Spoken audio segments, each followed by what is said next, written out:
Lena had never believed the old stories about the forest beyond her village, until the day she found the ancient map tucked inside an old book at the market. The map wasn't just any map.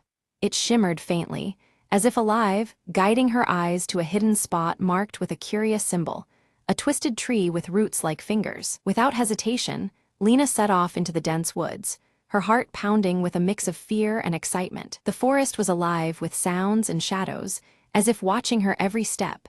But the map glowed brighter the deeper she went. After hours of trekking, Lena reached the twisted tree from the map, its gnarled roots reaching out like they meant to warn or welcome her. Beneath its roots, she discovered a small, weathered box, sealed tight but warm to the touch. Inside the box was a compass unlike any she'd seen, its needle spinning wildly before pointing steadily toward the horizon. Following the compass direction, Lena ventured further, where the trees opened to reveal a forgotten village overgrown with vines and silence. She explored the ruins and found carvings telling of a lost civilization that had vanished without a trace centuries ago. Suddenly, a soft voice echoed in the wind.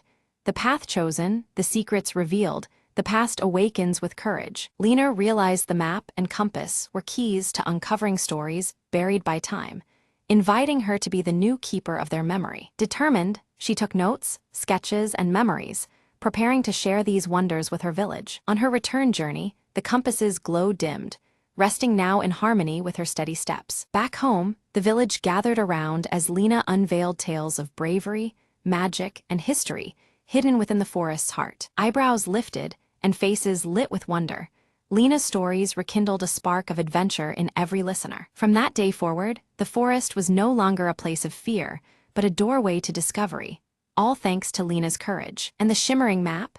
It hung proudly in the village hall, a reminder that every place holds secrets waiting for someone brave enough to find them. The compass remained with Lena, a faithful guide for the journeys still to come. Adventure isn't just about finding new lands, Lena said softly one evening.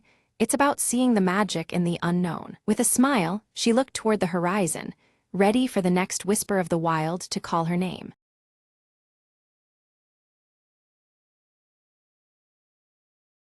Elena and Marla arrive at the family cabin, its weathered wooden frame standing quietly among the towering pines. The air is thick with the scent of pine needles and damp earth, as shadows stretch long across the forest floor. Elena carefully holds a faded photograph in her hands, the image showing her as a child with her parents at this very cabin. She traces the worn edges, memories flickering behind her steady brown eyes. From the edge of the trees, Jonah steps forward, his salt-tan pepper hair catching the light through the canopy. His guarded expression is familiar, yet measured, as if the forest shields more than just trees. Elena meets Jonah's gaze with attention held between past and present, their greeting brief but loaded. The broken compass hanging from Jonah's neck gleams dully, its needle twitching erratically in the dappled sunlight. Marla, curious and unafraid, wanders close to the forest's edge, her small hands gathering pine cones. Her wide green eyes catch the flicker of shadows dancing just beyond her reach, as if the trees themselves are watching. Elena breaks the fragile calm by revealing her intent to sell the cabin, the words heavy with finality. Jonah's eyes narrow slightly, unease settling into the space between them like a gathering storm. Jonah warns Elena that the cabin holds secrets best left untouched, his voice low and urgent. The forest seems to lean in, the whispering pines echoing his caution with a soft rustle. Dusk falls, casting long shadows through the whispering pines as the wind carries a haunting song. Inside, flickering candlelight reveals the rough texture of wooden walls, the cabin enveloped in a fragile glow. Elena discovers a silver locket tucked beneath a loose floorboard, its delicate clasp worn by time and handling. Holding it, she feels the weight of unseen stories wrapped within its small, oval shape. Jonah recounts the forest's strange history, weaving tales connected to the locket and their shared ancestors. The old stories hang between them, thick with both warning and wonder. Marla suddenly points toward a shadowy figure glimpsed beyond the window. Her voice is a whisper, but the figure vanishes as they all turn to look. Doubt and fear flicker momentarily in the candlelight. Elena finds scattered letters hidden beneath floorboards, their torn edges and faded ink describing a family conflict long forgotten. Each word stirs a half-remembered tension, deepening the cabin's mysteries. Jonah steps quickly to block Alina's path as she moves toward the forest, his protectiveness clear but laced with unease. His warning is firm. Venturing deeper alone is too risky under the forest's watchful eyes. The air thickens as Alina confronts Jonah about his hidden ties to her family's past, demanding answers she has long awaited. Their voices are low but sharp, memories and mistrust colliding beneath the whispering canopy. A sudden storm bursts overhead, rain hammering the cabin roof and streaking windows as lightning fractures the sky. The power flickers and dies, plunging them into a darkness punctuated only by the pounding rain and distant thunder. Morning reveals unsettling changes. Marla's beloved doll has vanished without trace, and on the table, the broken compass spins wildly, ignoring any notion of north. Unease grows sharper as the sun's weak light seeps through the trees. Determined, Alina steps outside to search, discovering an overgrown trail obscured behind the cabin, tangled with vines and moss. The forest beyond seems both inviting and forbidding, its secrets buried beneath layers of time. Jonah follows reluctantly, his voice low with caution as he warns of hidden dangers ahead. His knowledge of the forest's unseen threats adds weight to every step they take deeper beneath the whispering pines. The woods close in around them, shadows shifting unnaturally with each footfall. The familiar path begins to warp, the forest taking on a strange, surreal quality that unsettles even Jonah's steady demeanor. Alina spots a carved symbol etched deep into the bark of a tree, identical to one seen faintly in the old photograph. The mark pulses with significance, a silent key to the forest's tangled past. Jonah admits he once belonged to a secretive group linked to that very symbol, tied to local legends shrouded in myth. His confession carries both regret and a warning, deepening the mystery that binds them. Suddenly, distant footsteps echo through the trees, too deliberate to be natural. Both Alina and Jonah glance toward the sound, but no figure emerges from the thickening mist. A mysterious stranger appears briefly, their presence fleeting as they drop a sealed letter before vanishing amid the veiling fog. The air feels charged, as if the woods themselves whispered a warning through this ghostly messenger. The letter's contents unearth a painful truth, one of betrayal woven through generations of Alina's family. Shock and disbelief ripple through her, as the delicate threads of her past unravel before her eyes. Alina grapples with the heavy revelations, her heart torn between trust and suspicion. Jonah urges restraint and patience, reminding her that some truths unfold only when the time is right. Back inside the cabin, Marla's sharp eyes catch a glimpse of something beneath a loose floorboard. With careful fingers, she lifts the panel and uncovers the missing doll, its worn fabric dusty from years of hiding. Relief washes over her face as she holds it close, unaware of its deeper significance. Alina and Jonah's voices rise in fierce disagreement, the tension thick in the shadowed room. She urges they leave before uncovering more pain, while he insists on unearthing every secret buried within these walls. Their opposing wills clash, embodying years of unspoken struggles tied to this place. Jonah rolls up his sleeve, revealing faded scars crisscrossing his arm like silent testimony. Each mark a link to the family's troubled past, struggles and sacrifices made long ago. The physical evidence jolts Alina, grounding the haunting stories she barely dared imagine. Alina's fingers tremble when she finds the silver locket left open on the mantelpiece. Within, a tiny photo of two children stares back at her, faces unfamiliar yet strangely evocative. It feels like a whisper from a past carefully hidden. A flood of fragmented memories rush through Alina's mind, snapshots of laughter and shadows intertwining beneath this roof. Moments forgotten and distorted press inward, as if the cabin itself breathes their story alongside the whispering pines. Suddenly, the broken compass shifts in her hand, now unwavering and pointing steadily in a strange new direction.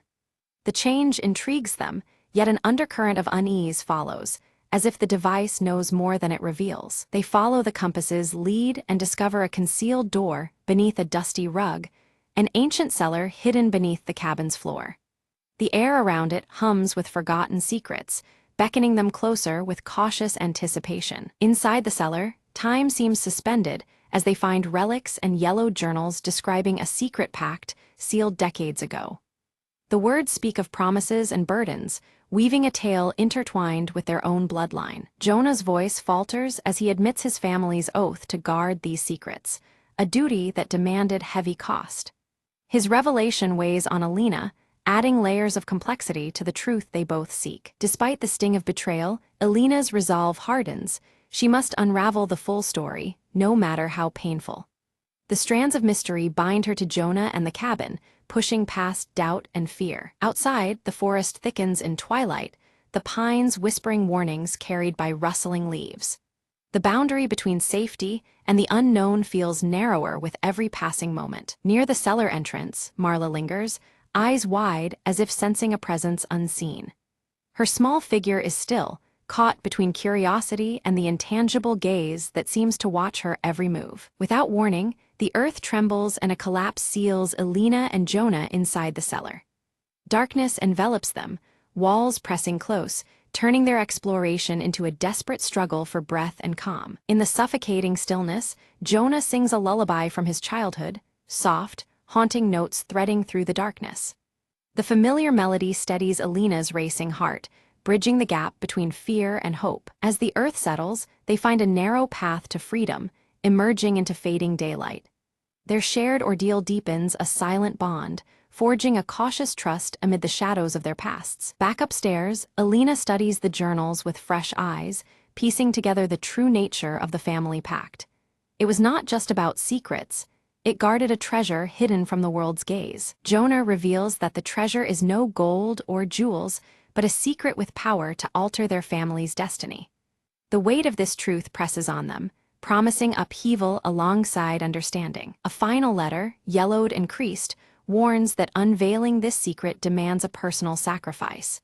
The cost of truth is laid bare, chilling yet undeniable in its gravity. Determined, Alina and Jonah prepare to face whatever awaits beyond fear and hesitation. United in resolve, they step forward together to confront the unfolding mystery. Marla appears with the compass clutched tightly in her small hands, the needle steady and true. Its quiet certainty offers a fragile thread of hope amidst the growing darkness. Guided by the compass, the family moves deeper into the forest where shafts of light pierce the dense canopy. The eerie beauty of the woods surrounds them, mingling danger and promise in every breath. They reach a clearing dominated by an ancient oak tree, its bark carved with the same symbol appearing throughout their journey. The tree stands as sentinel to secrets long held in the whispering pines. At the base of the oak, moss and roots part to reveal a weathered box buried beneath the earth. The discovery feels like a culmination, a portal to truths hidden just out of reach. Inside the box lie personal keepsakes and a letter addressed directly to Alina from her grandmother. The words pulse with honesty and hope, bridging generations with unexpected tenderness. The letter speaks of forgiveness and legacy, urging Alina to carry the family's future with strength and compassion. It offers a fragile light amidst shadows, planting seeds for what lies ahead. As Alina gazed at the broken compass and the scattered letters, a deep understanding settled within her. The true treasure was not gold or jewels, but the shared history and bonds that had been frayed and were now being woven anew. In that quiet moment, surrounded by whispering pines, she felt the strength of family reignite. Jonah stepped closer, his weathered face earnest as he spoke of past mistakes and regrets. Alina listened, her steady brown eyes reflecting forgiveness and hope. Together, they made a silent vow to protect the legacy of the old family cabin, promising to face the future united. With careful hands, they restored the delicate compass, its needle finally steady and true. They placed the silver locket inside the worn wooden box, securing it as a symbol of their commitment. This act was more than preservation. It was reclaiming their shared past and safeguarding their future. Marla's inquisitive green eyes brightened with a gentle smile, sensing the tension in the forest lift. The once ominous presence among the towering pines seemed to wane, replaced by a peaceful calm that enveloped the cabin. Her laughter echoed softly, bringing life back to the quiet woods. Inside the cabin, the windows glowed warmly against the dusky twilight, casting golden light onto the surrounding trees. This welcoming glow was a testament to renewed life and resilience, standing firm amidst the forest's eerie beauty. It marked a fresh beginning for the family and their heritage. Elena stood before the familiar walls, feeling a renewed determination swell within her chest. She decided to keep the cabin, honoring the legacy of her ancestors while embracing the endless possibilities of the future. The forest was no longer just a backdrop, but a cherished part of their story. Under Jonah's guidance, Marla carefully hung delicate wind chimes outside the cabin. Their soft, melodious tones caught the breeze, mingling with the whispering pines in a welcoming symphony. It was a tangible sign that peace and warmth had returned to the place they called home. Elena reached up to pin the faded photograph back on the wall, its edges now whole and its meaning clear. The image connected past generations with the present, grounding their family's story within these walls. It symbolized healing and the continuity of love through time. Together, Elena, Jonah, and Marla stood outside as the sun dipped behind the pines, casting long shadows over the forest floor. United and hopeful, they faced the coming days with strength forged from understanding and forgiveness. Their bond, like the cabin, was steadfast and enduring. A final glance toward the forest revealed a serene stillness, the secrets nestled deep within, safely guarded by time and trust. The whispering pines swayed gently, as if sharing silent approval of the family's journey. In that peaceful moment, the mysteries of the woods seemed to rest, embraced by the light of a new chapter.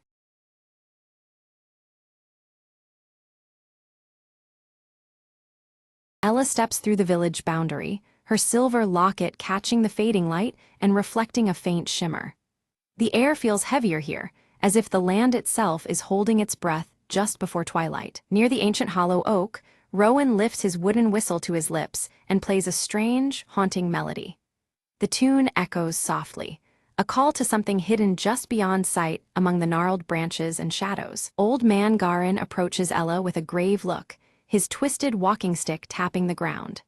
He warns her that as dusk falls, the woods begin whispering secrets, and the shadows that stretch from the oak should never be trusted. As the sun dips behind the trees, long shadows creep unnaturally across the cobblestones, thickening near the oak's hollow.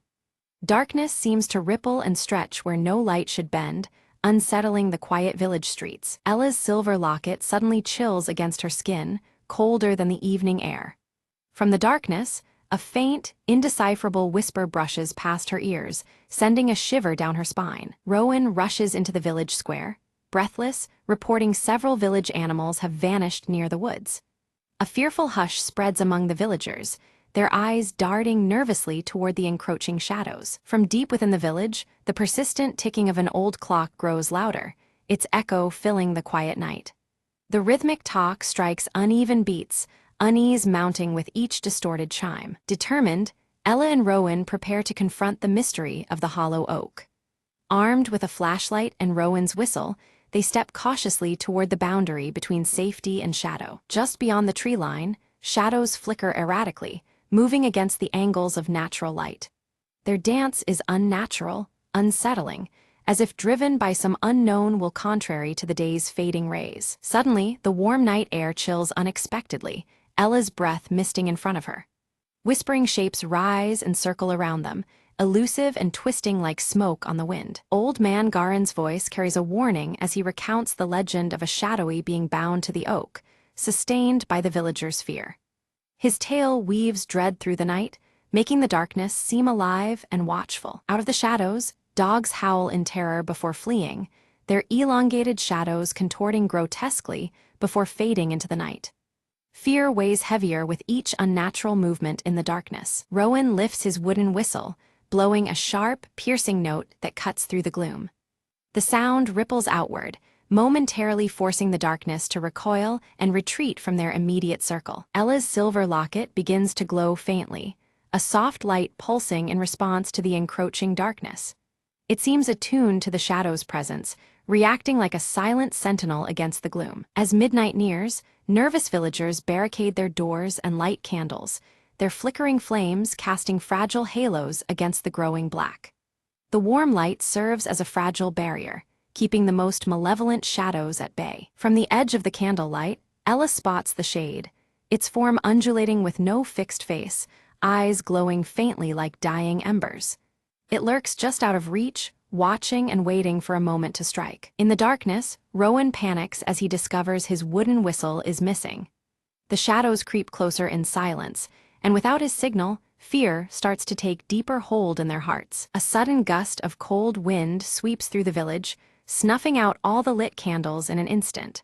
The village plunges into pitch-black darkness, broken only by the ominous ticking filling the void. The eerie ticking of the distant clock begins to fluctuate wildly, slowing, then rapidly speeding up. This erratic rhythm disorients and unsettles those who hear it, twisting time into something uncanny. Against the chaotic ticking, Ella's silver locket pulses with bright, rhythmic flashes. It seems to challenge the erratic beat, its steady glow a beacon amid the distorted time and creeping fear. A whisper of cold breath brushes Ella's ear as the shade's voice, low and sibilant, tempts her with secrets hidden beneath the hollow oak. It promises truths to those brave enough to step below its roots alone. Rowan stumbles in the shadows to find a hidden path woven among the tree roots, leading deeper into darkness. Drawn with both curiosity and dread, the path promises answers no one else dares seek. The oldest lamps in the village flicker wildly, casting erratic light and stretching shadows that dance along the walls. The air thickens with unease as the darkness seems to mock the fragile defenses of light. Though hesitation grips her heart, Ella clutches her glowing locket tightly and steps forward, crossing the threshold beneath the hollow oak. Each heartbeat echoes like the ticking clock as she follows the whisper's call into the unknown. Within the shifting shadows, Ella glimpses flickers of trapped villagers from the past, their silent faces pleading for release. The shade reveals its captive collection, a haunting gallery of lost souls entwined within its darkness. Rowan's voice echoed softly through the maze of roots, faint yet insistent, leading Ella deeper under the hollow oak's gnarled branches. Each call grew clearer, a beacon in the dim twilight where shadows clung like whispers. Ella tightened her grip on her silver locket, trusting the boy's guidance through the labyrinthine roots. An eerie clock struck 13, its chime impossible yet unmistakable, reverberating across the clearing with unnatural resonance. The ticking that enveloped them quickened, marking the thinning veil between time's threads. This haunting hour signaled the boundary where past and present entwined beneath the ancient oak. Ella's vision blurred, revealing fleeting memories of others caught in the shade's grasp. Each confrontation ended with silent vanishing and unopened eyes. The images flickered like shadows themselves, ghostly remnants of vanished souls.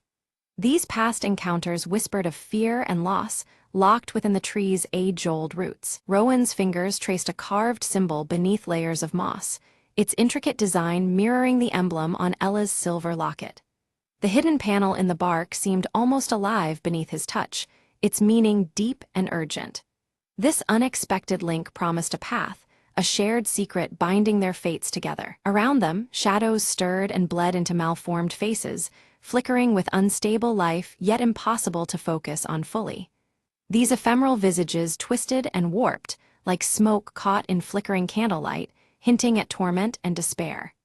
The air grew heavier, thick with silent pleadings woven into the darkness. Drawing on a surge of courage, Ella reached out to touch the carved symbol. Her fingertips met the rough wood, steady and warm. Suddenly, the earth beneath the hollow oak trembled, a low rumble resonating through the roots and into their bones. The connection felt alive, a bridge bridging shadow and flesh. The shade recoiled, its form condensing into a dense, foreboding mass that radiated menace. Shadows thickened, swirling with malevolent energy, as though angered by Ella's audacity. Its intangible presence now grew oppressive, suffocating the little light that lingered beneath the canopy. Rowan seized his wooden whistle, holding it as shadows encroached, then blew a piercing, desperate note. The sound shattered the darkness momentarily, scattering the shadowy faces like mist in dawn's first light. The fleeting reprieve bolstered their spirits even as anticipation churned in the air. Between Ella's locket and the carved symbol, a glowing thread appeared, pulsing slowly like a heartbeat. Its gentle light wove through the darkness, a fragile but undeniable link uniting past and present. The thread's rhythm synced with the old clock's ticking, drawing power from both time and memory. Emerging from the veil of trees, Old Man Garin began chanting an ancient verse, his voice low and resonant. His words carried strength, a call to awaken the spirits of the village and fortify their resolve. The air around him shimmered with age-old power, binding those present with shared determination. One by one, villagers lit candles, their flames flickering to life simultaneously in a unified defiance. The combined glow pushed back shadows inch by inch, carving space for hope amidst despair. The hollow oak stood illuminated, a battleground of light against creeping darkness. The ticking of the old clock accelerated, matching the pulsing glow emanating from Ella's silver locket.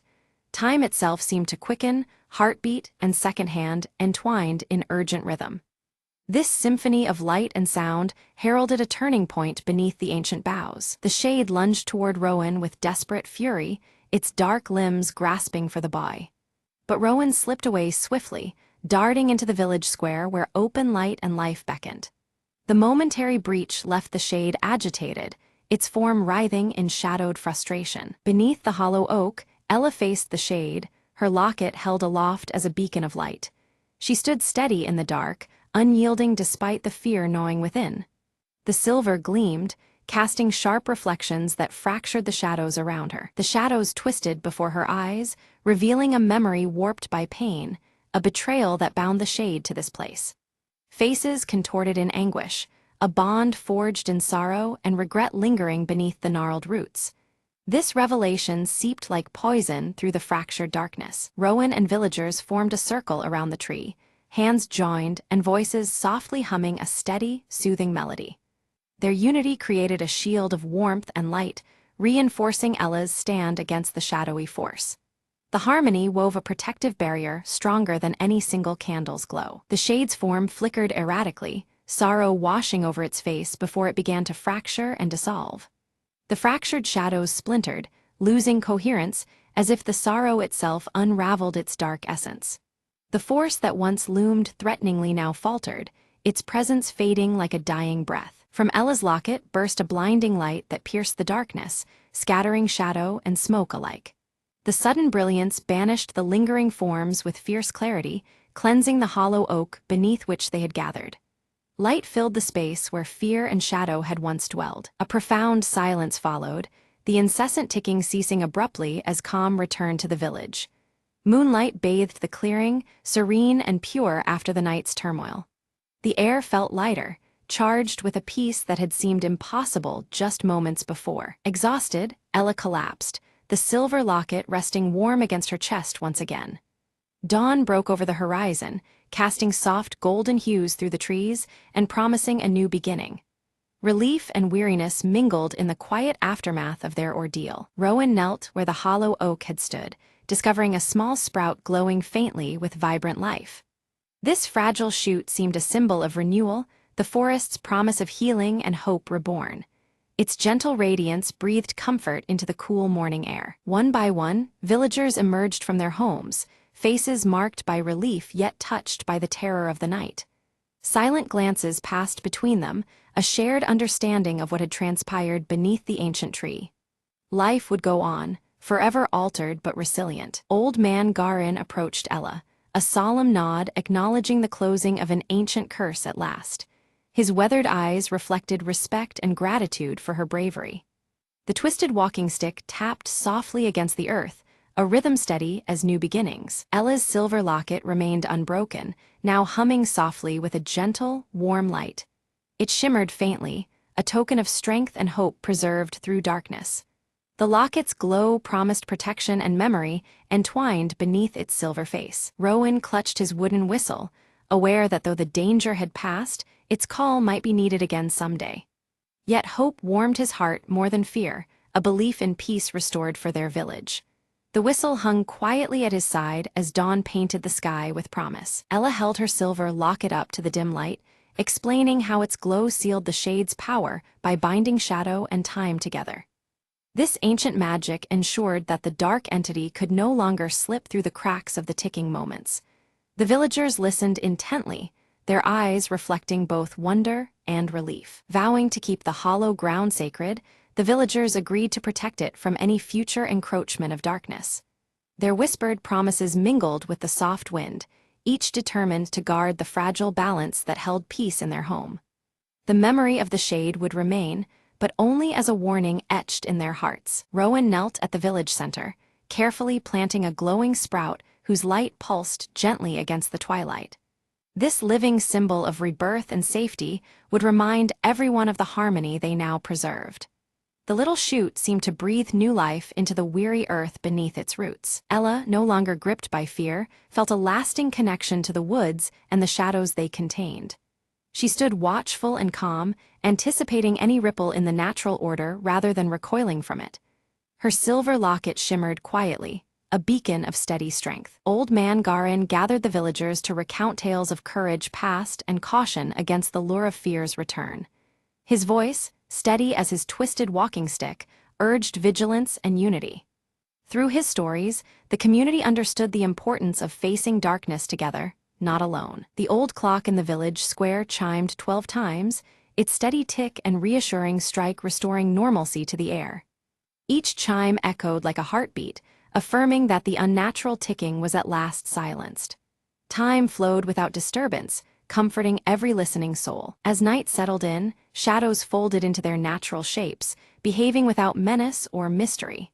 The whispers on the wind faded, replaced by the gentle rustling of leaves and the night's tranquil breath. Darkness returned to a harmless cloak, a backdrop rather than a threat. Ella and Rowan sat quietly beside the glowing sprout, the silver locket resting between them with a faint, steady glow. Their shared presence spoke of friendship forged in challenge and hope blossoming anew. Together, they watched as the village breathed in peaceful silence. Throughout the village, restful sleep enveloped the people, dreams clear of whispering shadows or unsettling ticks. The nightmare of darkness receded, leaving only calm and comfort in its wake. The silence felt alive with gentle promise as the night deepened. When dawn's light filtered over the village rooftops, it cast a warm glow filled with hope and quiet strength. The land seemed to sigh in relief, renewed and steady after the trials faced. A new day began, bright and unshadowed, held safely beneath watchful eyes and hearts.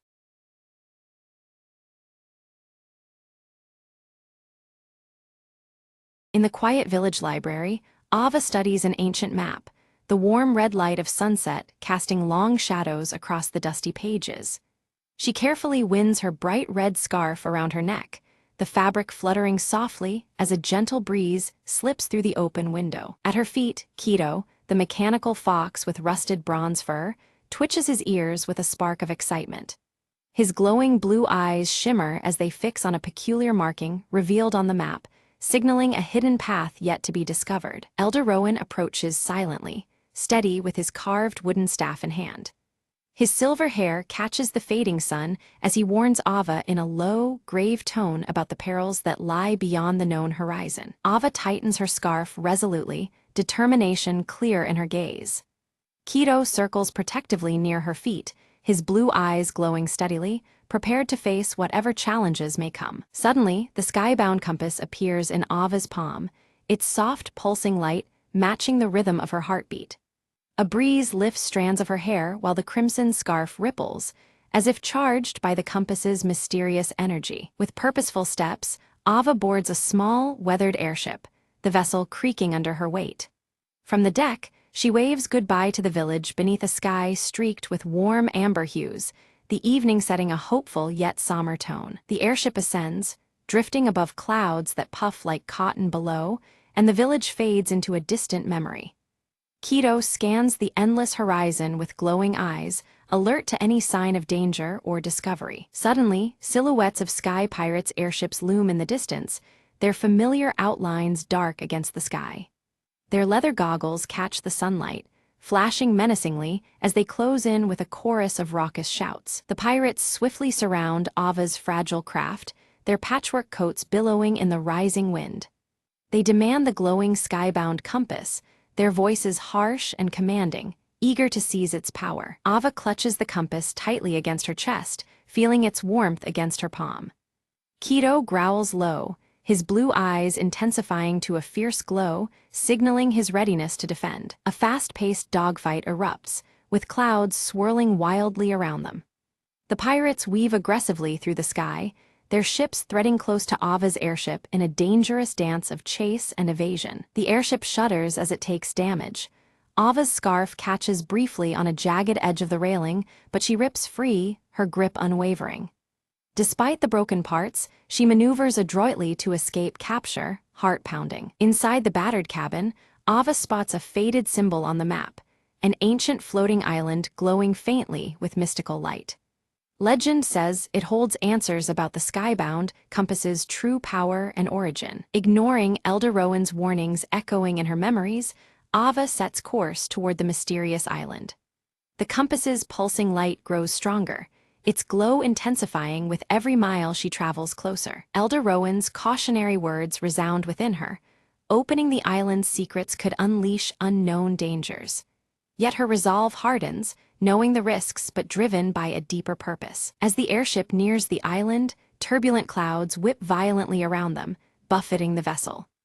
Ava struggles to maintain control, eyes narrowed against the storm testing both her skill and courage. Keto's eyes flash rapidly as he detects the brewing storm approaching fast.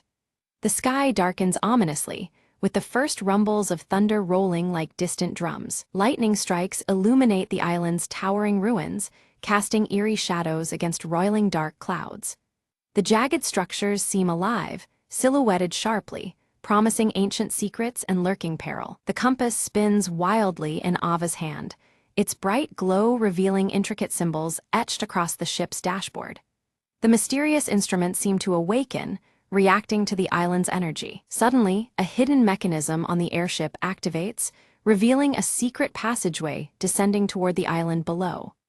Ava's heart races at the discovery, the path inviting yet fraught with uncertainty. Ava and Keto descend cautiously by zipline into the dense jungle, mist swirling thick and cool around them. Her crimson scarf flutters in the breeze, a vivid banner amidst the green shadows. They carefully navigate ancient stone paths, marked with glowing blue runes that match Keto's eye color. The mysterious symbols hint at a connection between the island's guardians and the mechanical fox. Without warning, sky pirates ambush them amid the ruins.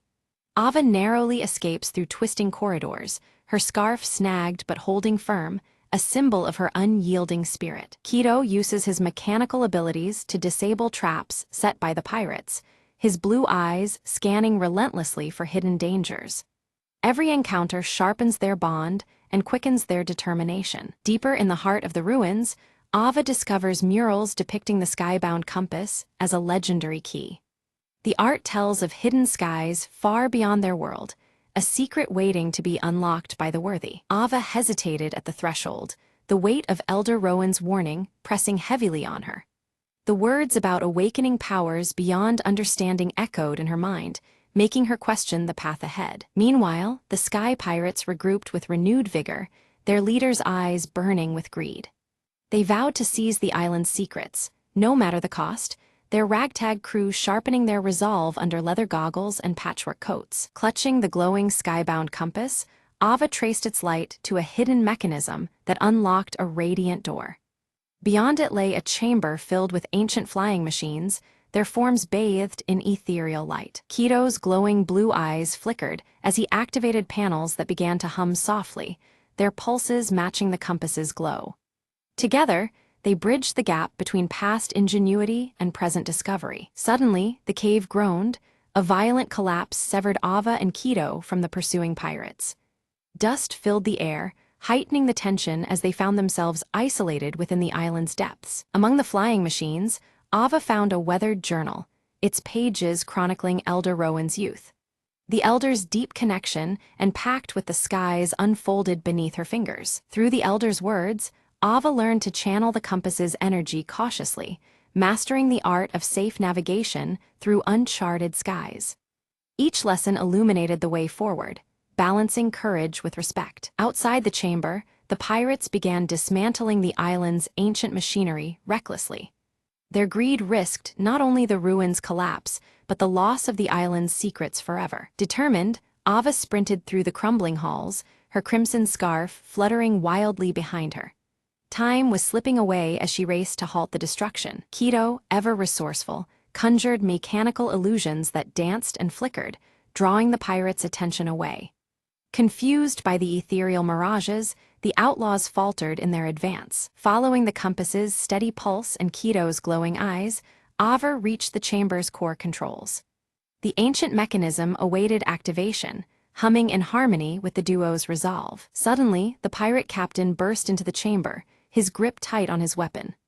Ava's scarf caught again on a jagged edge as she dodged narrowly, evading capture by a breath. A tense standoff ensued.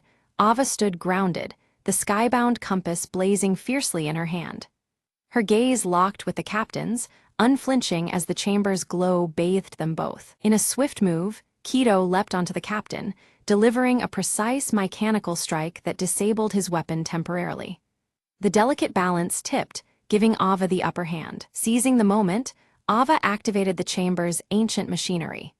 Hovering platforms rose between them, their ascent blocking the pirate pursuit with a defiant shield. The ruins trembled as glowing runes flared, the island responding to long-forgotten magic.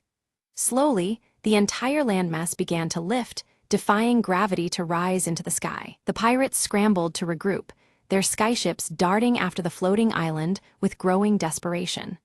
The mysterious ascent transformed the battlefield into a spectacle of air and light. With her scarf wrapped tightly, Ava climbed into one of the ancient flying machines from the chamber. She prepared to pilot it, determination radiating from her every movement. Keto's eyes glowed steadily, syncing with the compass's radiance as the flying machine stirred to life. Together, they took to the skies, ascending alongside the glowing island. They soared above the pursuing pirate ships, the radiant island behind them glowing like a beacon against the horizon. Ava felt the compass guiding her, a steady presence in the vast expanse. Unexpectedly, the pirate captain commandeered a rival flying craft, launching a relentless pursuit. The chase was on, the skies alive with tension and the roar of engines. Through dense clouds and shifting winds, Ava maneuvered with skill, her crimson scarf trailing vividly behind her.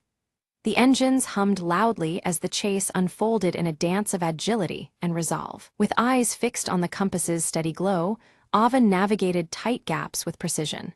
The device's energy lit her path, guiding every daring move above the clouds. Keto detected a critical weakness in the pirate captain's airship, signaling Ava with urgent blinks. The mechanical fox's alert promised a chance to turn the tide of their perilous pursuit. Trusting Keto's warning, Ava triggered a well-placed trap that disabled the pirate captain's vessel abruptly. The chase ended suddenly, the threat momentarily quelled as silence fell over the sky. Back on the floating island, Ava carefully studied the skybound compass. With a steady hand and an eager heart, she unlocked the secret to commanding the skies safely, feeling the compass hum with newfound power. Activating Elder Rowan's staff beacon, a soft glow illuminated its carved wood. Ava shared her discovery, a wave of relief spreading through her voice as she reassured the elder that the skies were now secure. Around them, ancient flying machines stirred to life, gears turning and wings extending. Their silhouettes carved against the sunrise, these guardians were ready to defend the skies from any impending threats. With the crimson scarf fluttering boldly in the high-altitude breeze, Ava embraced her role as the island's protector. She stood tall and resolute, a beacon of hope and courage amidst the vast sky. Beside her, Keto nestled calmly, his rusted bronze fur reflecting the dawn's light. His blue eyes glowed softly, a perfect blend of contentment and perpetual vigilance. Not far away, island automatons surrounded the captured pirate captain. The outlaws' ragtag hopes were dashed as the mechanical protectors ensured peace with unwavering precision. A mysterious skyship approached silently, its unique silhouette cutting through the clouds. Elder Rowan descended, his wooden staff in hand, warmly welcoming Ava and affirming the hard-earned balance now resting upon their shoulders. Below, the village erupted in cheers, their voices rising like the wind that carried their joy to the heights. Watching the island ascend higher, they celebrated the dawn of a new era of harmony in the skies. Ava gazed toward the horizon, the compass firmly in her grasp. Ready for whatever adventures lay beyond, her spirit soared with possibility, eyes alight with determination and wonder. As Ava and Keto set their course across the endless blue, the crimson scarf fluttered one last time in the gentle wind. Together, they vanished into the vast sky, guardians of a boundless future.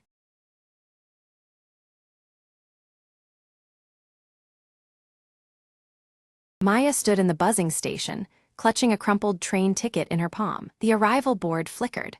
Only one train remained before the station would close for the night. Her phone buzzed, a message from her brother, stranded miles away after a long day. "I'm waiting at the old station," it read, desperation veiled in short words. Time was slipping through her fingers, like the fading daylight outside. Passengers hustled past, heads down, lost in their own stories, unaware of the urgency in Maya's eyes. She took a deep breath, whispering, "I can't leave him there alone." Rushing through the crowd, she clutched the ticket tightly, hoping it was enough for both of them. As she approached the platform, the train's whistle pierced the air.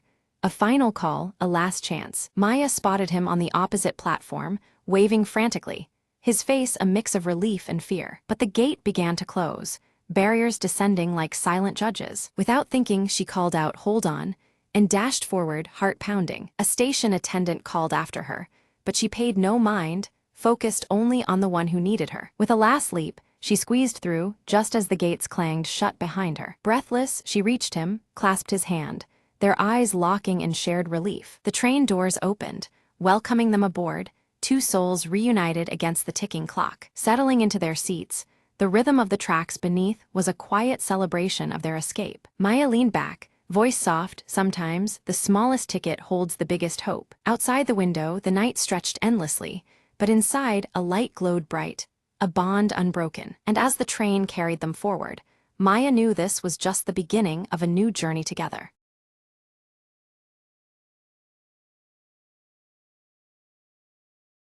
The sky was a permanent ash gray, the sun a dull ember behind clouds of dust. Lena crouched behind the crumbling wall, clutching the faded photograph of her family. She'd heard stories of the world before the fall, forests, oceans, the endless blue sky. But now, survival meant listening to the whispers beneath the ash, the echoes of forgotten days. In the silent ruins, a faint sound caught her attention, a child's laughter. Curious and hesitant, Lena followed the sound through twisted metal and shattered glass. She found a small boy playing with a broken toy car near a rusted playground swing. "You're not alone," he said with a crooked smile, eyes bright against the gray. Together, they navigated the maze of desolation, sharing stories of remnants and hope. They reached an underground shelter, home to a small group still daring to dream. Lena offered her photograph, a token of memory, and received in return a sprout growing from a crack in the concrete. "Life finds a way," the boy whispered, pressing the fragile green shoot into her hand. Days passed, and the shelter grew as they shared food, laughter, and plans for a future. Outside, the ash began to settle, revealing patches of earth hungry for light. Together, they planted seeds from salvaged packets, watching tiny sprouts pierce the soil. Hope was no longer a whisper, but a chorus rising amidst the ruins. Lena stood at the edge of the settlement, looking up as a faint blue sky began to break through the haze. "The world isn't over," she said softly, "it's just beginning again." And beneath the lingering ash, life stirred, resilient, persistent, reborn. In the quiet, Lena smiled, knowing that sometimes, endings breed the brightest beginnings.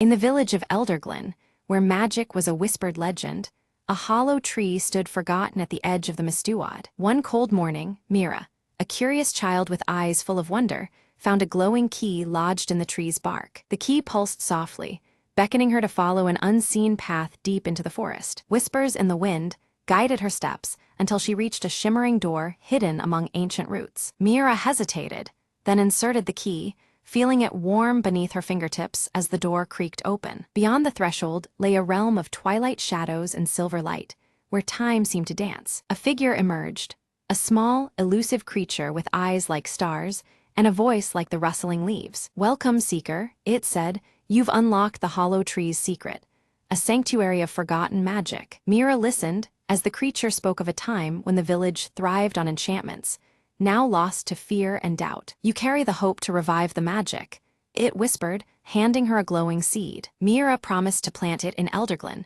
to bring back the wonder that once bloomed. With a flash, she found herself back by the hollow tree, the key fading in her hand. She ran home, clutching the seed, feeling its warmth pulse like a heartbeat. The villagers gathered, skeptics and believers alike, as Mira planted the seed at the village square. Hours passed, and as the sun set, sprouts of light burst from the ground, weaving through the air. Magic returned in bursts of color and shimmering threads, filling Elderglin with awe and joy. The hollow tree whispered its farewell, its purpose fulfilled, as the seed grew into a new enchanted guardian. Mira smiled, knowing that some keys unlock more than doors.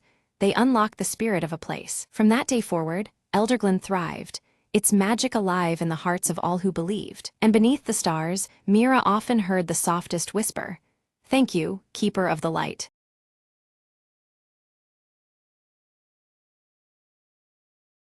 Marla's phone buzzed with an unknown number just as the clock struck midnight. Curiosity got the better of her. She answered hesitantly, hearing nothing but a faint, eerie silence. Shrugging it off, she returned to her reading, but the silence persisted, growing heavier in the still night. Suddenly, a whisper floated through the speaker. "I see you." Heart pounding, Marla dropped the phone.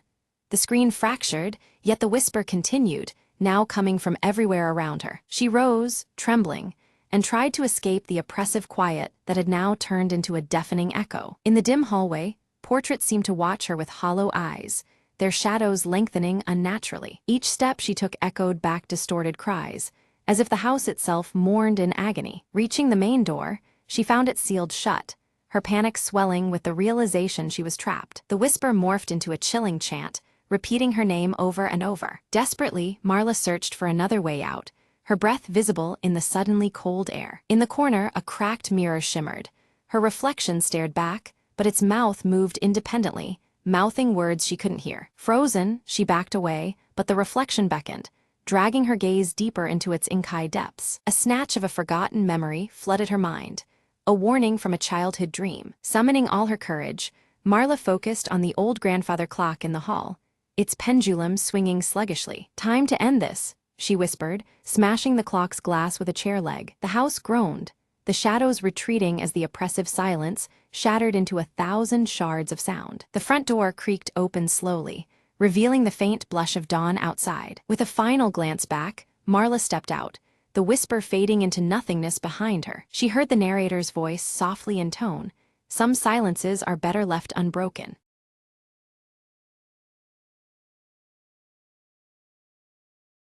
The sky split silently just after midnight, casting a pale glow over the deserted city streets. Lena's fingers trembled as she adjusted the settings on the quantum scanner, her breath shallow with anticipation. "If these readings are right," she murmured, "we're staring at a rift in space-time itself." The device buzzed, emitting a steady hum that resonated through the hollow chamber where Lena worked. Suddenly, a ripple shimmered in the air, a translucent tear revealing glimpses of a parallel world. She leaned closer, eyes wide, watching shadows dance across the surface, foreign yet familiar. "It's like looking into a pond reflecting another life," the voice behind her whispered. Startled, Lena turned to see her colleague, Mark, illuminated by the eerie light from the rift. "This changes everything," Mark said, his voice filled with awe and fear. Without warning, a figure stepped through, unstable but unmistakably human. Lena reached out, heart pounding as the stranger's hand met hers, a bridge between realities. "We don't have much time," the visitor warned.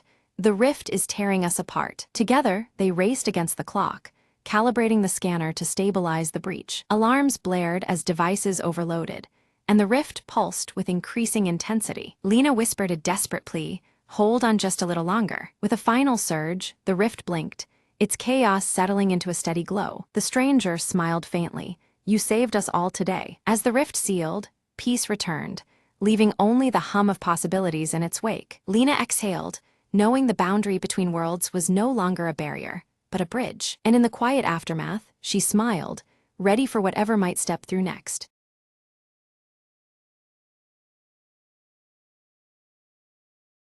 In the heart of a forgotten village stood an old mansion, wrapped in ivy and shadow. Alina, curious and fearless, had always been drawn to the mansion despite the villagers' warnings. One evening, armed with only a lantern, she slipped through the creaking gates and into the dim hallway. The air was thick with dust and silence, until a faint whisper drifted from the wall at the end of the corridor. There, hanging crookedly, was a portrait of a woman whose eyes seemed almost alive, gleaming in the lantern light. Alina stepped closer, feeling a chill as a soft voice echoed, "Help me." Startled but intrigued, she reached out, tracing the woman's delicate features with trembling fingers. Suddenly, the room spun, and Alina found herself in a sunlit garden, centuries past, standing before the very woman from the portrait. The woman introduced herself as Isolde, trapped between worlds by a jealous curse. Elena realized the whispers were cries for freedom, her only chance to break the spell and release Isolde's soul. To succeed, she had to solve a riddle hidden somewhere in the mansion, tied to an ancient family secret. Guided by fleeting whispers and unseen hands, Elena explored secret rooms and forgotten letters. In a dusty diary, she uncovered the truth. Isolde's love was betrayed, and jealousy bound her spirit to the painting. With a steady voice, Elena recited a passage from the diary, invoking the words of forgiveness and release. Light flooded the room as the portrait shimmered, Isolde's form slowly stepping out, free at last. "Thank you," Isolde whispered, her smile warm as she dissolved into a cascade of petals. The mansion sighed, the weight of centuries lifting in an instant. Elena stepped back into the present, the portrait now a simple painting of a serene garden. Outside, the villagers noticed the mansion's gloom had lifted, its mystery gently unraveled. Elena smiled, knowing some whispers carry the power to heal and set free.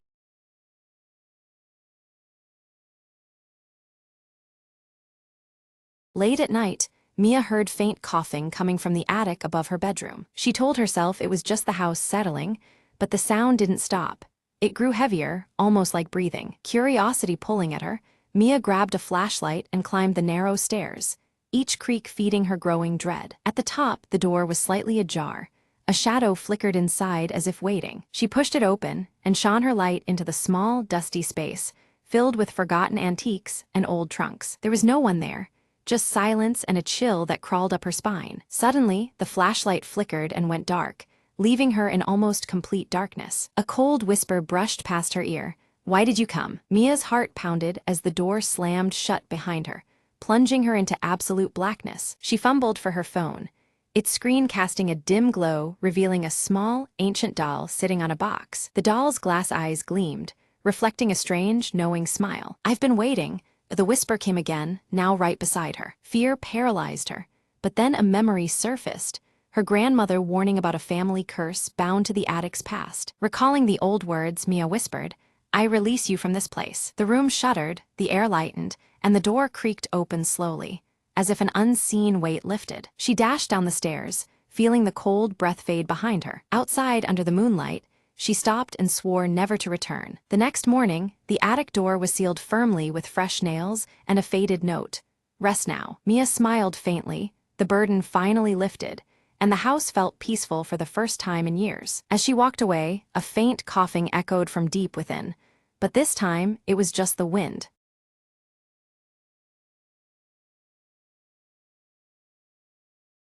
A fierce storm drove Mira's small boat toward the jagged coast of an island that wasn't on any map. She clung to her oars as waves crashed, finally collapsing on the rocky shore, breathless but alive. The island was silent, except for the whisper of the wind weaving through twisted trees. Mira stood, brushing seaweed from her hair, spotting a dim light flickering through the dense forest. Curious, she ventured toward the glow, her footsteps crunching over dry leaves. Suddenly, a low growl echoed.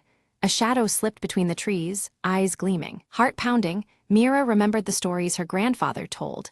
This was the lair of the island's guardian beast. But the light called her onward, promising answers tied to the legends she'd chased all her life. Deeper in the woods, she found a clearing where the light came from an old, intricately carved lantern hanging from a stone pillar. Beneath it, an ancient map etched into the rock, showing a hidden cavern beneath the island. The growl returned, closer this time, but as Mira reached for the lantern, a large wolf stepped into view, calm and watchful. She lowered her hand, meeting the wolf's eyes. Instead of fear, she saw a knowing spark, a silent invitation. Together, they made their way to the cavern entrance, the wolf leading confidently as if this place belonged to it alone. Inside, tetrahedrons of light from crystals guided their path through twisting tunnels. At the chamber's heart, Mira uncovered a cavern of shimmering stones, their energy humming beneath her fingertips. The map revealed the stones held power to calm storms, why her boat had survived, why she had been drawn here. As she touched a crystal, the wolf nuzzled her hand, as if approving the island's secret keeper was found. Mira lit the ancient lantern again, promising the wolf she'd protect the island's secrets and respect its fierce guardian. The storm cleared, sunlight breaking through the canopy. The wolf vanished into the shadows, the island now peaceful. Rowing home, Mira smiled, knowing some adventures are not just about discovery, but guardianship too.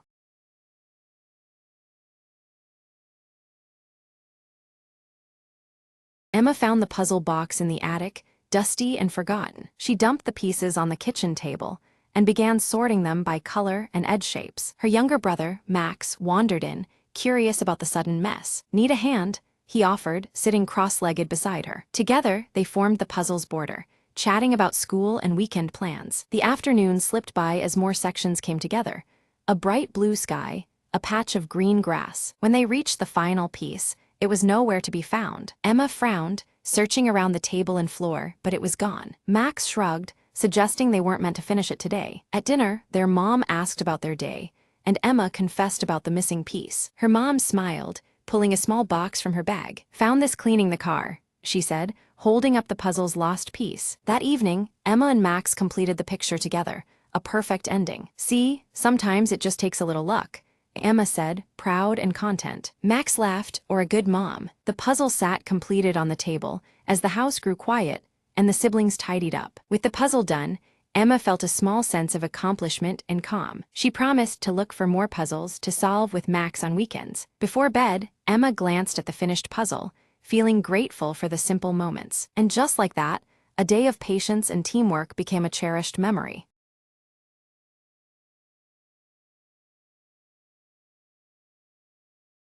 Maya wakes slowly, the morning sun casting a warm, golden glow through the curtains. Her fingers curl tightly around the cool silver locket at her neck, as if drawing strength from it. In the quiet kitchen, Maya moves with purpose, preparing a simple breakfast while the soft, haunting melody of an old music box hums somewhere in the background. The tune feels familiar yet distant, weaving through the stillness. Elias enters silently, his sharp blue eyes immediately fixed on a stack of yellowed letters spread carefully across the table. Concern deepens the furrows on his brow as he reads, sensing the weight these papers carry. Maya reaches out, holding a faded photograph in front of Elias, a smiling woman clutching the very same silver locket. Elias' guarded expression tightens, as if memories long buried stir uneasily. Suddenly, the door swings open and Lita bursts inside, her auburn hair wild from the wind. She announces breathlessly that the entire neighborhood is plunged into darkness, a sudden power outage casting uncertainty over the day. As the last artificial light dies, the room becomes enveloped in shadow. Flickering candles sputter to life, their warm glow painting fleeting images on the walls around them. Maya suggests they make the most of the unexpected darkness, searching for clues hidden in the past that might link to the photograph. An urgent determination settles over the group. Elias retrieves a dusty shelf's lone treasure, an ancient clock, its face cracked and frozen in time. He studies the broken hands with a careful, almost reverent touch, trying to glean hidden meaning. Nervously, Lita begins to hum a melody taught by her grandmother, a haunting tune once locked inside the now silent music box. Her voice trembles softly as shadows seem to gather. Maya pores over the photograph story, piecing together fragments as flickering candlelight casts shifting shapes across the walls, playing tricks on their eyes and minds alike. A sharp knock at the door jolts them. A weathered messenger, eyes full of caution, hands Maya an old envelope sealed shut, thick with mystery and silence. Breaking the seal, Maya unfurls a cryptic note hinting at buried secrets beneath a forgotten garden.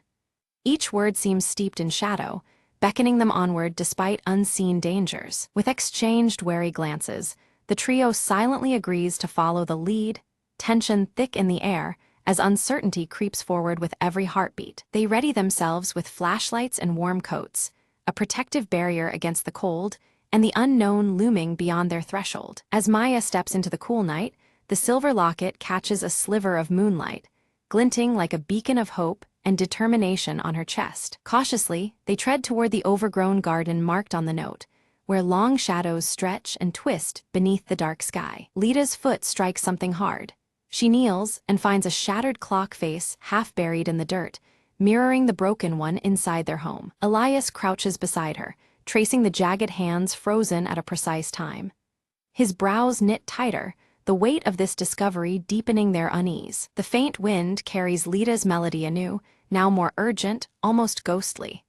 The notes seem to swirl around them, entwined with the night air and unseen presences. Maya uncovers a weathered wooden box hidden under the tangled roots of a gnarled tree, its surface carved with strange, intricate symbols. Opening it, she finds a yellow journal filled with delicate handwriting and carefully pressed flowers.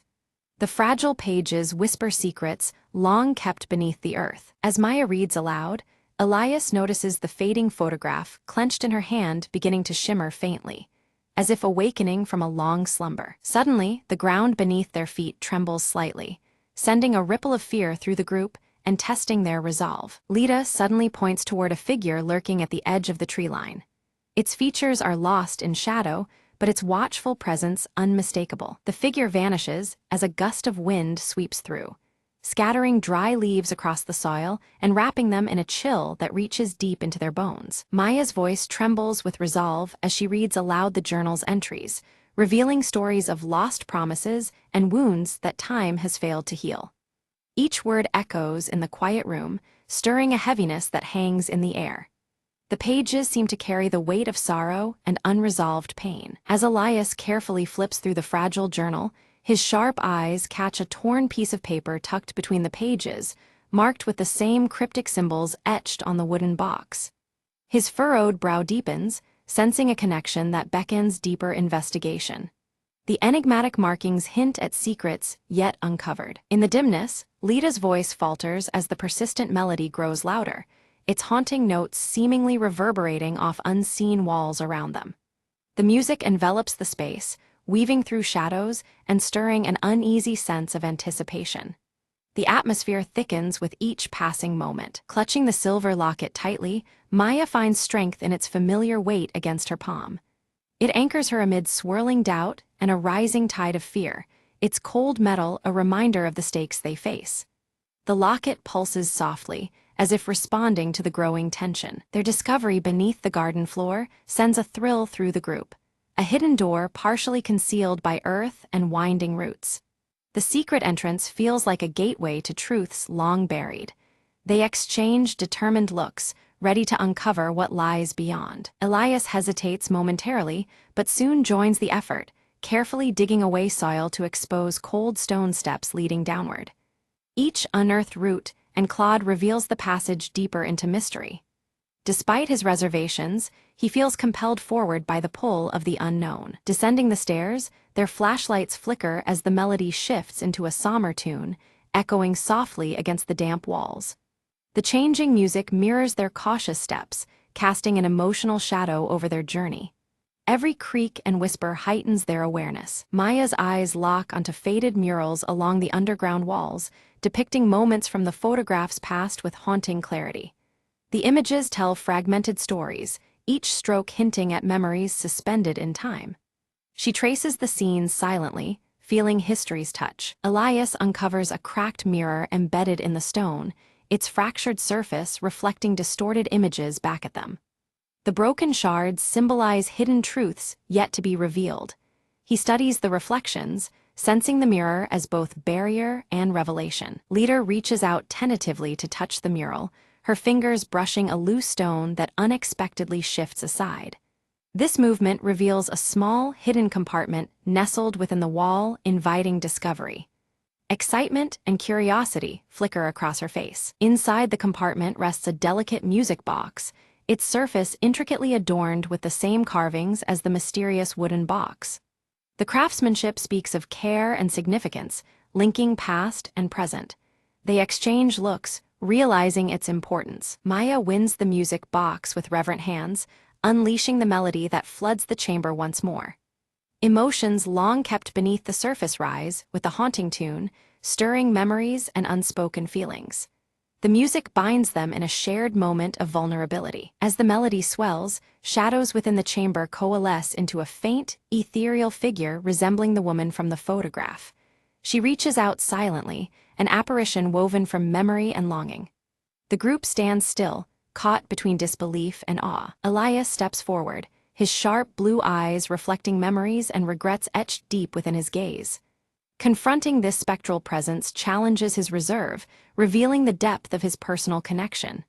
The moment weighs heavily on him, intertwining past and present. The figure slowly dissipates as the music slows, leaving behind a whispered hope that lingers in the chilled air. Silence returns, but the echo of the encounter remains, offering a fragile sense of closure. The trio exhales collectively, their resolve strengthened. They ascend the stone stairs carefully, the weight of revelation settling on their shoulders but lifted slightly by newfound understanding. The path behind them feels less obscure, shadows giving way to light. Together, they step toward dawn's promise. Outside, the first light of dawn breaks over the garden, casting warm hues that soften the quiet landscape. The world seems renewed, bathed in gentle gold and a fresh breeze. This new day feels like an answer to their quest. Maya opens the journal to a final entry, revealing the woman's last wishes intimately tied to the secret held within the silver locket. The words pulse with urgency and tenderness, guiding their next steps. The locket's significance deepens like a heartbeat. Elias unfolds a carefully drawn map tucked inside the journal, its ink marking a path to a nearby hill promising answers and closure. The terrain seems familiar yet charged with mystery. The map becomes their compass forward. Despite exhaustion, the group resolves to follow this path, driven by purpose and the invisible threads that bind them. Each step carries them closer to the truth, fueled by connection and determination. Their journey gains renewed momentum. At the hilltop, they discover a stone altar engraved with dates matching those chronicled in the journal. The carvings speak of time's passage and enduring remembrance. The altar stands as a silent witness to history and hope. Maya reverently places the silver locket on the altar, feeling a subtle pulse of energy in response, as if the locket itself acknowledges their presence. The moment vibrates with significance, linking object and spirit. A quiet power settles over them. The familiar melody returns softly, harmonizing with awakening birdsong and the gentle rustling of the breeze. Nature's soundtrack blends with their own hearts, weaving a tapestry of peace and continuity. The scene embraces them in calm reassurance. Elias, usually reserved, reflects quietly and breaks his silence to share personal memories of the woman, revealing layers others had never seen. His voice carries warmth and regret, bridging past and present. His openness deepens their collective understanding. Lita sketches the serene scene in her journal, capturing the moment for herself and those who may come after. Her spirited touch preserves their shared experience in ink and paper, a tangible record of their journey. The drawing holds hope and history intertwined. As they stood silently before the altar, the earth beneath it trembled unexpectedly. A section of the stone floor slid aside, unveiling a hidden compartment. Within lay a sealed letter, aged but impeccably preserved, inviting them into a secret long buried. Maya carefully broke the seal and unfolded the letter, her voice steady but filled with emotion as she read aloud. The words spoke of sacrifices made in shadows, sacrifices born of love that endured through trials unseen. Each line wove a story of devotion and resilience, connecting past to present. Moved by the revelation, Maya, Elias, and Lita embraced tightly, a shared understanding bridging the gulf of years. The sorrows of bygone days weighed on them, yet now balanced by hope and the possibility of healing. This moment united them beyond mere words. Maya's fingers tightened around the silver locket hanging around her neck, now radiating a warm, gentle glow. It pulsed softly, as if alive, signaling closure and newfound strength. The locket was no longer just a keepsake, but a symbol of enduring resilience. Elias fetched a small sapling and, with deliberate care, planted it beside the altar. This fragile sprout stood as a living testament to renewal and the promise of growth after hardship. His furrowed brow softened, reflecting a rare moment of peace. Nearby, Lita's voice rose softly, humming the familiar melody once more.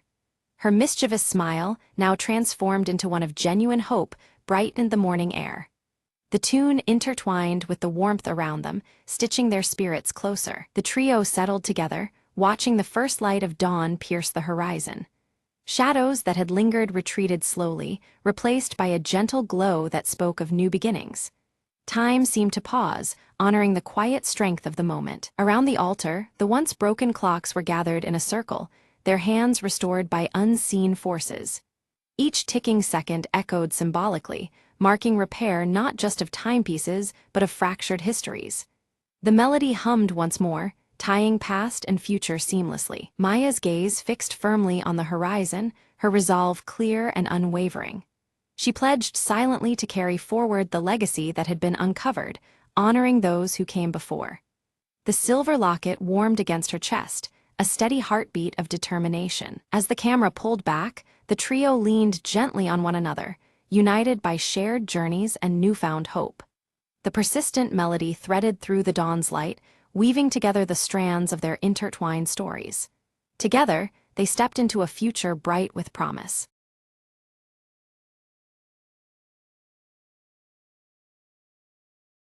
The horizon burned red as Mara stepped through the dust-choked remnants of the city. She clutched an old, crumpled map, her only guide to the rumored sanctuary beyond the wasteland. "Just a little further," she whispered, eyes on the distant silhouette of twisted metal structures. The wind howled, carrying with it the voice of the past, echoes from a world undone by fire and fury. Suddenly, a faint flicker of movement caught her eye, a small figure darting between rubble. Heart-pounding, Mara called out, "Wait, I'm not here to harm you." An old man emerged, eyes weary but kind. "You seek the horizon's edge, don't you?" Mara nodded, hope fighting despair inside her chest. "It's not just a place," he said. "It's a choice between survival and rebirth." They journeyed together, tales unfolding as the sun dipped lower behind the ruined skyline. At night, stars pierced the heavy clouds, whispering stories of those who came before. Mara learned that the sanctuary was built on remnants of old technology, a fragile pulse of life in the wasteland. Morning light revealed a valley shielded by towering cliffs, crystals shimmering with an otherworldly glow. "Home," the old man breathed, tears streaming down cracked cheeks. Inside the valley, plants thrived against all odds, vines reclaiming steel bones of forgotten machines. Mara knelt, touching the earth, warm and alive beneath the cold ash of yesterday. "We rebuild," she declared, voice steady with newfound purpose. Together with the old man and the valley's sparse community, she planted seeds of hope and recovery. The wasteland outside remained harsh and unforgiving, but here, life bloomed resilient and brave. From the ashes, Mara saw not an end, but a beginning, the last horizon, a new dawn.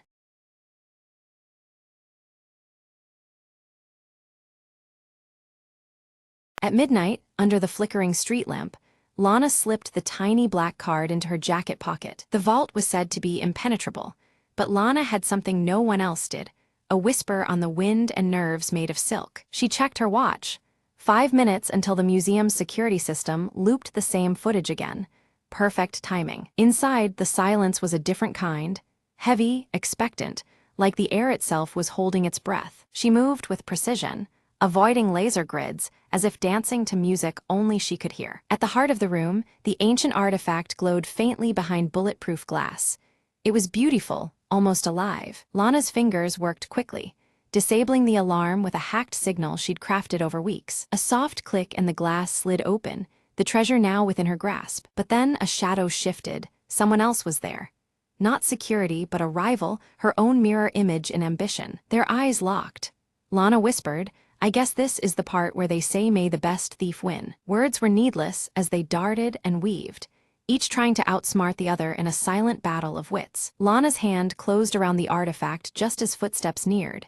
She bit her lip, time was running out. Thinking fast, she triggered a smoke flare hidden in her sleeve, filling the room with blinding mist. Using the chaos, Lana slipped out through the emergency exit, heart pounding but victorious. Outside, rain began to fall, washing away the night's tension as if it had never happened. Another day, another dance, Lana mused, glancing back at the glowing artifact safely in her bag. She didn't look back to see the rival slip out too, nursing a grudging respect for Lana's skill. The city was quiet again, but Lana knew the game was far from over. She smiled, already planning the next move, the last lure just the beginning of a thrilling tale. In the shadows, the evening's heist already becoming legend.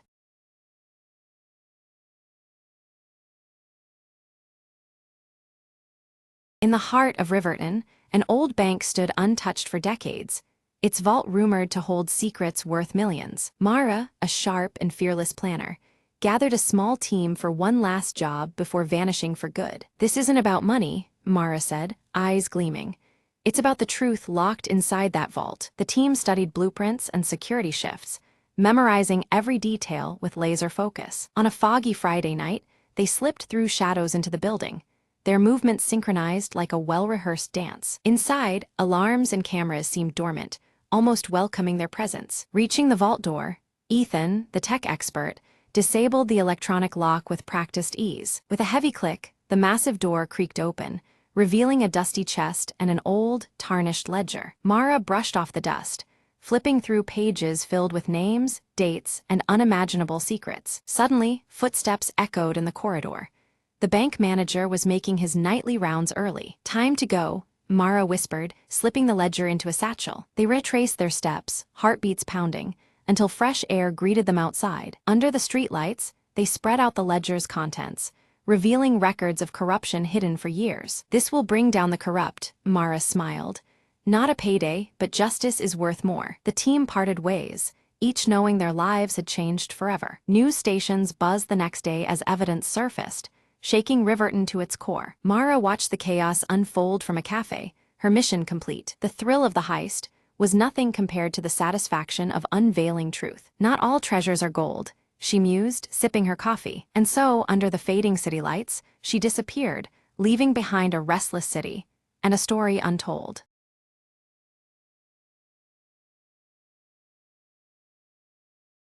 Leora stood beneath the night sky, her silver hair shimmering softly as unfamiliar constellations stretched above in a dance of celestial light. Her luminous blue eyes traced the intricate patterns, feeling a pull she couldn't yet explain. In the quiet of the village, elders whispered in hushed tones about an ancient prophecy tied to the stars that had begun to fall from the heavens.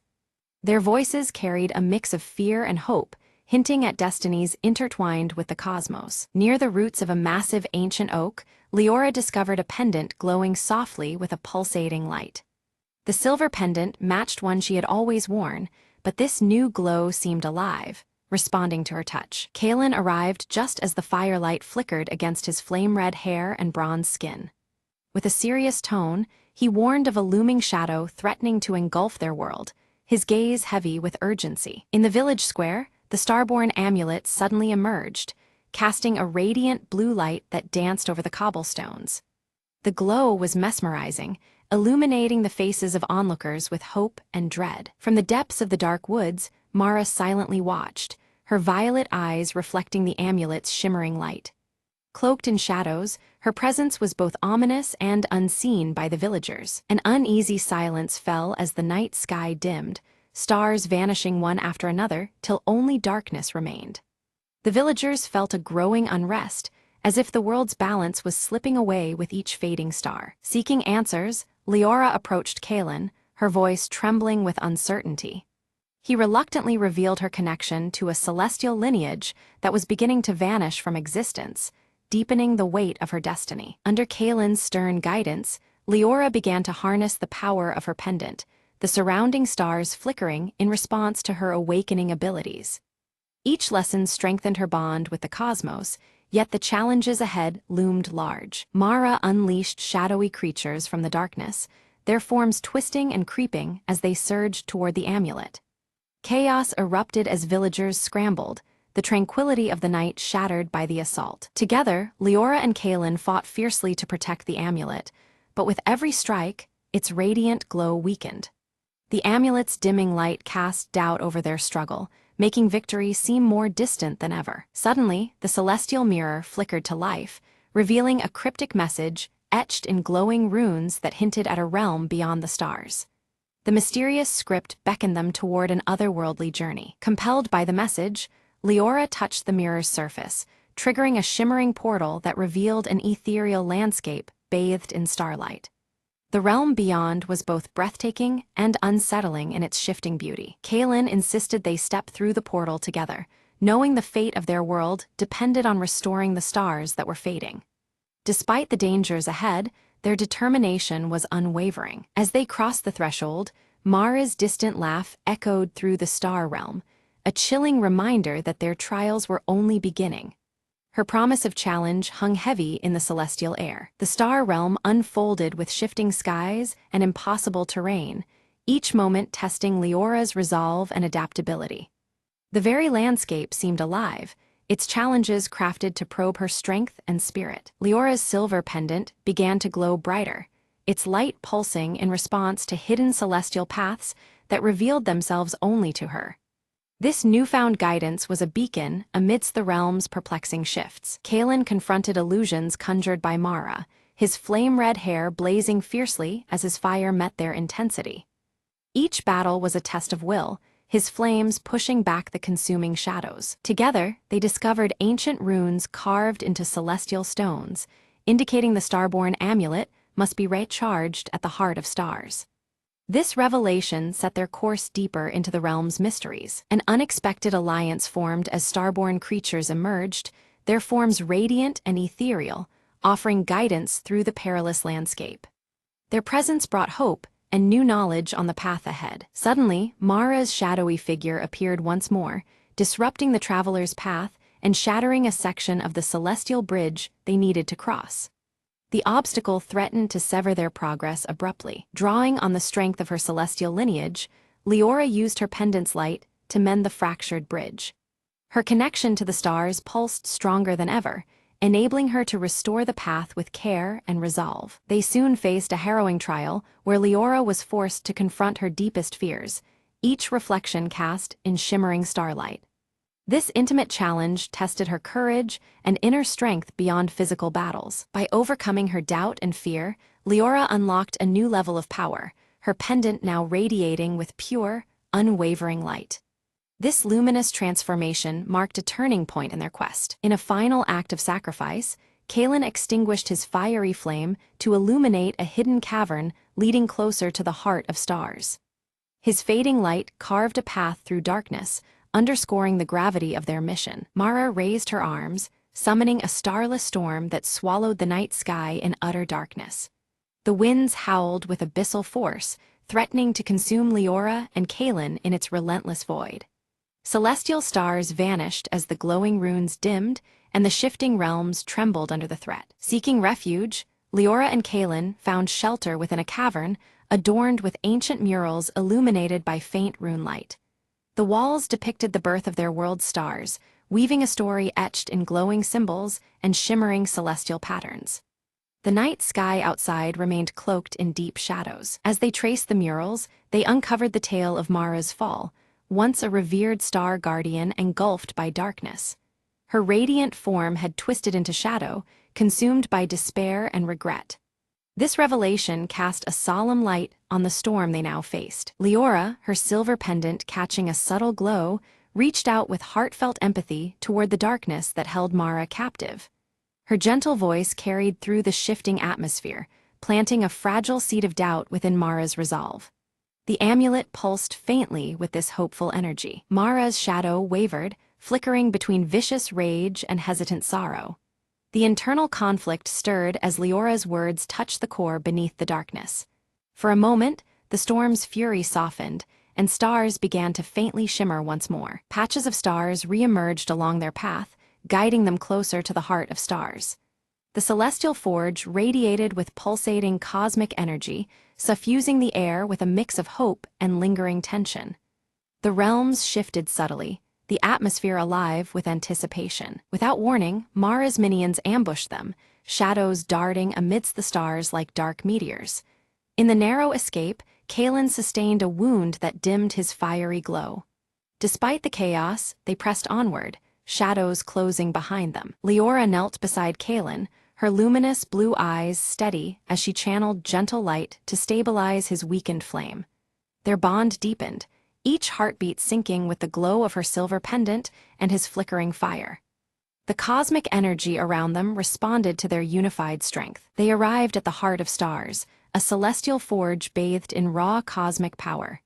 It pulsed rhythmically, as if alive, its glow casting intricate light upon their faces. The night sky above shimmered with nascent constellations, waiting to be reborn. Leora lifted the Starborn amulet, attempting to recharge it with the forge's energy. Yet it resisted, its glow flickering uncertainly, signaling that mere power was insufficient. The amulet demanded sacrifice, a deeper offering beyond strength. Mara appeared, her form shifting between shadow and light, proposing an uneasy alliance. She offered a choice: to unite their powers and restore balance or surrender everything to the engulfing darkness. The air thickened with tension, stars flickering like hesitant witnesses. Torn by the weight of the decision, Leora's mind drifted to memories of her village and the faces of loved ones. Their safety and the fate of countless realms hung in the balance, reflected in the gleaming night sky. Her heart surged with determination amidst the swirling emotions. Resolutely, Leora extended her hand toward Mara, the amulet bursting into unwavering brilliant light. The glow intertwined with Mara's shadow, hinting at a fragile unity forming beneath the cosmic tapestry. The shifting atmosphere held its breath as destiny unfolded. Mara's shadow dissolved, revealing her true radiant form, a star guardian broken by pain but yearning for redemption. Her violet glowing eyes softened, the weight of darkness lifting as light embraced her once more. The celestial symbols around them shimmered in acknowledgement. Together, their combined light surged through the amulet, feeding it with renewed energy that reignited the cosmos above. Stars blazed back into the sky with vibrant intensity, weaving new constellations that told a story of unity. The realms shifted in harmony, their edges softly blending. The night sky burst into brilliance, stars blazing across the heavens in radiant patterns visible from every world. The celestial tapestry shimmered with newfound life, a testament to restored balance and hope. Glowing runes danced amidst the stars, a silent song of renewal. The realms intertwined, blending celestial and earthly energies into a harmonious symphony. Celestial stars aligned with earthly elements, their union signaling an era of peace and connection. The subtle atmospheric shifts enveloped Leora, Kaelin, and Mara alike. Kaelin's flame reignited with a steady, powerful glow, stronger than before his wound.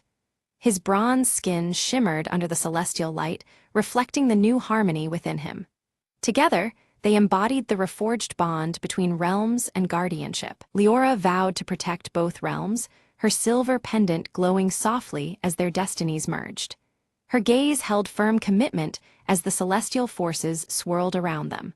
The burden and honor of their journey settled like a star's steady light within her. The trio stood at the threshold between worlds, witnessing the dawn of a renewed era unfold in the skies above. The realms shimmered, the shifting atmosphere alive with promise and fragile equilibrium.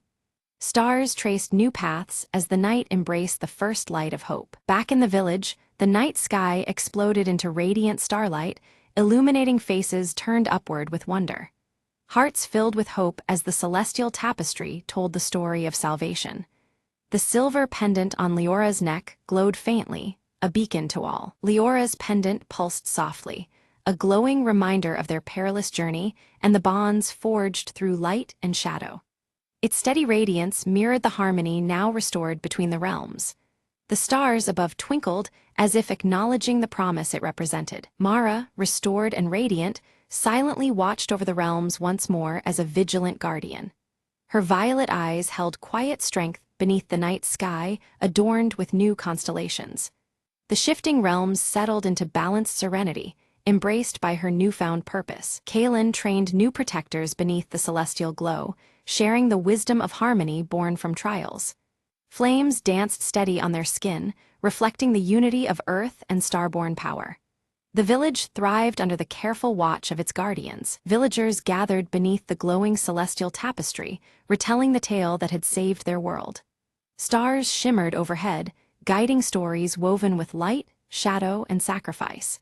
The air held the lingering magic of a starborn legacy, alive in every heart. Beneath the vast expanse of the starlit sky, Leora sat in quiet contemplation, the celestial stars twinkling like distant whispers weaving through the night. Faint glowing runes shimmered on her silver pendant as she felt the subtle pull of realms beyond, calling her with gentle urgency. In this stillness, Leora realized how much the journey had altered her essence.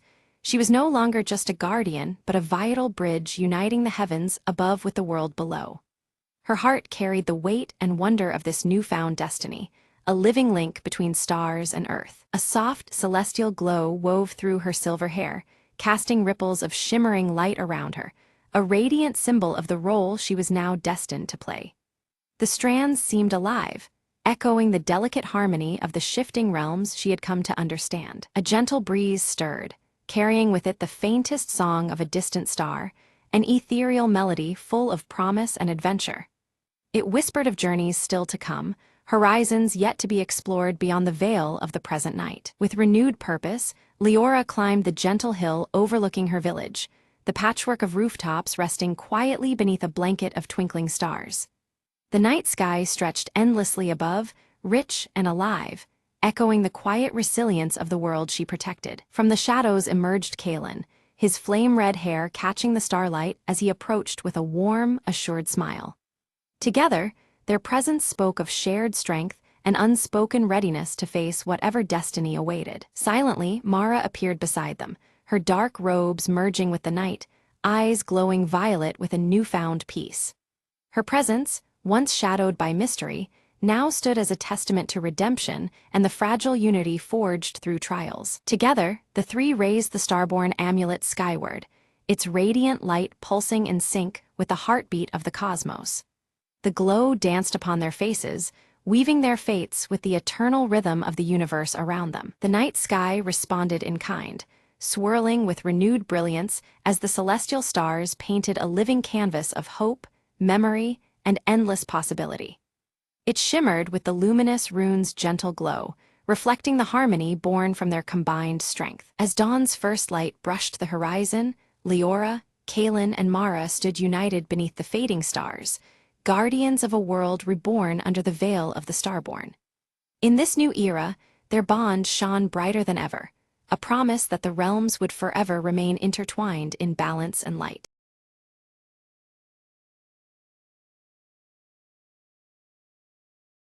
The alarm's humming was the only sound cutting through the eerie silence of the museum's grand hall. Silas crouched behind a marble pillar, checking his watch, midnight to the second. Time for the plan to unfold. He whispered into the comlink, eyes sharp, team. The Van Gogh isn't going to admire itself. Across the room, Leela perched by the security panel, her fingers dancing over the keypad with practiced ease. Beep! The heavy steel door clicked open silently, the final barrier between them and the priceless masterpiece. Silas glanced up, spotting guards rounding the corner. Change of plans, he murmured, drawing his smoke bomb. A sudden burst of smoke filled the hallway, confusion spreading like wildfire among the bewildered guards. Leela slipped through the chaos, sliding the glass case open with a glinting tool. The Van Gogh's colors gleamed as she lifted the painting out, replacing it swiftly with a near-perfect replica. Package secured, exfil route. Silas's voice was calm, betraying none of the tension. Jax responded from the roof. Rooftop extraction ready, deploying zipline now. They moved as one, silent shadows navigating the maze-like corridors with military precision. Suddenly, a motion sensor blinked red. Leela froze, heart racing. "We've got company." Silas grinned, pulling out a mini EMP device. "Count on me to jack the system." Lights flickered and alarms silenced. "Go," he urged, leading the sprint to the roof. Jax caught them at the edge, hooking the zipline harnesses in place with mechanical efficiency. One by one, they zipped away into the night, the city lights blurring beneath them. Safely on the adjacent building, Silas breathed out. "A clean job, team, like clockwork." Leela held up the painting, marveling at the success mingled with disbelief. As dawn broke, the city woke unaware. Tonight, the legend of the clockwork caper would quietly echo through the streets.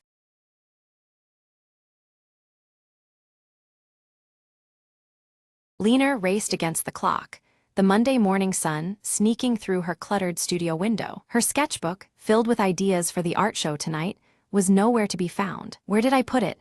she muttered, flipping through stacks of paper and crumpled notes. Her cat, Misso, strolled by, tail flicking as if aware of the rising panic. Determined, Lena retraced her steps from the weekend's art crawl. At the neighborhood cafe, she asked the barista, who smiled knowingly and pointed to a corner table. Lena's sketchbook lay beneath a pile of magazines, touched by sunlight and forgotten moments. Flipping it open, she found new inspiration in the scattered doodles and faded coffee stains. Back at her studio, friends began to arrive, eager to see her work. Lena shared how losing the sketchbook helped her rediscover the simple joy of creating without pressure. "Sometimes," she said to the group, "the best ideas come from unexpected places." The evening unfolded with laughter, art, and community support filling the small room. Lena's nerves eased as she realized the show was about connection, not perfection. A local artist complimented her resilience, sparking a conversation that planted seeds for collaboration. Miso jumped onto Lena's lap, a silent nod to a day well survived. As the night ended, Lena packed up her sketchbook with a new appreciation for its stories. She promised herself to embrace the messy, beautiful process of creativity going forward. Walking home under the streetlights, she felt lighter, inspired, and ready for whatever came next. Her lost sketchbook wasn't lost after all. It was a reminder she didn't even know she needed. "Tomorrow," Lena whispered, "I'll start a new page."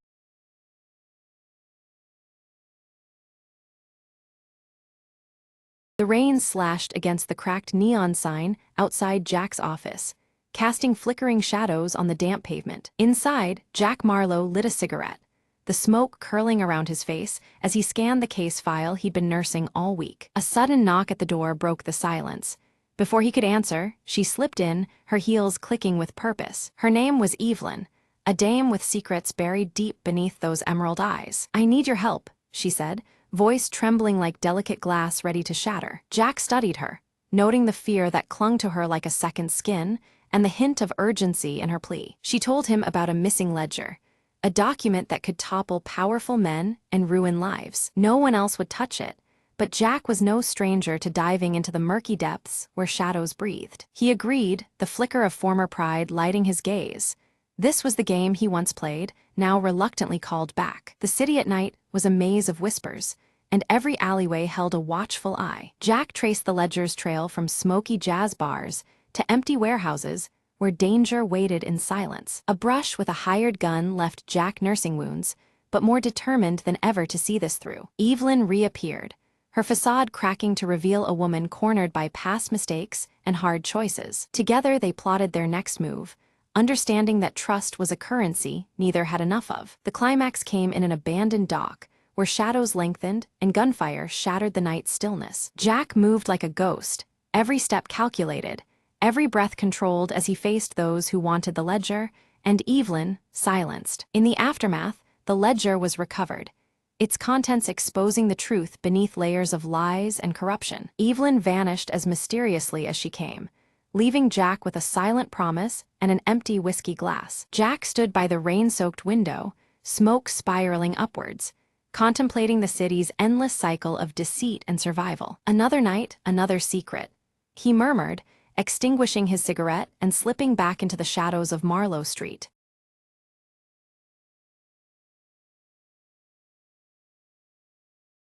In the village of Elders Hollow, no one dared to light the old lantern after dusk, except Mara. One foggy evening, Mara found the lantern hanging from a crooked branch deep in the woods. A soft glow flickered inside, and a whisper brushed against her ear, "Follow the light." Curiosity overcame fear as she lit the lantern, its flame burning with an eerie blue hue. The whisper grew louder, leading her along a winding path she'd never seen before. Branches seemed to bend away, shadows dancing just beyond the light's reach. At the path's end, a forgotten well lay shrouded in mist, its stones ancient and crumbled. The whisper urged, "Look within," and Mara peered down into the darkness below. Suddenly, a face emerged, a child trapped in twilight, eyes wide with hope. "Help me," the voice pleaded softly, the lantern's light pulsing in rhythm with her heartbeat. Mara grasped the rope tied to the well's edge and began to pull gently. With effort, the child was lifted into the cool night air, the mist parting as if in gratitude. The boy reached out,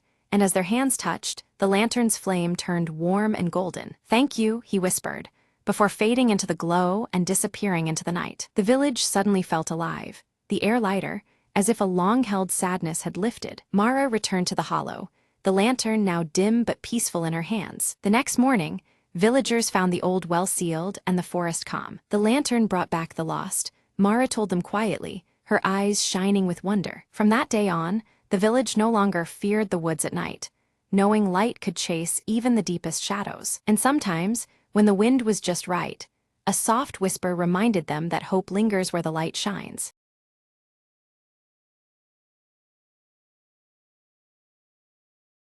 Ilara stands poised at the vast forest's edge, her silver hair shimmering in the soft morning light, while the crystal heart pendant pulses faintly in her grasp.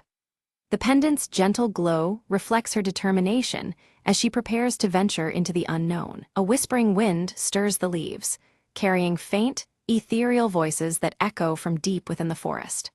The voices seem to blend promise with warning, beckoning Alara onward, yet hinting at lurking dangers ahead. By a cracked stone altar, Alara encounters Phelan, whose amber eyes scan the dense trees warily, his scar reddened by the crisp morning air. His presence feels reassuring, yet his stoic demeanor hints at the threats shadowing their path. Phelan presents an ancient tome, its aged pages inscribed with symbols mirroring those etched on Alara's crystal heart pendant. The book seems to hold forgotten knowledge vital to navigating the mysteries ahead. Myra bursts into view, her iridescent wings casting shimmering patterns as she grins mischievously. She challenges Alara with a riddle born from the forest's secrets, teasing her to unlock hidden truths. Unseen, the shade lingers among the shadows, its deep violet eyes glinting with calculated patience as it traces Alara's every step through the twisting trees. Its silent presence casts an uneasy pall over the group. Alara's fingers brush the pendant, prompting beams of radiant light to shoot forth, painting a luminous map across the ancient tome's pages. The glowing paths lead deeper into the heart of the forest, guiding their next steps. A sudden rustle stirs the underbrush, startling all as elusive forest creatures vanish swiftly among bioluminescent mushrooms that pulse in rhythmic beats. The eerie glow seems to synchronize with the pendant's faint pulse of warning. Phelan's voice carries a grave warning of an impending storm, his scar intensifying in color beneath the darkening, swirling clouds above. The tightening air presses upon them as tension mounts. Alara steps carefully across a crystal-clear stream, her gaze drawn to the water's surface, where reflections shimmer and shift unnaturally.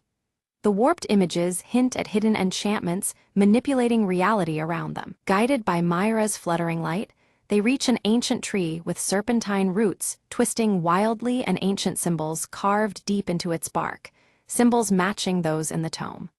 The tree seems alive with history and magic. From Myra's palm appears the silver key, glowing softly against the tree's bark as it slides effortlessly into a concealed lock.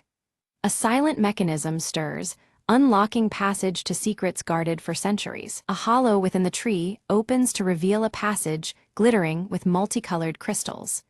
The pathway beckons the trio forward, deeper into a shadowed realm alight with flickering colors. Alara hesitates, clutching the crystal heart tightly as dancing shadows flicker around them, and the forest's usual chorus falls into an eerie, unnatural silence. The stillness presses, warning of unseen threats. Suddenly, the shade emerges from the shadows, blocking their retreat with an aura of chilling silence. The crystal heart reacts instantly, emitting a faint, unsettling pulse that resonates through their very bones. Summoning resolve, Alara steps forward boldly, wielding the crystal heart to cast a radiant shield against the shade's encroaching darkness. Her light pushes back the shadows, momentarily holding the looming threat at bay. Phelan draws a blade etched with ancient runes that shimmer with captured light, readying for confrontation. His steady hands and fierce gaze speak of unwavering protection and skill. Myra darts skillfully through shafts of light, scattering fractured reflections across the cavern walls. Her nimble distractions confound the shade, drawing its attention away from Alara and Phelan. The shade recoils, dissolving into a mist that seeps silently into the crystal-strewn floor, leaving an uneasy calm in its wake. Its retreat feels only temporary, a pause before it strikes again. Descending even deeper, the group finds a chamber where ancient symbols slowly rotate, aligning precisely with the shifting seasons. The room pulses with quiet energy tied to the natural cycles that govern the world around them. Alara carefully places the crystal heart upon a central pedestal, triggering a soft, harmonious hum as surrounding crystals begin to resonate with vibrant light. The chamber seems to awaken, responding to their presence. Without warning, the path behind them collapses with a thunderous crash, sealing off their retreat. Forced onward, the group advances into unfamiliar, shadowed tunnels fraught with uncertainty. Echoes of distant, indistinct voices envelop them, as the tunnel walls appear to breathe and warp subtly. Time itself feels distorted, bending in strange rhythms around their moving shadows. Phelan pores over the tome, his keen eyes decoding a prophecy of a guardian lost to ages past, whose fate is entwined with their own. This revelation adds weight to their quest, hinting at a deeper purpose awaiting discovery. A shimmering silhouette materializes briefly, its form flickering like a mirage as it hints at the guardian's presence nearby. But just as quickly as it appears, the figure vanishes, leaving behind only a whisper of hope and mystery. Myra's delicate fingers trace the glowing runes carved deep into the tunnel walls. As she touched each symbol, a hidden map illuminated beneath their feet, its lines pulsing softly with light. The etched pathways revealed a path leading deeper underground, filled with promise and unknown dangers. Ilara's hand instinctively went to the crystal heart pendant hanging at her neck. Its faint pulse quickened as their footsteps drew near a locale marked by a radiant crystal grove on the map. The pendant's steady glow warned them of the proximity of powerful magic and possible peril. They entered a vast underground garden where crystalline formations dangled like luminous fruit from ancient, gnarled branches. Soft light bathed the cavern, casting shifting patterns across walls adorned with ancient symbols.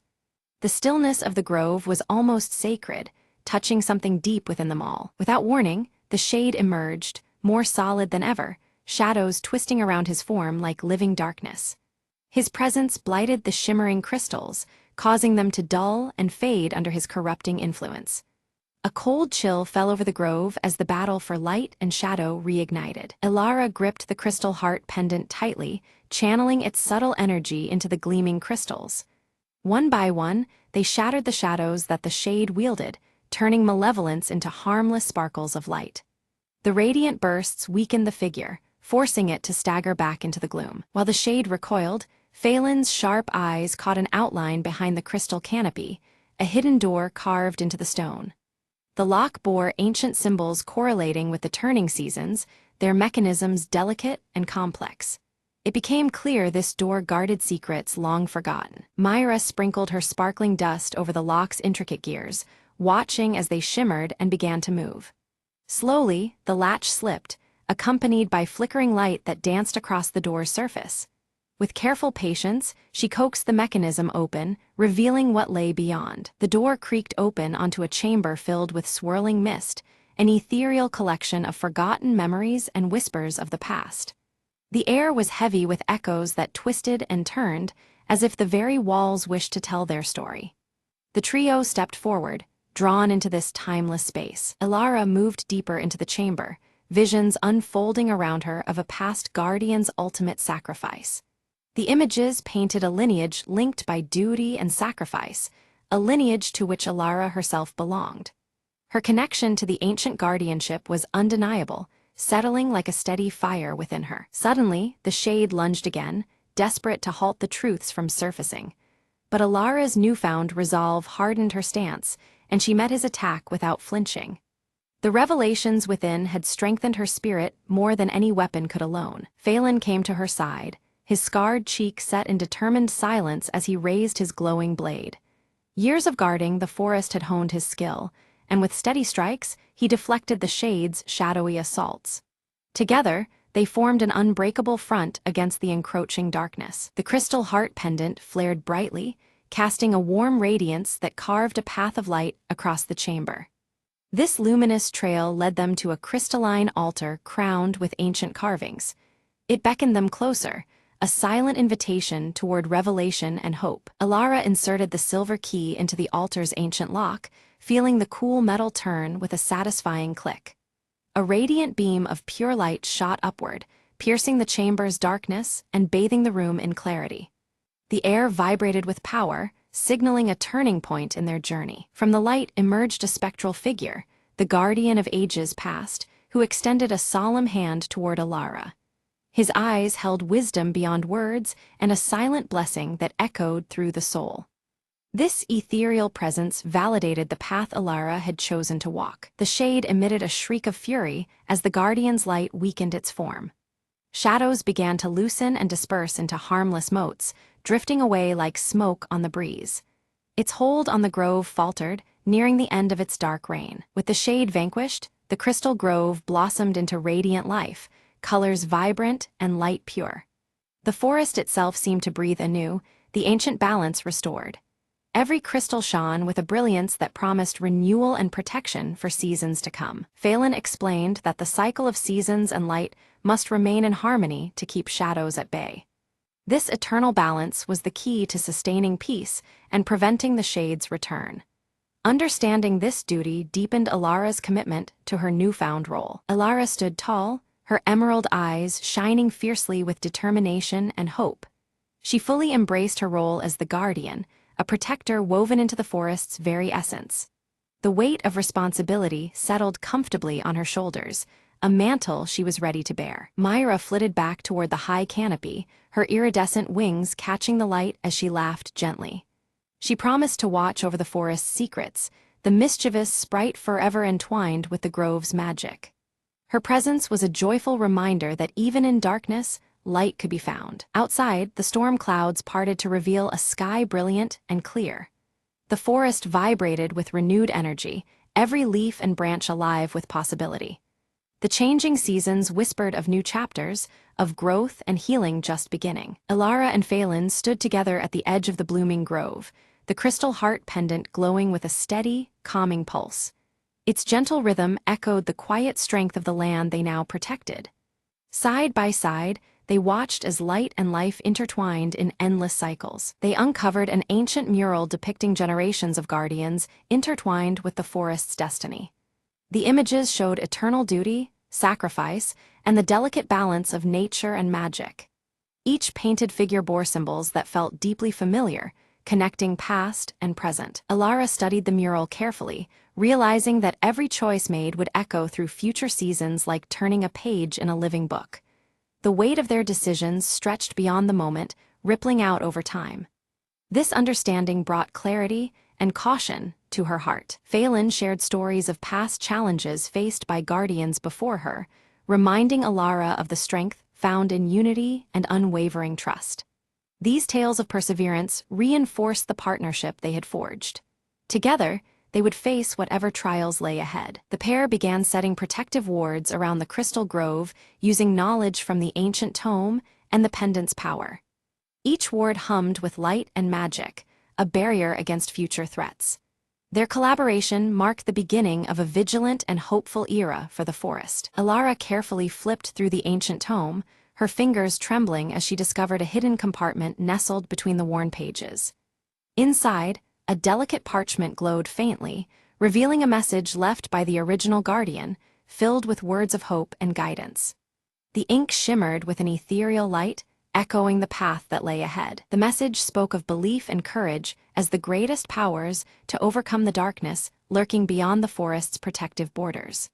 It urged the reader to trust in the strength within and the light that shines even in deepest shadows. These words filled Alara with a newfound resolve, binding her heart to the destiny before her. Taking a deep breath, Alara stepped forward into the radiant light filtering through the crystal grove.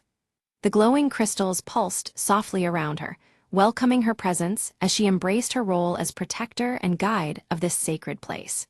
The air buzzed with energy, marking the beginning of her journey to safeguard the balance of the forest. Beside her, Phelan knelt with solemn determination, the scar on his cheek catching a stray ray of sunlight. He pledged his unwavering loyalty and support, knowing the challenges ahead would test their very limits. Their alliance forged anew, they prepared to face the trials awaiting beyond the grove's shimmering borders. The grove itself seemed to breathe, its pulsating light resonating with life and harmony. Ancient symbols etched into the bark of the surrounding trees glowed faintly, celebrating the restoration of balance and the promise of renewal. Every crystal shimmered as if acknowledging the dawn of a hopeful era. Suddenly, a flutter of iridescent wings announced Myra's return, her golden hair catching the light as she approached. In her tiny hands, she offered Alara a vial filled with shimmering, magical dust, a gift to be used only in moments of greatest peril. The sparkles within the vial seemed alive, a tangible token of friendship and aid. With reverence, Alara knelt at the heart of the grove and gently planted the silver key into the fertile earth. This act symbolized a new beginning, one rooted deeply in strength, sacrifice, and the enduring bond between guardian and forest. The ground pulsed faintly beneath her touch, welcoming the key as a beacon of hope. Together, the trio watched in awe as the seasons turned swiftly around them, blossoms burst forth in radiant colors, while emerald leaves twisted into autumn hues. The cyclical dances of nature played out seamlessly, signifying harmony restored and the continuous flow of life.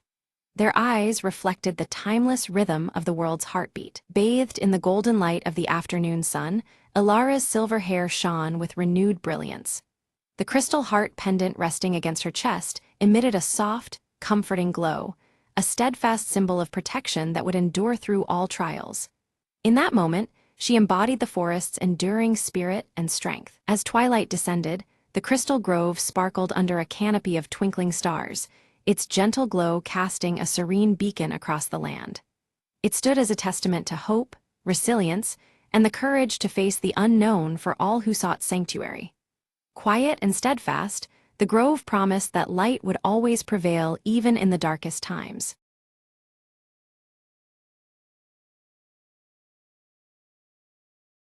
The rain tapped rhythmically against the cracked window of Jake's cluttered office, a pale glow from the street lamp slicing through the fog. Jake lit a cigarette, the smoke curling upwards as he wondered why the dame had walked in looking like trouble with a capital T. She slid a photograph across the desk, eyes darting nervously. "Find him," she whispered, voice trembling more than her hands. Jake examined the photo, a man with a crooked smile, standing in an alleyway Jake knew too well. No questions asked, no promises made, but the cash in her hand decided the rest. The trail led to neon-lit bars and shadowed backstreets, whispers of the crooked smiles, misdeeds crawling through the city's underbelly. A bartender with tired eyes passed a coded note between gritted teeth. "He's not alone." Jake's fingers brushed the cool barrel of his. 38 under the coat, a quiet reassurance in the stormy night. At the docks, moonlight danced on water slick with oil. A meeting was set, stakes higher than ever. The crooked smile appeared, flanked by two goons whose silence screamed danger. Quick words exchanged, then a sudden scuffle, fists and fears colliding in the mist. Jake ducked, rolling beneath a swing, the crackle of gunfire sinking with his pounding heart. Amid the chaos, he caught a glimpse of the dame, eyes wide, fighting shadows of her own. A flash of steel, a gasp, and then the crooked smile's desperate plea for mercy. Jake stepped back, breathing heavy. "This city's got secrets," he said, "but it's time someone told the truth." With the crooked smile tied up and the dame safe, dawn began to pry open the night's secrets. Jake watched the horizon blush with morning, the rain finally stopping. "Case closed," he muttered, pocketing the last of the damning evidence, the city breathing easier for a moment. As the dame disappeared into the awakening streets, Jake lit another cigarette, ready for whatever night would throw next. "In a city of shadows," he mused, "sometimes the only light is knowing you did the right thing."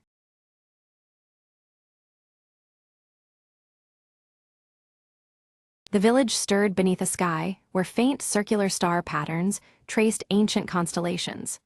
Orin moved quietly through the morning mist, his footsteps soft as he approached the weathered stone circle at the village edge. From the shadows, Ren observed Orin with keen eyes, gripping the glowing pendant passed down from their grandmother. The orb's gentle light pulsed in rhythm with the restless beat of Ren's heart. Suddenly, the ground trembled beneath the stone circle, causing startled gasps to ripple through the nearby villagers. Dust and debris stirred, as the earth seemed to shudder with an unspoken warning. Orin gathered the elders, his voice low and grave as he spoke of a breach in the veil, the fragile boundary between their world and the unknown. Concern knitted their faces as each contemplated the consequences. Ren felt a strange pulse emanate from the pendant, the orb flickering with eerie light that seemed to echo the unsettled air. An inexplicable chill ran through them, as if the pendant carried a living warning. A shadow glided at the edge of the stone circle, barely perceptible against the dawn's light. Murmurs of forgotten warnings spread among the villagers, their eyes darting nervously toward the fleeting darkness. At the village border, the Veiled One appeared briefly, shrouded in dark fabric, unmoving and silent. Their presence was enigmatic and unsettling before they vanished as suddenly as they had come. Orin confirmed an ancient prophecy that linked the cycles of falling stars to the pendant's glowing orb. The alignment of these celestial events signaled a pivotal moment long foretold in their lore. Determined, Ren demanded to leave the village to seek answers beyond the distant mountains, clutching the pendant tightly as their guide. Their restless spirit burned brighter with resolve despite the unknown challenges ahead. The elders cautioned Ren of labyrinthine paths that spiral and twist, trapping souls in endless night. They warned that illusions laid by the veil might confound even the most vigilant traveler. As dusk fell, Ren departed, the rising wind swirling with patterns of glowing dust in circular arrays. Each step forward felt heavy with the weight of destiny and the pendant's steady pulse. Orin remained behind, meticulously tracing ancient inscriptions carved into the stone circle. Their worn surface whispered secrets of forgotten eras and the burden of the veil's weakening hold. Ren soon encountered a forest tangled with trees whose rings swirled unnaturally, resembling ripples on still water. The distorted nature of this place unsettled the senses and hinted at the veil's warping influence. A disembodied voice echoed nearby, bearing the cadence of the Veiled One. It spoke in riddles that questioned Ren's identity and the nature of their fate, weaving confusion with eerie familiarity. In a secluded clearing, the pendant's light surged in intensity, revealing a hidden gateway adorned with intricate circular motifs. The portal shimmered with otherworldly energy, beckoning Ren to step through. Crossing the gateway, Ren experienced a distortion of landscape and time, where moments fractured and endlessly repeated. Each loop brought a growing sense of disorientation and urgency to break free. Meanwhile, Orin uncovered an ancient manuscript that warned of the veil's erosion with every cycle of falling stars. The tome's fragile pages cautioned that balance is imperiled if the breach remains unchecked. Ren found a group of travelers trapped within the loop time, their memories fragmented like shards of shattered glass.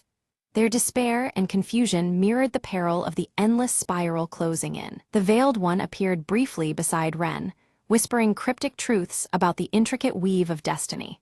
Their words hinted at choices with profound consequences, yet left much shrouded in mystery. Abruptly, Ren's pendant dimmed, plunging them into shadow and deepening their confusion. Doubts surged, shaking the fragile trust in the pendant's guidance and the credibility of their journey. Descending into caverns beneath the stone circle, Orin discovered inscriptions aligned with celestial circles directly overhead. The sacred geometry, etched in stone, hinted at a powerful connection to the veil's stability. With renewed hope, Ren sensed the pendant's pulsing light reignite, its compass-like glow cutting through the shifting terrain. The path forward became clearer, despite the illusions that sought to mislead. The Veiled One then presented a stark choice: grasp at uncertain hope or surrender to the endless spiral of despair.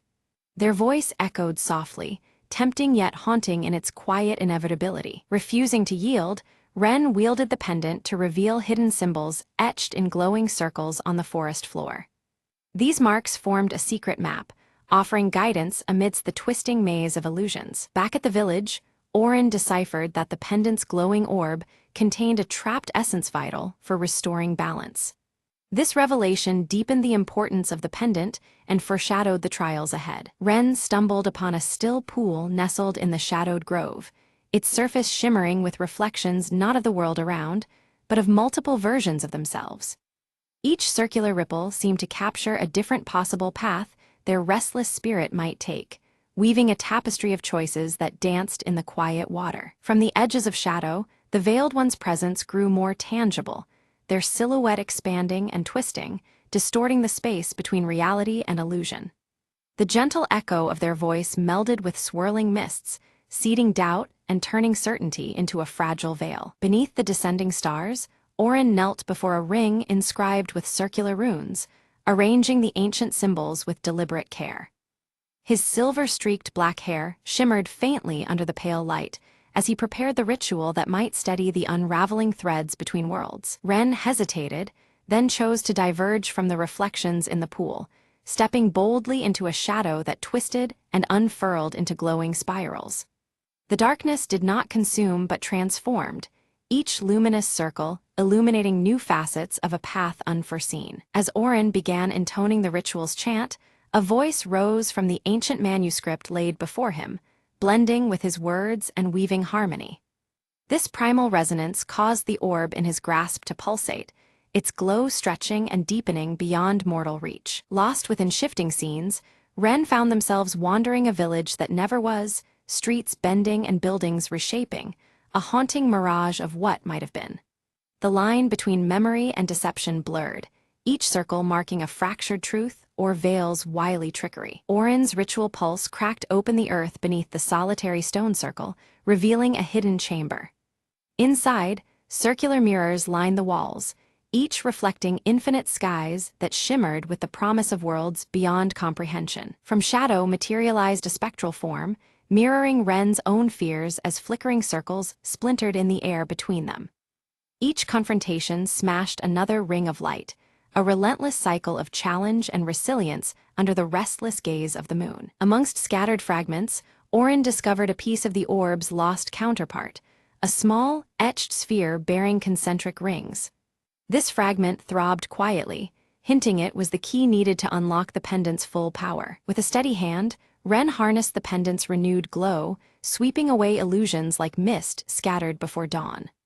For a fleeting heartbeat, the Veiled One's lips curled into a rare, enigmatic smile, a silent affirmation of paths converging. As Oren completed the ritual, the energies swelling between them caused the skies of their realms to meld, colors and patterns twisting in tandem.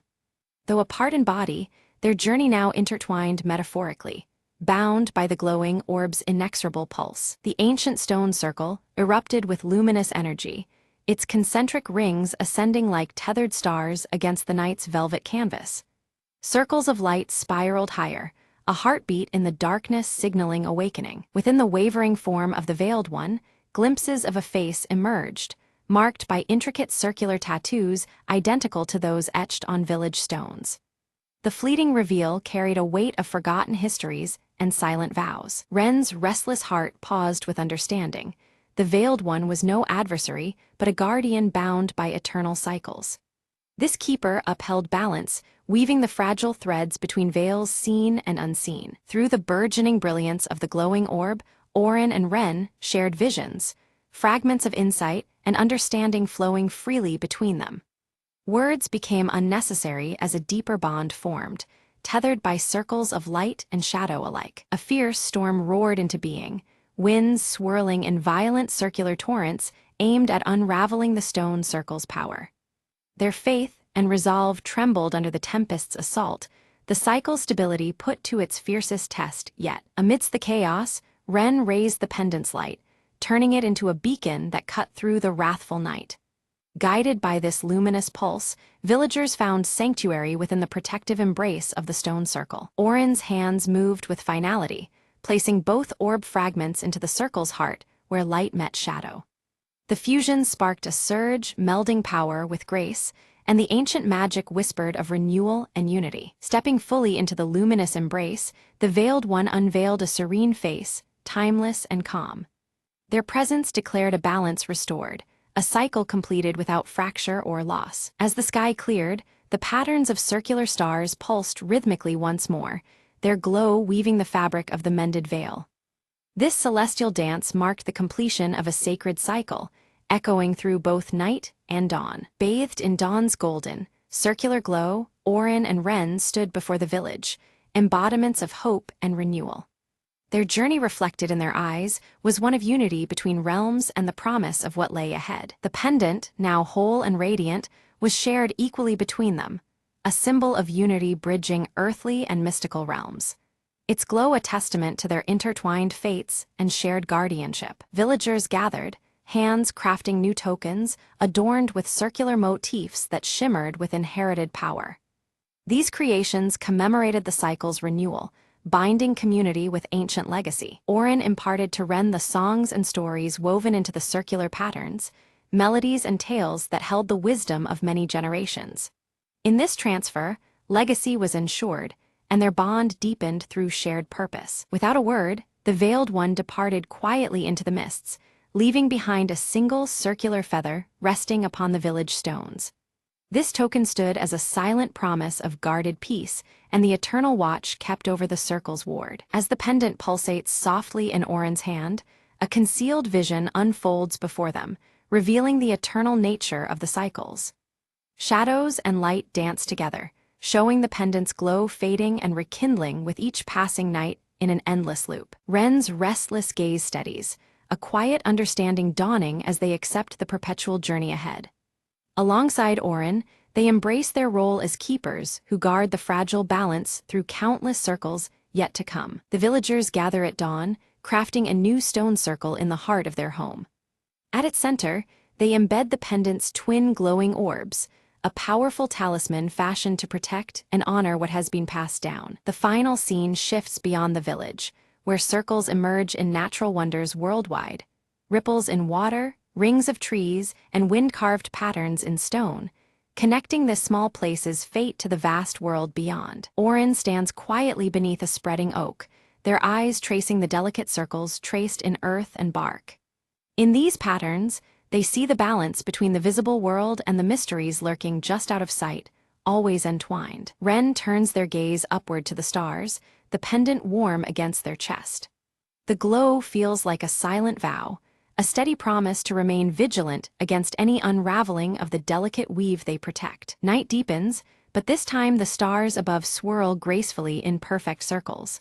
Their light remains steady and reassuring, a celestial echo of the cycles held sacred below. Under the silver glow of dawn, villagers dance in flowing, circular patterns, their steps weaving ancient rhythms anew. Each movement honors the legacy, breathing life into the cycle once more with joyous celebration. The story gently closes on a child, eyes wide with wonder, discovering a small glowing circle etched faintly into their palm. This mark, subtle yet profound, signifies the enduring legacy of the cycle continuing through generations. As the camera pans upward, the swirling stars gather to form one great luminous circle, vast and radiant. This celestial symbol unites completion with endless beginnings, a timeless testament to the circle's eternal dance.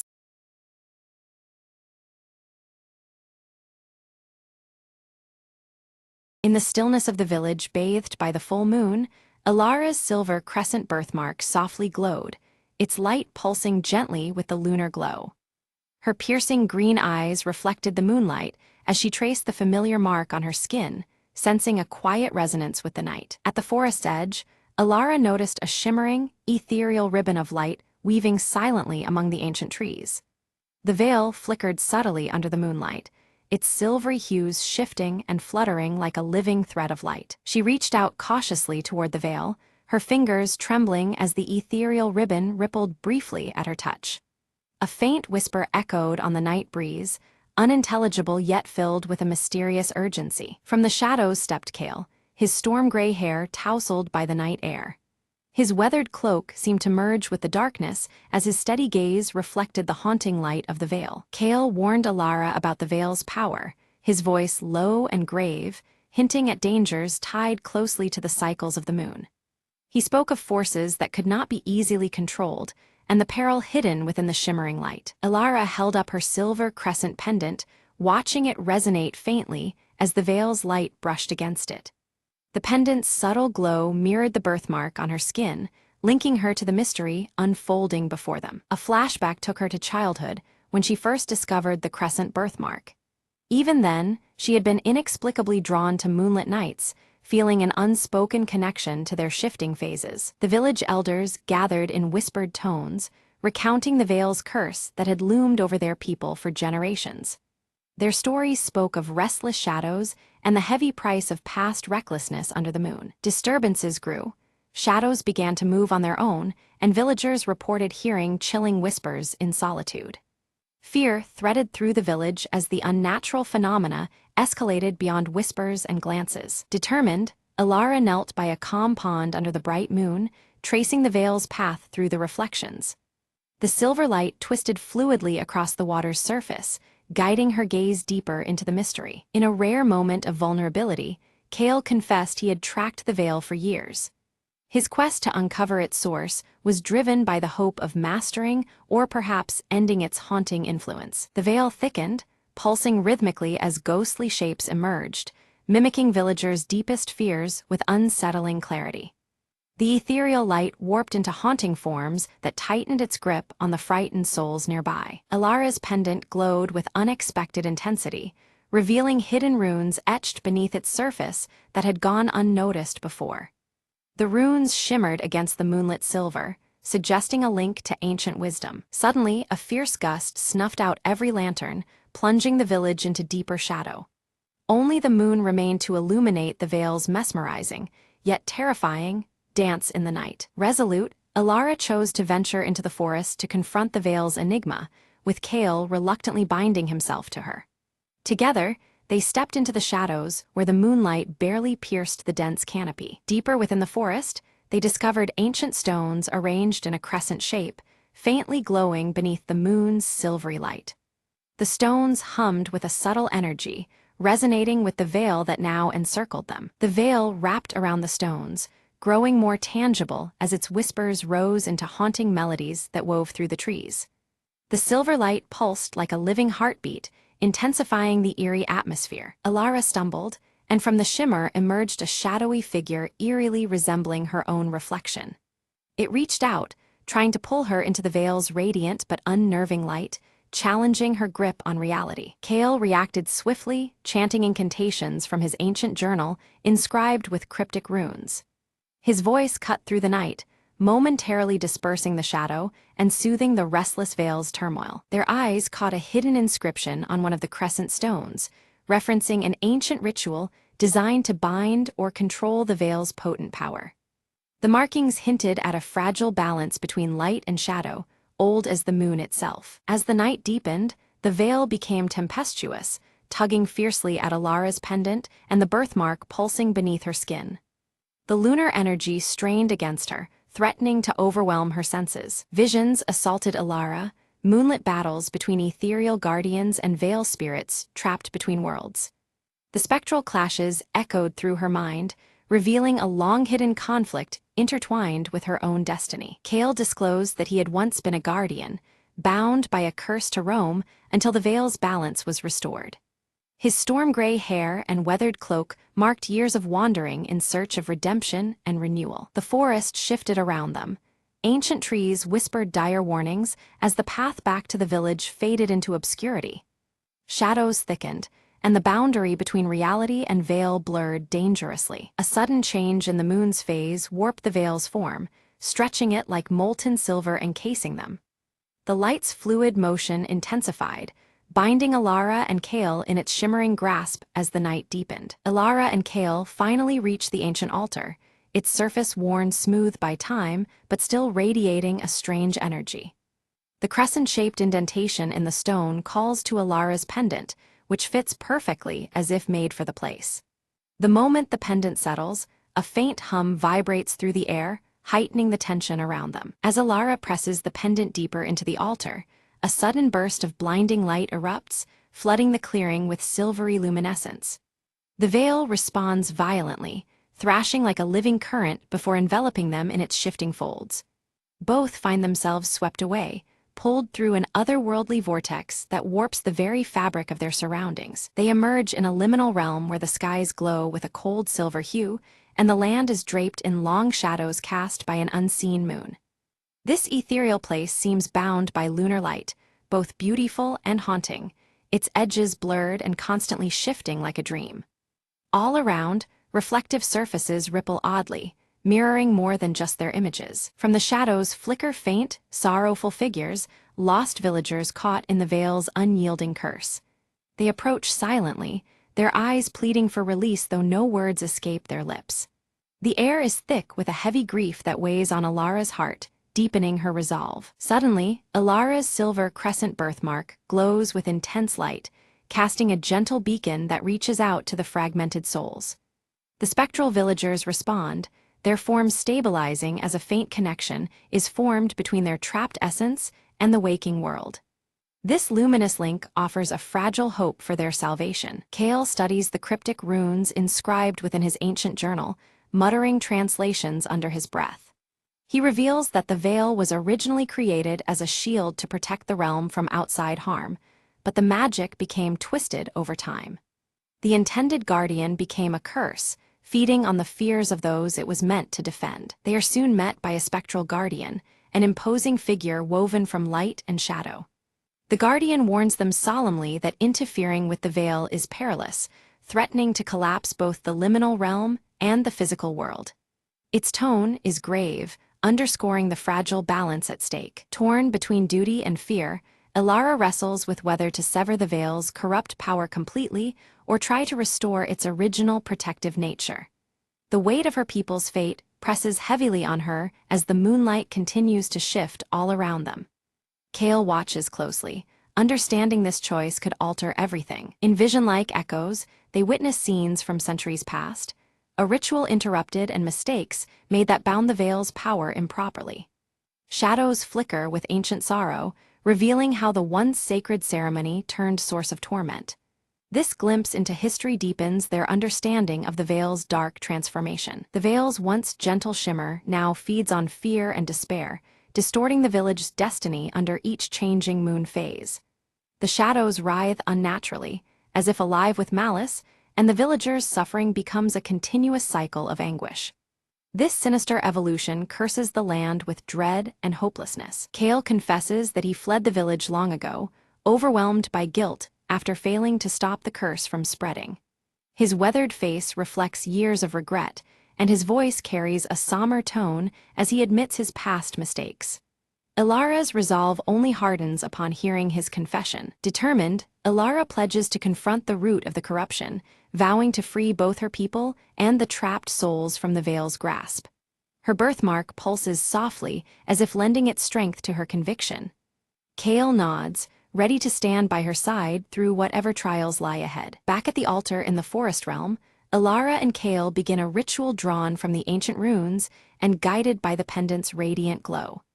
The air thrums with power as they work in unison, weaving light and shadow to mend the fractured veil. Time seems to stretch as the veil responds to their efforts, but the veil resists violently, twisting in turbulent waves of shadow and shimmering light, fighting to maintain its corrupted hold. The altar trembles under the strain, and the boundaries between realities blur dangerously. It becomes clear that the veil will not surrender its power easily. Summoning her inner strength, Elara channels the energy from her glowing birthmark, stabilizing the veil's tumultuous flow. Her hands steady as a calming lunar light radiates outward, soothing the chaotic forces.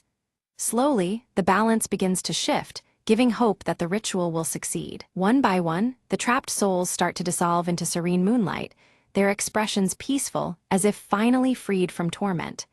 Their silent gratitude fills the liminal realm, lightening the oppressive atmosphere. Each soul's release brings the veil closer to restoration. At the ritual's climax, the spectral guardian merges with the veil itself, a sacrifice that purifies its essence and dispels the lingering darkness. Its form dissolves into radiant light, vanishing but leaving behind a restored balance. The price is great, but necessary for renewal. With calm restored, the liminal realm fades away under the dawn's first light, gently guiding Elara and Kale back to the forest floor. The world feels still and new as the sun's early rays touch the ancient altar. Their journey through shadows and moonlight has reached a turning point. Back in the village, clear skies stretch overhead, and the faintest crescent moon glows softly before sunrise. The suffocating darkness and strange whispers that once plagued the village are lifted. A subtle calm settles over the land, promising a fresh beginning. Elara's pendant has become inert, its light extinguished, yet her silver crescent birthmark remains, pulsing faintly with tranquil lunar energy. This quiet glow serves as a reminder of the veil's lingering presence beneath the surface. Though subdued, the magic endures within her. Days pass peacefully, and villagers report no unusual shadows or haunting whispers at night. The once ominous phases of the moon now bring comfort instead of fear. Life begins to return to its natural rhythm, free from the veil's oppressive influence. Elara and Kale revisit the ancient stones where it all began. The crescent pattern now appears as mere faint reflections of moonlight on the worn rock.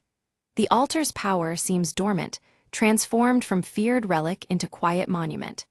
This subtle change hints at the delicate balance retained beneath the surface. The village elders gather to honor Elara's bravery, sharing stories that reaffirm respect for the moon and its enduring cycles.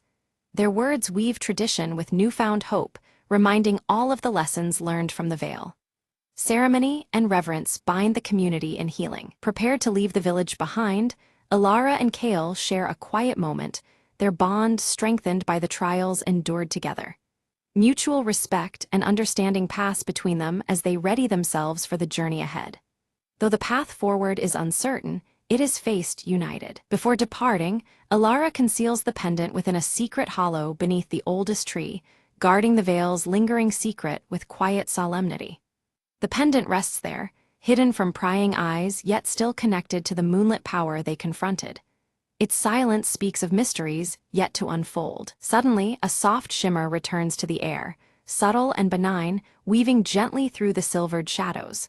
It hints that the veil's protective spirit still endures, faint but unwavering beneath the moonlight. Alara smiles, her piercing green eyes reflecting the quiet radiance. She understands now that the veil was never truly lost but transformed, an unseen guardian watching silently over them all. Kale nods solemnly, the storm-gray strands of his hair catching the moonlight as he acknowledges the restored balance between the human realm and the veil's ethereal light. The ancient connection hums quietly between them. As they walk away, the village is bathed in a peaceful silver glow, the moonlight soft and steady. Shadows settle into calm, and the familiar motifs of reflective surfaces seem to hold their secrets gently, undisturbed. Alara glances down and notices her silver crescent birthmark glowing faintly once more, pulsing with a quiet promise. It is a sign of an enduring bond, linking her to the veil and the cycles of the moon. A final flashback reveals the ritual's original guardian, a figure cloaked in moonlit grace, passing the sacred charge to Alara's ancestors. The lineage of protectors is made clear, bridging past and present beneath the shifting phases above. Kale carefully folds his ancient journal, its pages now filled with new runes recounting their journey and the hope born from this night's revelations. Each word is a testament to the legacy they carry forward as guardians. Meanwhile, village children laugh and play beneath the soft moonlight, unaware of the unseen forces that shield them. The veil's silent protection wraps around them, gentle and unseen like a whispered lullaby. Together, Alara and Kale disappear into the horizon, their figures blending with the shadows and moonlight. They are ready to face whatever the next chapter of their intertwined fate will write beneath the celestial veil. Above, the silver moon arcs steadily across the sky, a timeless sentinel watching over all beneath its eternal veil. It remains the silent witness to stories of light, shadow, and enduring promise.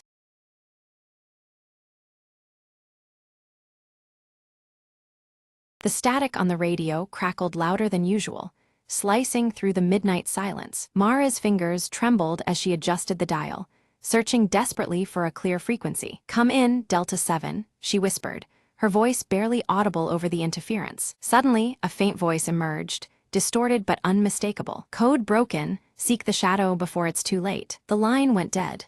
She stared at the radio, heart pounding, breath ragged. Outside, the city slept, unaware of the storm creeping closer beneath its quiet surface. Mara grabbed her coat and slipped into the night, following the whisper of the message. She moved quickly down deserted streets, eyes darting for any sign of movement. Around the corner, a shadow detached itself from the darkness and approached silently. "You shouldn't be here," the figure warned, voice low and urgent. Mara squared her shoulders. "I need to stop what's coming.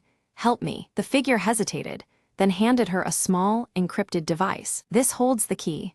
Find the truth before they shut it down for good." With no time to waste, Mara felt a surge of determination. Every step brought her closer to unraveling the mystery buried under layers of lies. She reached the hidden control room, lights flickering ominously as she entered. Connecting the device, the screens lit up with invaluable data just as alarms blared. "Got it," she muttered.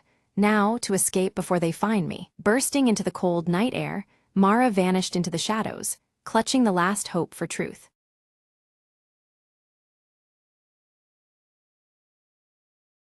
Elena and Marla arrive at the family cabin, its weathered wooden frame standing quietly among the towering pines. The air is thick with the scent of pine needles and damp earth, as shadows stretch long across the forest floor. Elena carefully holds a faded photograph in her hands, the image showing her as a child with her parents at this very cabin. She traces the worn edges, memories flickering behind her steady brown eyes. From the edge of the trees, Jonah steps forward, his salt and pepper hair catching the light through the canopy. His guarded expression is familiar, yet measured, as if the forest shields more than just trees. Alina meets Jonah's gaze with attention held between past and present, their greeting brief but loaded. The broken compass hanging from Jonah's neck gleams dully, its needle twitching erratically in the dappled sunlight. Marla, curious and unafraid, wanders close to the forest's edge, her small hands gathering pine cones. Her wide green eyes catch the flicker of shadows dancing just beyond her reach, as if the trees themselves are watching. Alina breaks the fragile calm by revealing her intent to sell the cabin, the words heavy with finality. Jonah's eyes narrow slightly, unease settling into the space between them like a gathering storm. Jonah warns Alina that the cabin holds secrets best left untouched, his voice low and urgent. The forest seems to lean in, the whispering pines echoing his caution with a soft rustle. Dusk falls, casting long shadows through the whispering pines as the wind carries a haunting song. Inside, flickering candlelight reveals the rough texture of wooden walls, the cabin enveloped in a fragile glow. Alina discovers a silver locket tucked beneath a loose floorboard, its delicate clasp worn by time and handling. Holding it, she feels the weight of unseen stories wrapped within its small, oval shape. Jonah recounts the forest's strange history, weaving tales connected to the locket and their shared ancestors. The old stories hang between them, thick with both warning and wonder. Marla suddenly points toward a shadowy figure glimpsed beyond the window. Her voice is a whisper, but the figure vanishes as they all turn to look. Doubt and fear flicker momentarily in the candlelight. Alina finds scattered letters hidden beneath floorboards, their torn edges and faded ink describing a family conflict long forgotten.